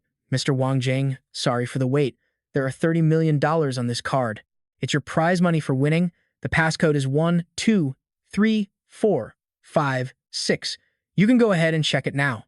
Wang Zheng takes the card. "No need, I trust you guys. 2 million turned into 30 million? That's a serious payday." The guy hesitates, but Wang Zheng cuts him off. "Tell your boss to come out. I want to know why he didn't step in." Tian Fong tries to keep things chill. He doesn't want any more drama. "Look, our boss isn't even here right now. Neither of you got hurt, so why would we intervene?" Wang Zheng is busy on a call. Right then, Chao Nam strolls up and starts questioning him. "Mr. Wang, aren't you making things a little difficult for me?" He puts his phone away and shoots a sarcastic look. "Well, big boss, you sure know how to lay low." Chao Nam isn't backing down either. He fires back at him. "What, you surprised? I just wanted to find." Wang Zheng stands up and cuts in. "Since we met, why don't you play host?" A while later, they're at the bar on the second floor. Chao Nam is enjoying a drink while a beauty pours for him. Suddenly, someone screams, killing the vibe. "Where is Tu Qian? Where are you hiding her? Get out here now." She rushes out to see what's going on and finds a drunk guy causing a scene down in the lobby. "If she doesn't come mix a drink for me, I'm calling hundreds of guys to tear this whole place apart." A waiter tries to explain. "Sir, she's not here today. She's on leave. You're bothering the other customers." The guy doesn't care and just clocks him. "Get out of here. You're nothing. Why are you even talking to me?" Tian Fong immediately fires back with a punch to the guy's face. The drunk clutches his gut in pain, but his face looks fine. Then he recovers and lands the exact same blow right back. The two of them start brawling like crazy, determined to take the other one down. Tu Qin sees things getting ugly. Chao Nam is having a blast, so he grabs the girl's hand and pulls her back. "Don't leave. Nobody's touching my girl." This whole situation is definitely not what it looks like. Wang Zheng's been watching and he sees exactly what this guy is up to. He's dangerous and trying to bait me out by any means necessary. He nods in agreement. They both head to the balcony to watch. He turns to the guy next to him. "We need a plan before the cops get here." Chao Nam looks confused. "Police." Wang Zheng is a pro at this and breaks it down. The cops and reporters are going to swarm every exit and tear this bar apart. That underground fight club of yours is going to be exposed. Chow Nam, you've really stepped in at this time. He realizes his only choice is the guy in front of him. I owe you one, just help me out here. With total control, Wang Zheng calmly pulls out a handgun. He pulls his piece and fires a few shots into the ceiling. The bullets shatter the lights all over the bar instantly. Chaos erupts. People start screaming and bolting for the exits in a total panic. Shots fired. Get out of here. Run. Find somewhere to hide and get out of my way. Once the path is clear, Chow Nam grabs the girl and runs. He doesn't forget to look back and shout a quick thanks to Wang Zheng. Moments later, the police arrive and surround the entire bar. But it's way too late. Wang Zheng has already made his getaway, tearing down the highway at high speed. Sitting in the car, Tinjia feels a bit bummed. After today, that underground fight club is history. Nowhere left to watch a good scrap. Wang Zheng sees it differently, though. If Chow Nam can flip this situation, people are going to start seeing him in a whole new light. She suddenly switches gears. So, are you actually going to join that special forces competition? Give me a straight answer. It's hard to say. Wang Zheng is still torn for personal reasons. Let me think about it. I'm really not in the mood to lead a bunch of rookies. She looks at him with big, puppy dog eyes and a sweet voice. But I really want to see you fight. Later, back at the Tai Bin Mountain Villa, the sun is starting to set. Wang Zheng's phone suddenly goes off, and the caller ID says Thuong Quan Tin Lang. He picks up quickly. Speak up, what's the deal? On the other end, it's already over. I give up, he mutters. I surrender. Ask me anything you want, and I'll tell you the truth. Wang Zheng is thrilled and tells Tinjia, your brother just threw in the towel. She got what she wanted and orders a retreat. All right, let's go finish this and collect our prize. Next morning at Tin Lang's place. Outside it is bright and peaceful, but inside is a total wreck. Tin Lang is curled up on the couch looking pathetic. Wu Zheng strolls in with some harsh conditions. Call the Alburn Financial Group and tell them you want to buy back the shares. Do that, and I will give you the antidote. Tin Lang is miserable. He looks like death warmed over. He weakly tells him that he already had his assistant reach out 30 minutes ago. He sounds more hopeless by the second, but before he can finish, the line goes dead. Wu Zheng gives him a look of pure disgust. Honestly, you are just completely useless. He hands the phone over, wanting the truth. Give me the contact info now. Tin Lang takes the phone and spills the beans. He says the main rep for the Alburn Group is currently staying over at the Tanjiang Hotel. Goal achieved. He turns to leave without a second thought. Cold-blooded. Come on, let's go. He leaves Tin Lang behind, screaming at the top of his lungs. Hey, you still haven't given me the antidote. Wu Zheng looks back, his words cutting like a knife. If my math is right, you still have 15 hours before it is over. At this point, dying might actually be easier. The guy just starts losing it in total agony. Meanwhile, those two are just casually chatting. So, seeing him half dead like that, does it feel pretty good? It feels amazing. Honestly, they are being colder than a winter in Siberia right now. Wu Zheng acts like he is on top of the world and asks the lady for her thoughts. Feeling a little excited now? Thi turns red and shuts him down immediately. No way. Keep dreaming, buddy. Cut to the hotel balcony. And Jacques is sipping wine and looking out at the city like he owns it. Finally, this place is under our thumb. He thinks he has already won the game. Right when he is celebrating, Wu Zheng crashes the party. Why so smug? The old man jumps and spins around. Who the hell are you? Wu Zheng is not giving up his name for free. Who I am does not matter. What matters is that a certain beautiful lady wants a word with you. Thi walks right in. It is about to go down. Get ready for trouble. And Jacques recognizes her and starts barking questions. Miss Thi, I did not think the manager of International Coup Dung liked breaking into private homes. Are you not afraid I will take you to court for this? Thi is not scared of anything, especially not a lawsuit. Go ahead, it is useless. Mr. Njak, honestly, we should have had this meeting a long time ago. Don't you agree? Not caring about the drama, Wu Zheng pours himself a cup of coffee. He takes a sip and even mocks the guy. This coffee is actually great. I did not realize you had such good taste. I am over 70 years old and I have never seen someone this rude. He raises his voice. I never invited you in, and I certainly did not tell you to drink my coffee. Thi pulls up a chair. Relax. Let us just sit down and talk about these shares calmly. And Jacques immediately tries to pass the buck to the headquarters, acting like his hands are tied. Miss Thi, I already sent the report about the 10% share buyout to the main office. They are taking this very seriously. It is basically out of my hands now. Wu Zheng finishes his coffee and finally gets down to business. I do not care how you plan to handle it. We are buying them back at cost. He stands up, ready to escalate. If not, then we have nothing left to talk about. And Jacques backs away, confused. What are you doing? Wu Zhang gets in his face. I am not doing anything, but your Albern group played dirty, and that makes me very unhappy. From now on, we are enemies. Consider yourself warned. Before the guy can react, he dumps the leftover coffee right onto Injak's face. Just a little warning, he gives him a cold stare and then heads back to his own apartment. Wu Zheng is just chilling on his phone in the living room.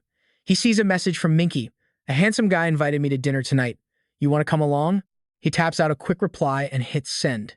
Just wait, I am coming to find you right now. He says goodbye to Thi Thi. A beautiful lady is calling, so I am out. Call me if anything happens. She slams her report down in a jealous rage. Meanwhile, at Blue Sea headquarters, Minky is checking her watch anxiously. Where is he? Speak of the devil, and he appears. Hey, beautiful. Did you miss me? She jumps up with a huge smile on her face. Let's go inside and talk. Wu Zheng walks in and flops onto the sofa. Your place is seriously fancy. Minky walks over, her cheeks turning bright red from being shy. Wu Zheng, what exactly is our relationship right now? He doesn't answer at first, he just sighs and then reaches out to pull her close. He pulls her onto his lap and looks at her with total sincerity.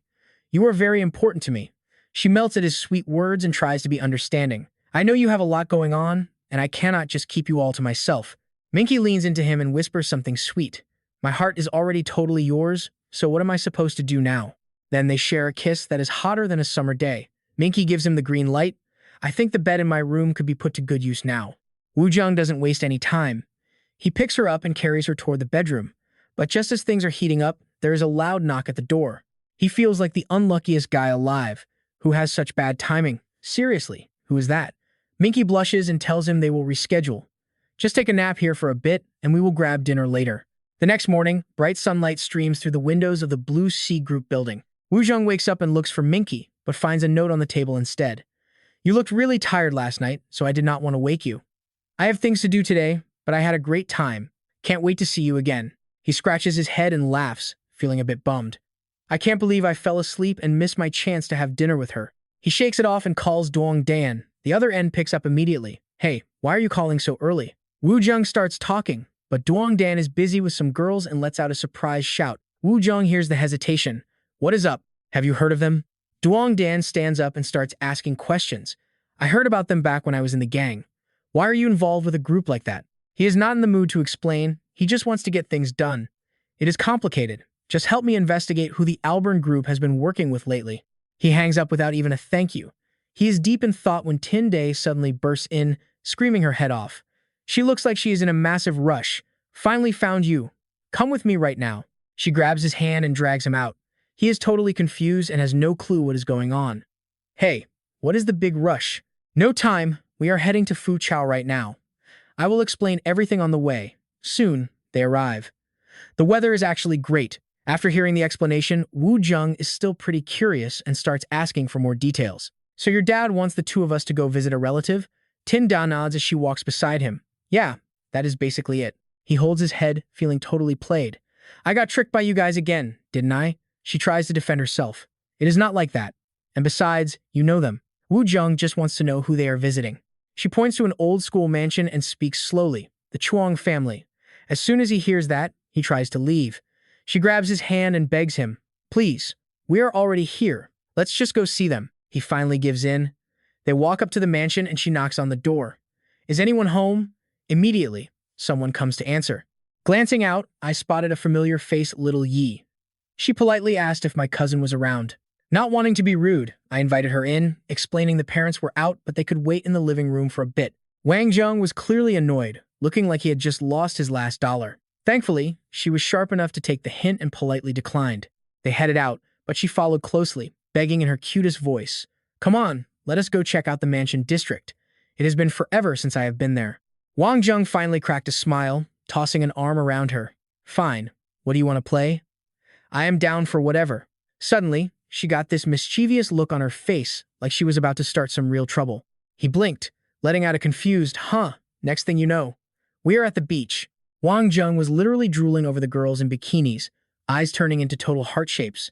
Talk about a guy's paradise. She dragged the pervert away, telling him to stop staring and get on a jet ski already. They were tearing up the sand when someone started watching from the shadows. Ani looked disgusted, whispering about how those two lowlifes dared to show up. Seeing her upset, Back Van pulled her close. Do not worry, babe. Big brother has got it handled. She snapped back, acting all high and mighty. You better make sure they do not make it back alive. He just smirked, promising she would get her wish right there at the coast.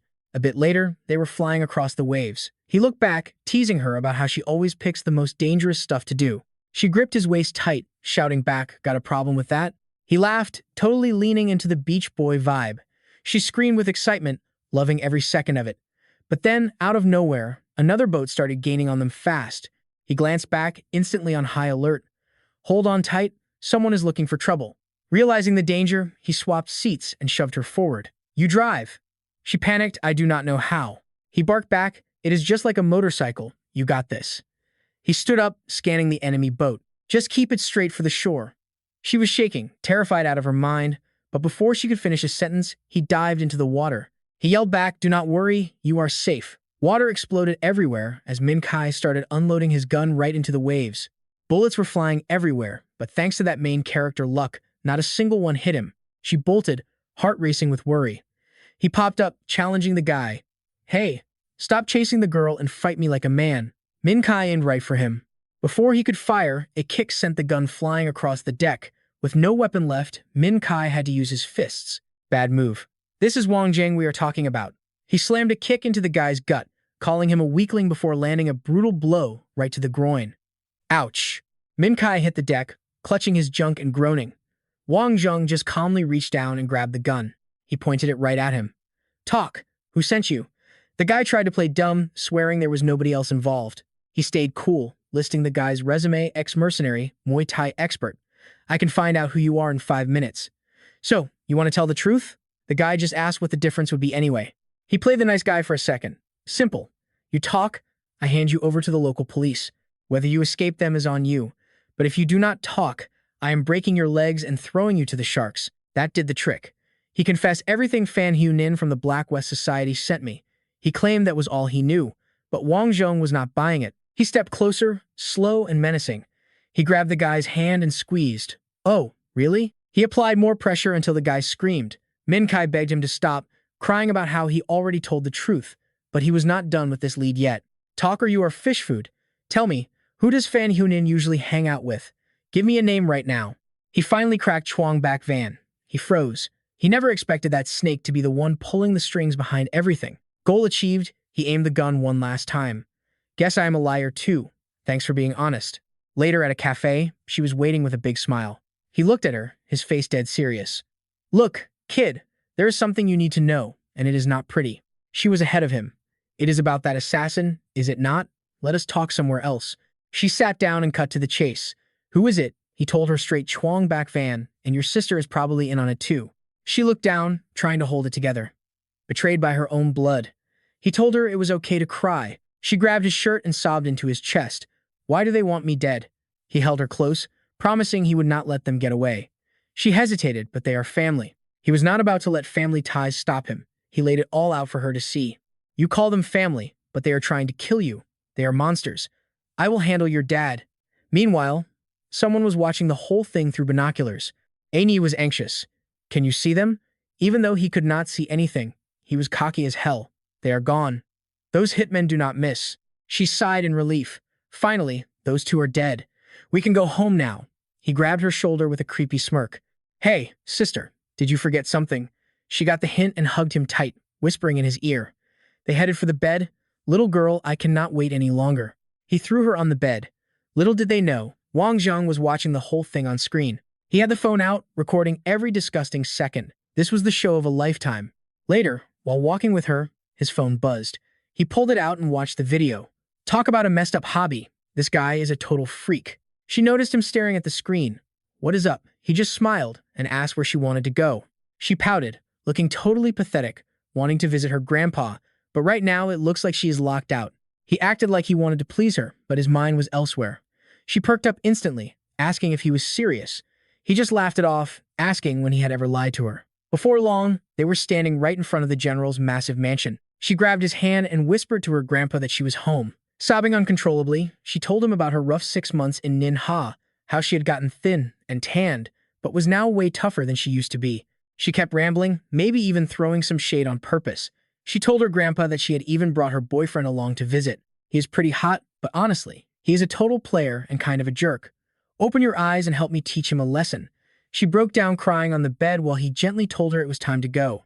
"The guards are about to wake up. Once we handle those two scumbags, you will have plenty of time with your grandpa." She wiped her tears and nodded. As they left, she bragged that minor stuff like this could not stop her. She told him not to underestimate her because her physical condition was actually top tier. Before she could finish, she stumbled and almost ate dirt. Luckily, he caught her. She was clearly exhausted and about to faint from all that crying, so he told her to stop pushing. Then he picked her up princess style. Suddenly, everything felt romantic as he softly told her to just stay still. "If you fall and end up paralyzed, do not blame me." She pouted but then pecked him on the cheek, calling it their little secret.